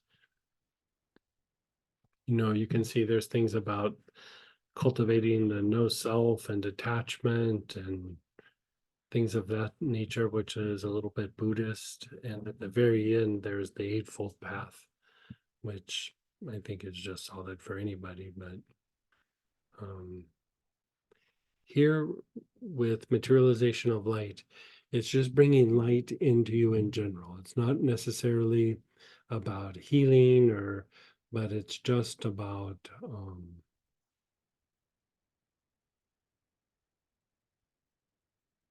it's basically like it spreads light just to all the things that you touch and do, and that's part of your life. It's a little bit more like a meditation than it is about like trying to focus on something. And so again, here, lots of different choices. The only difference with this one is when it's time to reflect on, like, say, the prayer or the goal, you're not reflecting on anything. You're just sitting there with your awareness on the heart. So at the end, we'll be putting our awareness on the back throat, which helps bring light into the lower aspects of ourselves. Right?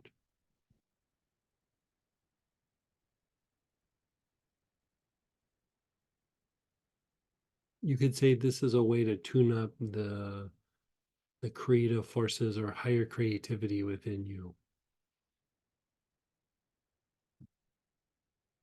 Okay, so pick which oil you'd like to use. There's lots of choices here.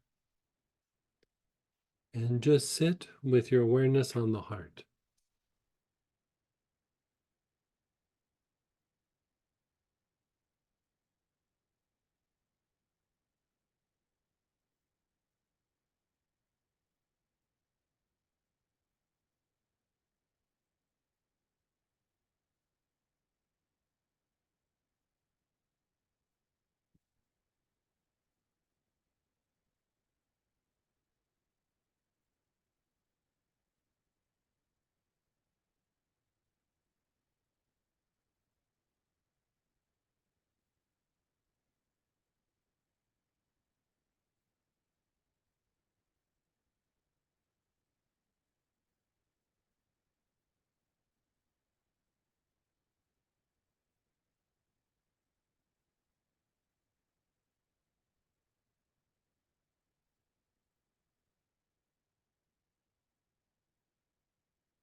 And then hold the bottle to your chest, whichever oil you're using.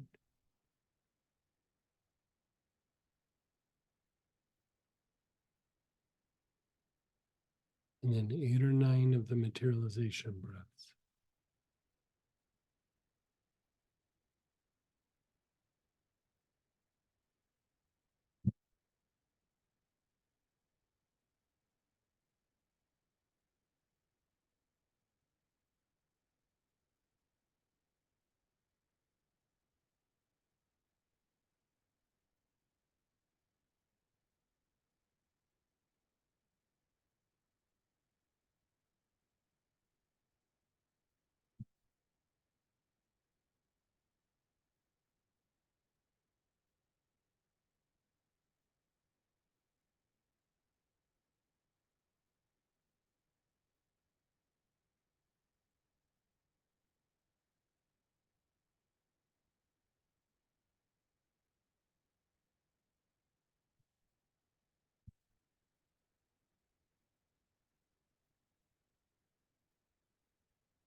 You're just being still.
Again, bottle to your chest, chin down, 8 or 9 of the materialization breaths.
Just be still.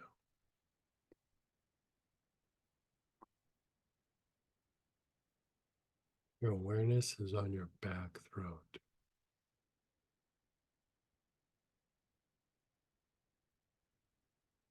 No need to inhale. You can just keep your awareness on the back throat.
Just let go for a moment. Your awareness is on the heart.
Bottle to your chest, chin down.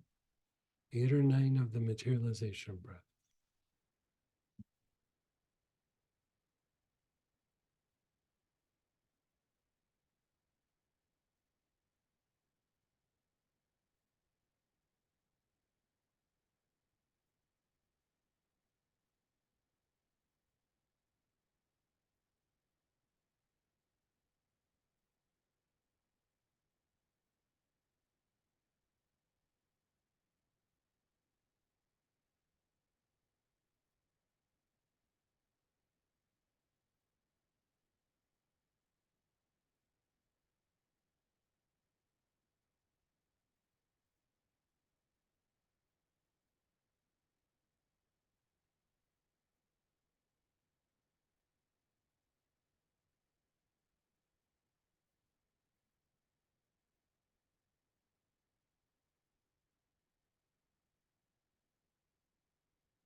And just be still.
Awareness is on the back throat.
Just let go. Let go of everything.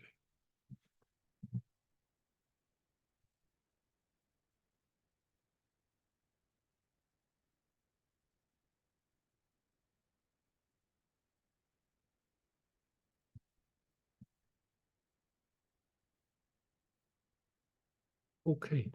Notice how you feel. It feels kind of nice. Yeah, it was a little bit like a meditation and very peaceful. I like to do that one. But let's move to segment 19, which is the top of page 22. And that is materialization of goals. And prosperity, materialization, whatever you want to call it. So here again, choices. This is where cassia, cinnamon, tamala, abramelin, they all shine, but there's other choices. Materialization blend, prosperity blend, Solomon's hyssop, frankincense. Oil of Miron is still very good for this. And so here we're going to look at just like you achieving your goals. Like, okay, I wanna improve my business. I wanna work out more. I wanna go for walks. I wanna fill in the blank. I wanna do this craft project. I wanna, move. I wanna clean out the closet. I wanna, whatever it is. So let's have you come up with at least 2 goals, if not 3 goals. And we're going to do 1 goal at a time. So now, when you're thinking of your goal, you're just thinking of the goal. Observe it.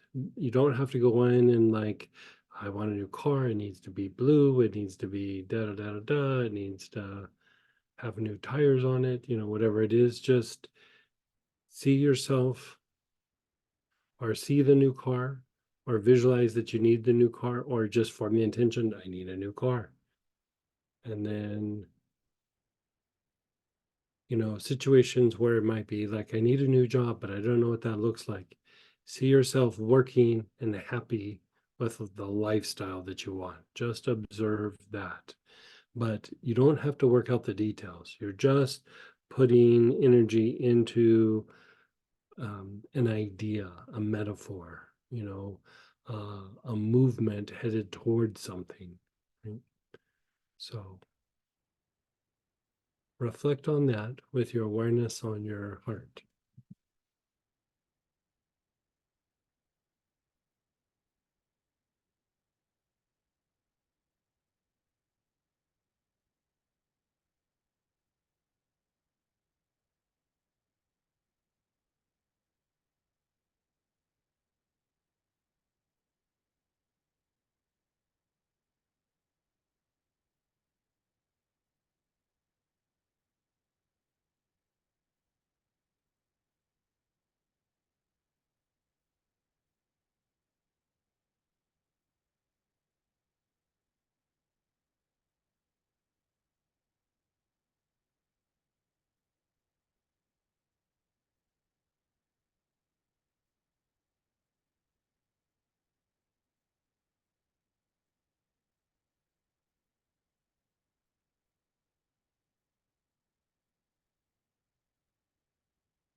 Your awareness is on the heart. You're still inhaling. Bottle to your chest. Let go of all the imagery. Chin down, 8 or 9 of the materialization breaths.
You're just being still. Your awareness is on your navel.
Let the navel go.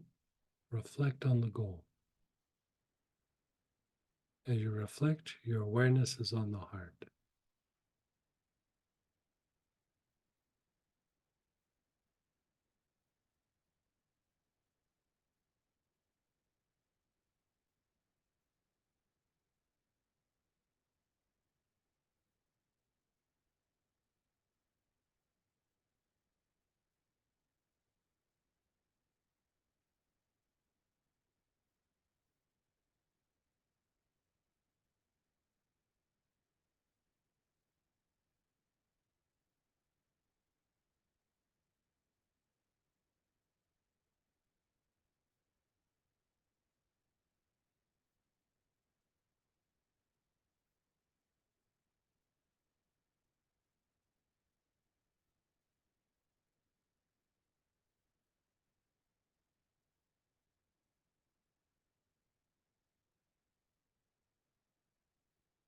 Bottle to your chest, chin down, 8 or 9 of the materialization breath.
Now, just check in with the goal. How does it feel? How does it seem?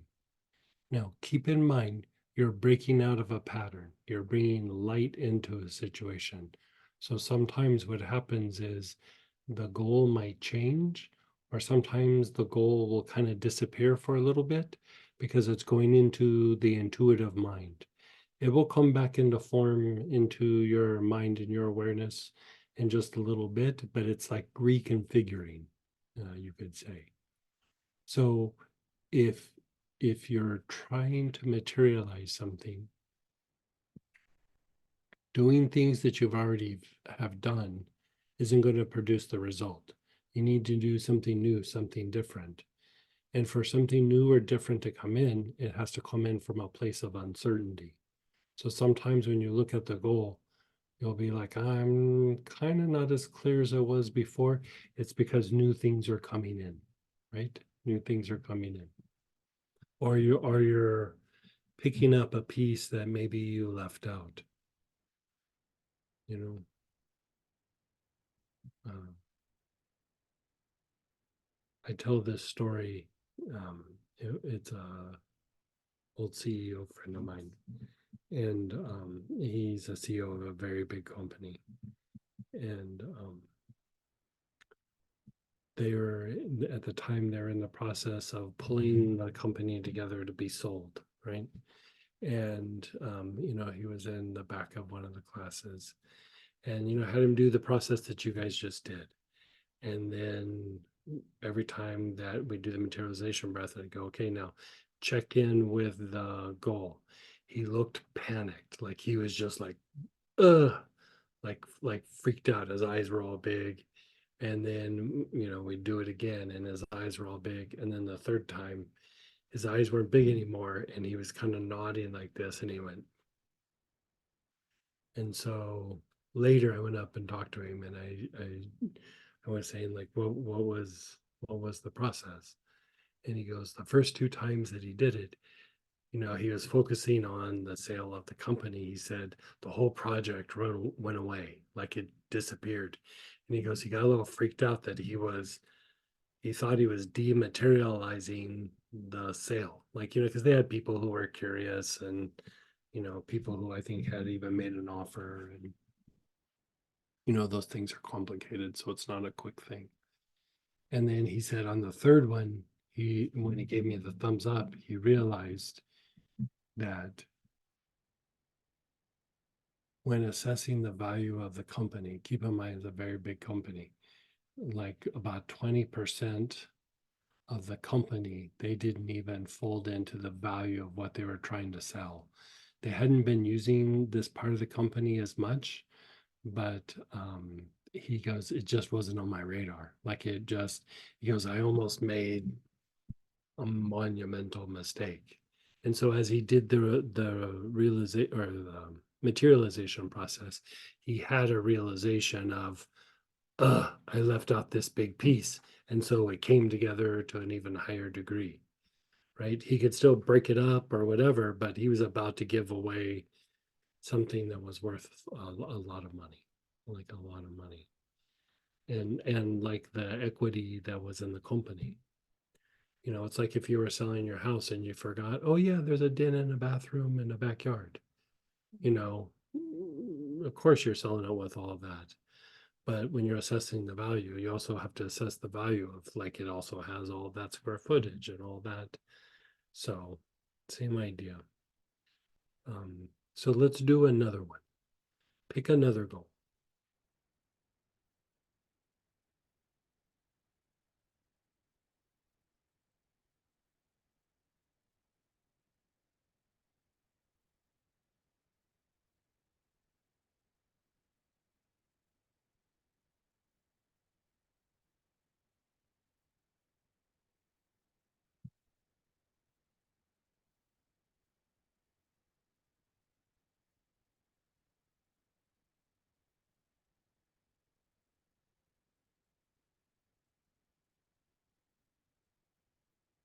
You're visualizing it. Your awareness is on the heart.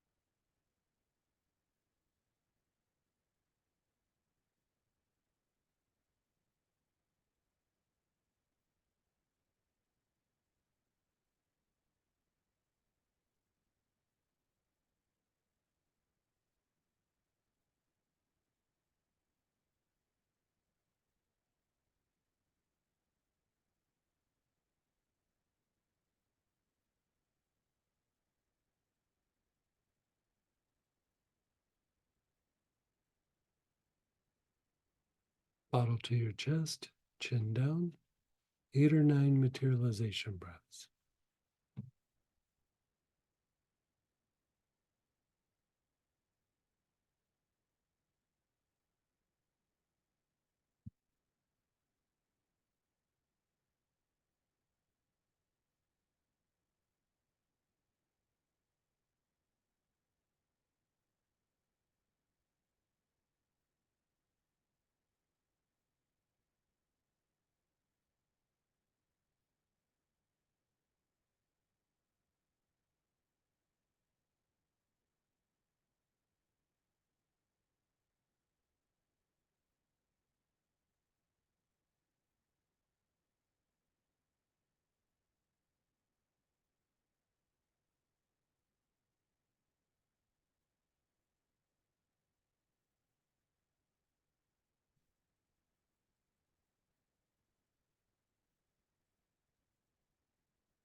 Just be still. Your awareness is on the navel.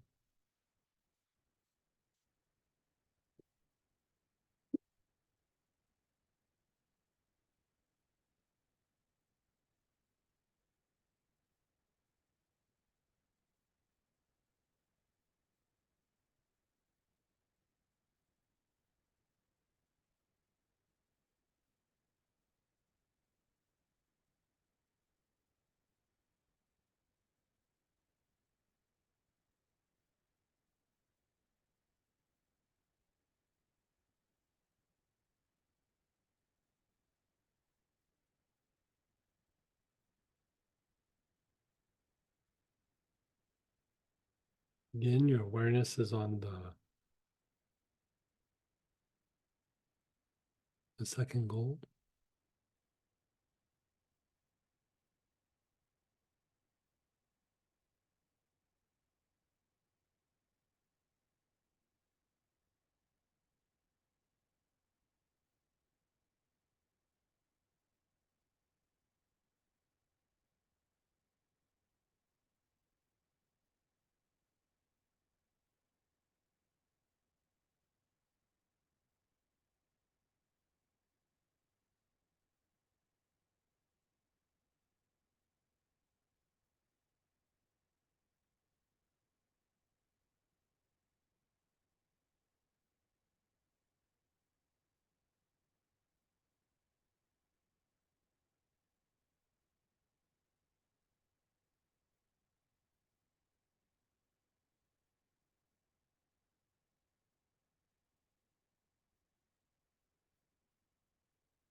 Bottle to the chest, chin down, 8 or 9 materialization breaths.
Just be still.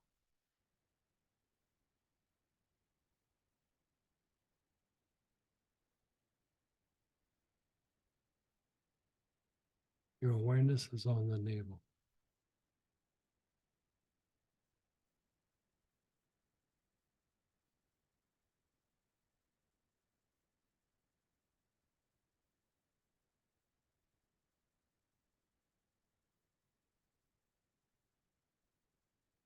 So check in with your goal.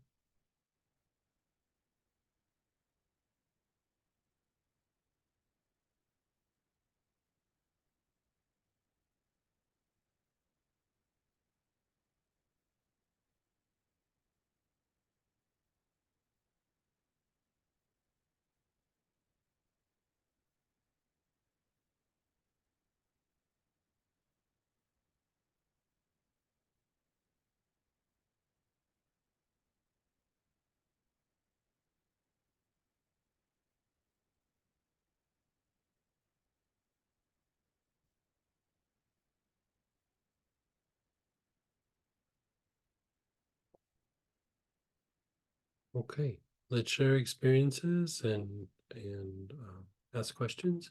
You can unmute yourself or type in. Go ahead, Teresa. Hey, Teresa.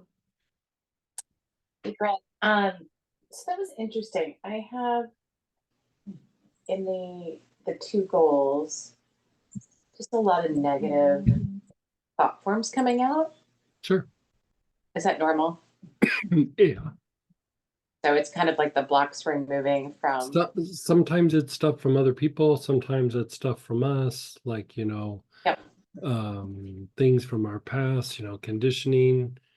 Even though you might have very positive thoughts about it, there's always going to be a little bit, negative or from a past, past situation, an old trauma, whatever it is. Mhm.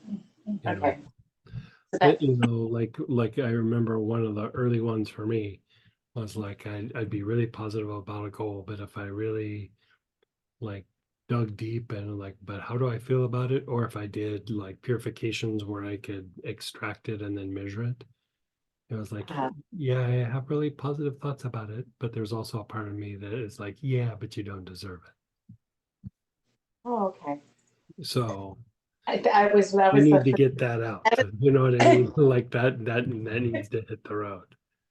that was the first thing that came up actually. Yeah. Um, There's that, and sometimes it's stuff that we know about, and sometimes it makes absolutely no sense. Might be influences from family or from the environment, but we also sometimes have like thoughts about it, maybe from past incarnations. The big one from the past is vows of poverty, even. And so like you'll be doing these things to be successful, but inside in the unconscious, you're like, yeah, but you have that vow. uh-huh. Usually you can tell that because you do well for others, but when it comes to yourself, you don't do well. That's usually a potential for a vow of poverty. Uh-huh. Okay. Because you're good at it, but it's like soon as it's like, but now I'm going to do good. They're like, no, you took a vow, like you can't do it. And a vow, for whatever the time was, it was part of the practice or whatever, but when you make a vow, sometimes it follows you for incarnations. And so even the vow is still just energy, and it can be like removed, especially from the basic chakra, but you just keep doing this over and over again. If you even that materialization of light, that's part of the stuff that it flushes out, is just stuff like that, Oh, okay. non-specific. But doing the goal work here, it would still work, but that was a big one for me. Like you know I wasn't even aware that that was an issue, and the teacher, the guru, pointed it out. He's like, many lives of a monk, or a nun or whatever. and it manifested like the basic, like as long as I was doing stuff for other people, I was always good. As soon as I did anything for myself, it would always fall apart. And he said that's the mechanics of a vow. Like that's what happens when you have a vow. And so Oh my gosh. yeah. It's perfect that you said that. Yeah. Yeah, that totally makes sense. Yeah. Because it like even like, you know, like when I tell my stories from like, oh, back in the day, you know, a lot of times like when I was doing research and development and everything, uh you know, I was a good at a lot of things, but the research part, I was really, I mean, out of all the things, it was the thing that excited me. I was really kind of good at it. Like, you know, not to do my own horn, but almost all my work, you know, I got paid for it somewhat. I gave it away. Like I was always like, yeah, I'm just doing this for you know, whatever. And I would, you know, I would get paid a little bit and everything, but it was more about the, you know, the group or coming up with approaches to heal or just the fun of doing research. Like it was just like going to the movies for me. I love doing research. And so whenever I would start to put a project together to do research, it would fall apart. But if I did it to contribute to somebody else's thing, that would knock it out of the park. Like knock it out of the park. Like do things that like people just didn't think were possible. And you know, I was like, but how do I get that directed towards me? You know? And that's when I brought it up to the teacher and he said, yeah, that's the mechanics of a vow of poverty. Yeah. Oh, fantastic. Yeah. Well, thank you. I mean, it's nice to know that it can be released. Yeah, it totally, like if you do the materialization thing, you just clean up the basic, like even using the basic chakra blend, using aloes on the basic chakra, using frankincense, using tobacco, even spike might do it. But cistus, that would be another one. Just inhale it, do it on your basic, and then do the joints of your arms and legs, and it'll flush it out. Okay, basic and joints of arms and legs. Yeah. Okay, that's great. Because the arms and legs are extensions of the basic. So Yeah. you wanna flush it out of the basic and then the arms and legs. Yeah. Okay. And that would be also one of the vows that often went with that would be a vow of celibacy. So that would also be the same. Yeah, that one's not as common. It does happen quite a bit, but you know, definitely the same thing, but that would be the sex chakra. So for that, the sex chakra blend, Palo Santo, frankincense would probably work. Tuberose would probably be the one to use for that, or ginger lily. Okay. Yeah, one of those two. Yeah. It's a little bit different with the basic than with the other chakras. So like the basic, it has almost like a set of rules unto itself. All the other chakras are kind of straightforward, but the basic, yeah. Yep. So, yeah. So, you know what else would be a good one for that? Lang Lang. Lang Lang would be good, very good for that one. Yeah. Yeah, and it would just be this protocol, and the focus would be on Just focus on the sex chakra. Like, yeah. I mean, you could do sex chakra, back heart, back throat, crown, but heavy emphasis on the sex chakra. Okay. Yeah. Right. Super. Yeah. Thank you very much. You're so welcome. And then go ahead, Peggy. Hey, Peggy. Let's get you unmuted.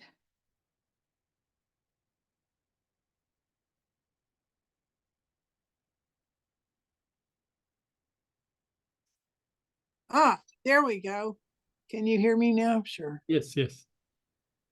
Okay, so that's been my thing because my talent is connecting people, and I do it because it's fun and it's easy, and I end up making a lot of money for other people and not for me, Mhm. which is what I've been working on. So having that is my pattern. Do the base chakra like we just If for vows of poverty, you work the basic chakra and then the arms and the legs. just inhaling the oil. Right, and then directing it to the basic and then the joints of the arms and the legs. Wow. But like frankincense, aloes, tobacco, Sisters. cistus. Yeah. Yeah. Well, you know, I got frankincense always. Okay, so and God, that's oh man. I'm so glad I stayed till the end, although I wasn't going anywhere, but this is what I needed to hear. And just information, what's in Ebermelon? Cinnamon, cassia, myrrh, and calamus. Oh, that's wonderful. Mhm. Okay, so yeah, because my goals were feeling darn great. Good. Yeah. And but I should keep doing the basic Yeah, thing. and with the goals, you want to keep doing it like maybe daily for like a week or so. If it's not a big goal, maybe 1 or 2 times is good. But if it's a really significant goal that's long term, do it for like a week to 2 weeks daily. Okay, so basic and arms and leg joints For the vow. for the vow. And then Right. does that feel like that's probably what it is, or I'd have to look. Yeah. here I am? Yeah. It takes a lot to look at that. Like past life stuff is not a quick look. I know that, but Yeah. thank you. Yeah, that gives me lots of thought, and Yeah, good. it's great. Thank you so much. No And this has problem. been a great day. Thanks. Good. Super helpful information on how to get rid of past life vows of poverty. I have made so much money for others and always wondered why it's been such an issue for making Yeah. it myself. Yeah. The tough one. Yeah. Please, can we do a class to dedicate and put to rest the vows of poverty? I am sure I am struggling with lingering vows. Yeah, it's actually very common in spiritual circles, because it's not the first time you've done things on the path. And so, maybe for the general public, not that big of a deal, but for people who are on the path, you're naturally inclined, like every incarnation, to keep doing some form of something. And so tendency is you're a monk or a nun or a swami or a yogi or something. And go ahead, Cindy. Hey, Cindy.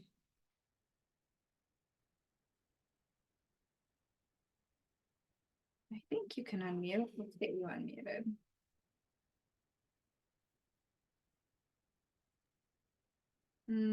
Try again. There you go. Okay, there we go. Not used to be. Hey, there we go. So I've noticed a relationship between the response that you talked earlier, when you kind of make yourself respond to the way someone's treating you. You already have like this radar up. Yes. And Yes. and that and the same thing to like the vow of poverty. So, I was thinking when you were talking about, relatives or how someone treats you, that you kind of set it up because you're expecting it. Well, Yeah, I that's what, think I see where you're going with that. Like in the vow of poverty is almost like this automatic behavior or action that happens without you really thinking about it. Like you're not going, a couple bodies ago, I did this thing, I gotta, keep doing this vow of poverty, it's just, it's in there. It's in the permanent seed, and it's in the karmic imagery that flows through the blood, or, that's in the blood, I should say. And so you're right. I had never thought about it like that, but it is very similar to like that inherited behavior part. And so, now that you say that, you could potentially even do the cord work with that behavior as well. It probably would make it dissipate faster. The behavior with the person or the, No, like, back when we were doing chords and there was the invested behavior, you can go like, okay, I'm looking at all the times where I try to make money for other people, I do good, I do try to do things for myself, and I just always stumble, I always fall forward. And because the thing is like behavior is like really compressed energy that's like yeah. in a pattern. And so by working the chord, it's like you're undoing the compression to make it easier to break up. That makes sense. Because I'm Yeah. already um ruminating, anticipating how I'm going to be treated, and I already anticipate that I'm going to fail in, Right. and so you get this apathy that says, why even try? Right. And so like what I would say, like maybe like invested behavior is just like watch like, okay, what happens when I start failing, or I start not, things start going south in the situation. Do the like watch the behavior, and unwind it with the invested behaviors with the chords, and then come back in whatever it is, if it's a person, if it's a situation. If you don't know, just come back to materialization of light, like, the segment 18, like just come back to that. But if you go, okay, it's always with relationships, it's always with this, it's always with, then just find the segment where it's other people or relationship, or, and then work that after you've done the chords.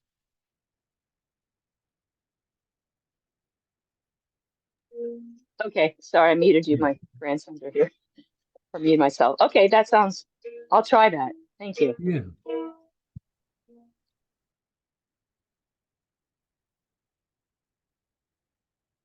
I really like the new format of the booklet.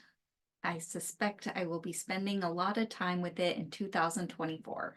Oh, good. Meaning the little reference things. Mhm, Yeah, I'm gonna try to put references to older classes for different things that, might strike you in a class, like a particular segment or something, and just make the classes that you've already done more interactive, you know. And so if you haven't had it, you can just disregard it. But if you hit one segment, you're like, oh, this really strikes a chord in me, then you can go, okay, what other classes does this, also is associated with this, particular pattern or whatever it is. And then you can go and work the other classes as well. And so, this was my first attempt. Within a couple months, I'll really have it down. So we've set up a whole little system of how I can go through and look at the older classes, and so many I don't remember them all. And so, more importantly, I don't always remember the names. I remember the concepts, but I don't usually remember the name. And so we'll keep setting that up. So especially if you guys like it, we're gonna make the booklet a lot more interactive with the stuff you've already done, and the ability to assess, oils and things like that, but then also with the website, and we're working on upgrading the website right now. And that's gonna take a little while, but Robert and Samantha are working all the time on it. So Thank you, thank you. A fantastic class to end the year with and start anew. Yeah. Have a happy new year. Much love and gratitude. Thank you. Fantastic class and amazing booklet. Yeah. Thank you. Good. Keep in mind that like we just barely scratched what's in here, but I wanted to give you guys the ability to like flip through and problem solve on your own. And so I tried to give you a bunch of choices. And then go ahead, Letty, then Deborah. Hey, Miss Letty. Hi, Greg. Speaking of rock stars, Well, I was just going to mention about harmonized relationships because I've always liked that booklet. We could have added this one in that section for. we could have, but like I couldn't remember the name of it, and then I couldn't find it on my list, and then I was like, I knew there was like a relationship class, but Yeah, you called it yeah. harmonized relationships. I like that one because it has you broke it down into like love of family, the friendship, romantic love, and then selfless love. So that was a nice class. We should revisit redo it. We should sometime. redo it. It's just a one dayer, Yes. isn't it? Like it's just one day. It was a 1 day. Yeah. I think you broke that one up and then you did another one on that day. I think you did two. Well, you did that 1 day and then what did you do the day before that one? Well, we've done relationship class 2 times now, so it was different each time. I don't remember exactly. Probably that was back in the time the Angels. Yeah, I think That was Angel 1 on 1 day. Yeah. And, yeah. Yes, that was a good class. Yeah. Like But I just still work with the Angels now, but that's like when we just first started working with the Angels. Yeah. Yeah. Well, you can always just send me a message. You're like, what class do you think? Yeah. I mean, I don't know them all like you do, but I mean, I might be able to. I think you know them better than I do, to be honest with you. That was it. I was just going to comment on that. Thank you. Yeah, and thank you so much for everything you do. You're welcome. For those of you who don't know, she's the one that makes my mishmash of writings into these nice booklets that are very legible. So thank you so much, Greg. Thank you for everything. yeah, thank you so much. Y'all have a happy new year if I don't talk to y'all before then. And everyone else as well. Yeah, I got to get you the new, like the updated version for the next booklet next weekend. Okay. Yeah. I also need to get with you on how to use the Provo. Oh yes. Yeah. Or do I have to go visit you in person? No, I'll show you how to do it. Okay. But you Thank can you so always much, come Greg. visit us in person. Yeah. Have a tortilla fest again. Yeah, there you go. Yeah.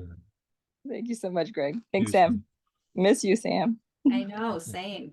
Missing your tortillas. Mine aren't the same. And then go ahead, Deborah, then Peggy. Hey, Miss Deborah. Hi, Greg. Hi, Sam. Hi, everybody. Love this class. Didn't get a chance to participate much, but I love that you've got so many references in it. Good. Yeah, I was curious, is it really hard to also include references to any of the like little short YouTubes that go with parts? Oh, we'll work our way up to that, but yeah.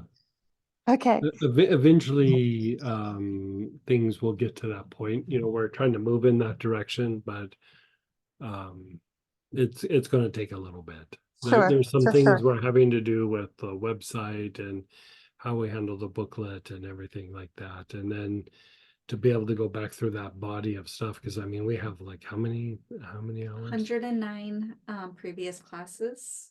Yeah, but but like even the shorts, like there's the shorts, there's like thousands of hours of stuff that like we have them cataloged somewhat on YouTube, but 1,200 YouTubes. yeah, we have 1,200 YouTubes. So but we're trying to do something of that nature, Yeah. Well, it's, I figured that the YouTube request was big, but I thought I'd throw it out there. So thanks. We're working on it though. Like that's I'm not sure what it's gonna look like, but we're just moving the steps so that we can make everything way more interactive, you know, Yeah. way more interactive. And I really loved when you added on where you said you could add a mantra to that particular. Yeah. Yeah. Because mantras they get me through the day. Yeah, And sure. yeah, so thank you for including that. Yeah, I mean, you can add that to any of the processes. You know, one of the things that we're going to do in mid to late January is we'll have a little group that's like a study group, you know, a little free thing that we do where we use a purba and a dorje and mantras and oils and breathing and you know, just kind of pull a whole bunch of different modalities all together to do a little practice for the people who want to do it. You know, it won't be a class that I teach on the weekends, but you know, it'll be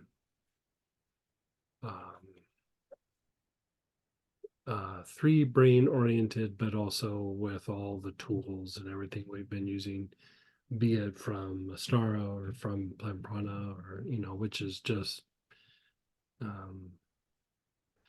I'm doing things in Astara, like I'm covering a lot of the same material, but I do it in a very different way at Astara.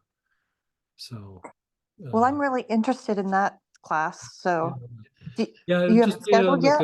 like a group that we start doing, and I have a meeting with the person that's going to help me coordinate it next week, so we'll know more here shortly. Okay. Yeah. And I vote for more one-day classes when you can, when it's Okay. appropriate, because it's just easier to fit in the Easier, yeah, schedule. I bet. Yeah. Yeah. Well, Yeah, that's thank probably you. pretty doable. Yeah, Thanks so much. you're so welcome. And Happy New Year. Yes. You too. I can't believe it's here. I know, me too. Exciting though. 2024 just is like I've been waiting for it for so long. Mhm. Everyone keeps talking about how big of a year it's going to be. So, And then go ahead, Peggy. Hey, Um, Peggy. okay, so I went to the invested behaviors and it's got the oil, but the application just says this sustained inhalation. Is there, Yeah, you remember when we were doing it earlier where you kind of look at the behavior, like the sustained inhalation is just like the really basic way of doing it. And so if somebody gets the booklet without really doing the recording, it keeps them from getting too confused. But do like what we did earlier in the day. Like so you know, you think of the behavior, you identify it, and then you do the inhalation, and then remember you focus and then awareness and then three brains and then balance the three brains. okay, Yeah, like do all that. Yeah. all right, I can do all that. That's great. And Thank you. so the recording will be available like in a day or two. So like Monday or Tuesday maybe. Samantha. And Oh, yeah. it's, Yeah, is, it'll be available tomorrow. Yeah, So you tomorrow can I'm working, guys, yeah, you could just forward to that spot and just work that spot if you want. is it good to do both past events and invested behavior or I either would or? say so, but like there's a lot of times where I just do the invested behavior, you know. It's plenty enough for me. I just Yeah. wondered. Yeah. And I just want to wish all and everybody a happy new year. What a wonderful way to bring it in. Thank you. Yeah, go ahead, Deborah. Hey, Deborah. hey, just one more thing. Mhm. So, you were talking about vows and having trouble with like really totally embodying self-love and the happiness and joy that that brings. Is that related to any type of vow?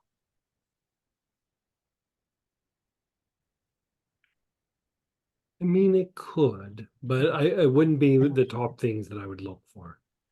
I mean, Okay, but it still could. Like, I mean, I wouldn't rule it out, but a lot of times that has to do with just sometimes it could be things that we came in with, and then just like life throwing you a bunch of curveballs, like so conditioning, just right. undoing the conditioning. And so, how like I was talking with Jeff about using the Splendor and then the Helichrysum. The Splendor and well, the Splendor helps to really calm the agitation in the emotional and the mental body, but sometimes even the agitations in the physical body. And like Still Point or Dark Blue Tansy, Blue Tansy, any of those would be helpful. Even Blue Healer, Inflamed, they'll all help calm down agitation in the body. And so, like the idea of like self-love sometimes can literally be like the calming down of a bunch of different kinds of agitation in the body. And then as you calm it down, like the processes start to regulate, and it becomes easier to like love yourself, accept yourself, even the shortcomings or the difficulties. It makes it easier to go along with that. Whatever I put in that mix and that blend balance, because part of it is that is weird as it sounds, that whole thing where we talk about the homeostasis mechanism, expansion and then grounding. Like sometimes when we don't have the ability to ground in our body super well, or the homeostasis mechanism is off or agitated, it's really hard to feel positive about yourself. It's really super hard. It could be done, but it takes a lot of effort. And so by calming that down, it's like walking up an escalator that's moving up. It becomes much, much easier. Yeah. And that is more applicable than when you were talking about acacia and how it works with the heart and also grounds you. So, because you're like, Acacia is not necessarily grounding, but what it does, like it's like kind of a higher form of grounding. Like when the soul is dropping down information or guidance, it comes in through the right side of the brain. But for us to really take hold of it and move with it, it has to drop down into the heart. And so that oil of Muron and acacia are about allowing the energy to come down and drop into the heart, and for the heart to like integrate it and process it, and then start acting on it, or whatever it might be. And so that's like the soul grounding into the heart, where here we're talking about like grounding grounding into the body, or the homeostasis of the body. Yeah, so so kind of different like phases or stages of what you're dealing with there. one is, and with the self-love, it's more to do with, would Do that be more more? homeostasis, yeah, more of Yeah. calming down the agitation of the body, like using Melissa to calm down the production of emotions. The other one that like Sitka can help with that, not as well as Melissa, but it can help. Hemlock spruce can help. That blend, that relaxation blend. That's about just calming down lower emotions. And so if you keep doing it for a while, it allows for more like upper emotions to be like generated. And so self-love would be, it's of the self. So it's in the solar plexus, but the love part is it's moving up into the heart. And so you want to kind of cultivate that. If you want to throw a couple extra things on the mix, anytime you work the planets through the organs of blood purification, also helps to activate the heart. Okay, Yeah. that's a lot to That's a lot, comprehend. and you don't have to do it all at once. Just start playing with little bits and pieces here and there. But like if you keep doing it, like calm down the agitation first. Because like even when you look at the idea of like being able to rise up out of the mud is prima, how do you say it? Prima materia. It's like basically like the matter that everything kind of springs out of. It's just it's super chaotic, it's super primal, and for us to even be able to like break that down, which is really what healing is the breaking down of that material and then starting to engage in movement that eventually turns into you transitioning into higher states and then transmutation, right? And then there's processes that keep going, right? And so for you to even be able to get to that place of breaking down the chaos that is associated with that, the basic or the sacred fire or the kundalini, whatever you want to call it, right? You have to calm the agitation down in the body. Like you just, if you don't calm it down, that stuff doesn't break down. And like, if you think about like what breaks that down is observation, is awareness. And when you're agitated, it's super hard to be aware. Like you keep getting focused or you get pulled off track. And so even there, it's kind of showing you like, gotta practice stillness to be able to start breaking this down. So you use things to calm down agitation in the body. That's the purpose of the Melissa. It's the purpose of like the blue tansy or the dark blue tansy. It's the purpose of like the Sitka, the relaxation blend, like all those kinds of things. Even the idea of the assemblage point blend, it's calming and then starting the engagement of breaking down that base material or the chaos. And so when in doubt, doesn't matter where you are in your stage of practice or development, you always have to keep going back to that one. Like it's just, even when you get it like, oh, it's nice and calm, you have a bunch of expansion. At some point you come down, you ground into the body, and then the next phase is what's agitated. And then you calm it down before you can do the next step. And so it's one of those things that just you can get good at calming down the agitation in the various systems of your body, the rest will just start to flow. That's really helpful. Yeah, yeah. I mean, you're doing a lot of the stuff already. It's just sometimes it also takes time, you know. Yeah. Okay. Galbanum's another one I'd throw in about calming agitation, by the way. I don't know why I left that one out, but galbanum would be in there as well. Okay. That one makes sense to me. Yeah. Okay. And rotate them around. Like it doesn't always have to be like I have this regiment. I mean, I use galbanum and melissa like all the time, but sometimes I'm on a Sitka kick, sometimes it's cistus, sometimes I'm doing a little vetiver for a week. You can mix it up and just whatever is feeling good to you, you can just kind of roll with that. But the melissa, the galbanum, things like that. I mean, I use vetiver a lot too. So I mean, you could even throw that one in the mix. But like the blue tansy, I use from time to time. I don't use it all the time.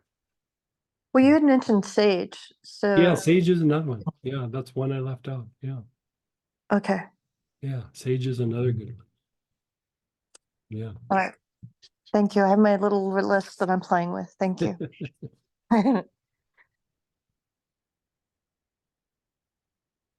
I really love this class and the processes. It went very deep for me during the healing past events process, and then the materialization of goals/prosperity was very powerful. Nice. Thank you very much for doing this class. Perfect timing. Yeah, it's a good way to start. Like if you have a goal, like I have a New Year's resolution, boom, that should be one of your goals. Does the PTSD kit have a video to refer to or an explanation of what each oil supports? The kit comes with a protocol. So it goes and tells you what each oil, like the process Yeah. for working the protocol. I don't remember if it has a video or not. No, but I could probably edit what you said today about it, and that'd be probably a Yeah, pretty cool video. maybe we can make a new version of it. Yeah, we had done so much work with that so far. And those PTSD oils are used in a lot of different classes. The Yeah. Materialization 3 class, which was a free class, Yeah. it's up on the website, only uses PTSD oils, and it's amazing. Yeah. Just add one more thing to your guys's things, but if there's time, what is the difference between sabotaging yourself and poverty vow? Sabotaging yourself is a type of psychological resistance. And so usually triggered by some past event where you're afraid that there might be pain, or like maybe self-worth, like I don't feel worthy that something good is going to happen, or you have a hard time transitioning from one state to another state, you know. And so sabotage or self-sabotage, need to punish oneself, all those kinds of versions are types of resistance from avoiding something painful from happening or something painful in you. Vows of poverty are something that you came in with. It's not a byproduct of conditioning in this lifetime. It's something that you did in a past time, and you just came in with it. How is healing with anointing oils, segment 12, different from healing general and healing others? It was just a way to utilize the anointing oils. Like, so you could use it all for all of those things, but if you had any of the various anointing oils, you could use that. And I think I listed most of them. That's what it was. Yeah, Yeah, you yeah. listed the So, anointing oils. I love me an anointing oil. So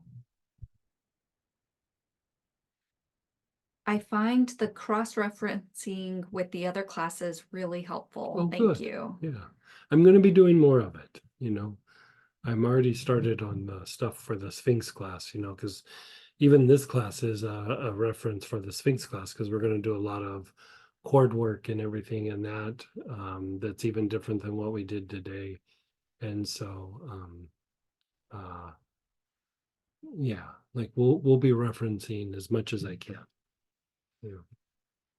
A synopsis of each class would also be really helpful. Well, the previous classes have the outline, which I think is kind of the Yeah. synopsis. I mean, each thing is like a outline of it. Yeah. Thanks to this wonderful class, I have the means to overcome the setbacks of the past 1.5 months. I'm still shocked and that I experienced so much relief so quickly. Oh, good. Happy Yeah. New Year. Yeah, good. And Happy New Year to you guys. Glad you guys Yeah. joined us. Thanks for hanging out with us here on a New Year's weekend. Yeah. Yeah. So, okay, you guys, next Tuesday, business as usual. We're doing our study group Q&A. Wednesday, we'll have a study group for this class that we did today. So we'll probably do a little chord work and a little materialization on Wednesday night. And then next weekend is going to be the class that we've taught the last couple of years, what is it? Translucent imagination of the heart. Translucent imagination of the heart, which is the heart chakra class. But we're going to do the mystical 3-brain version of it. And so if you've already done that class, it's a free review, and jump in and join us. So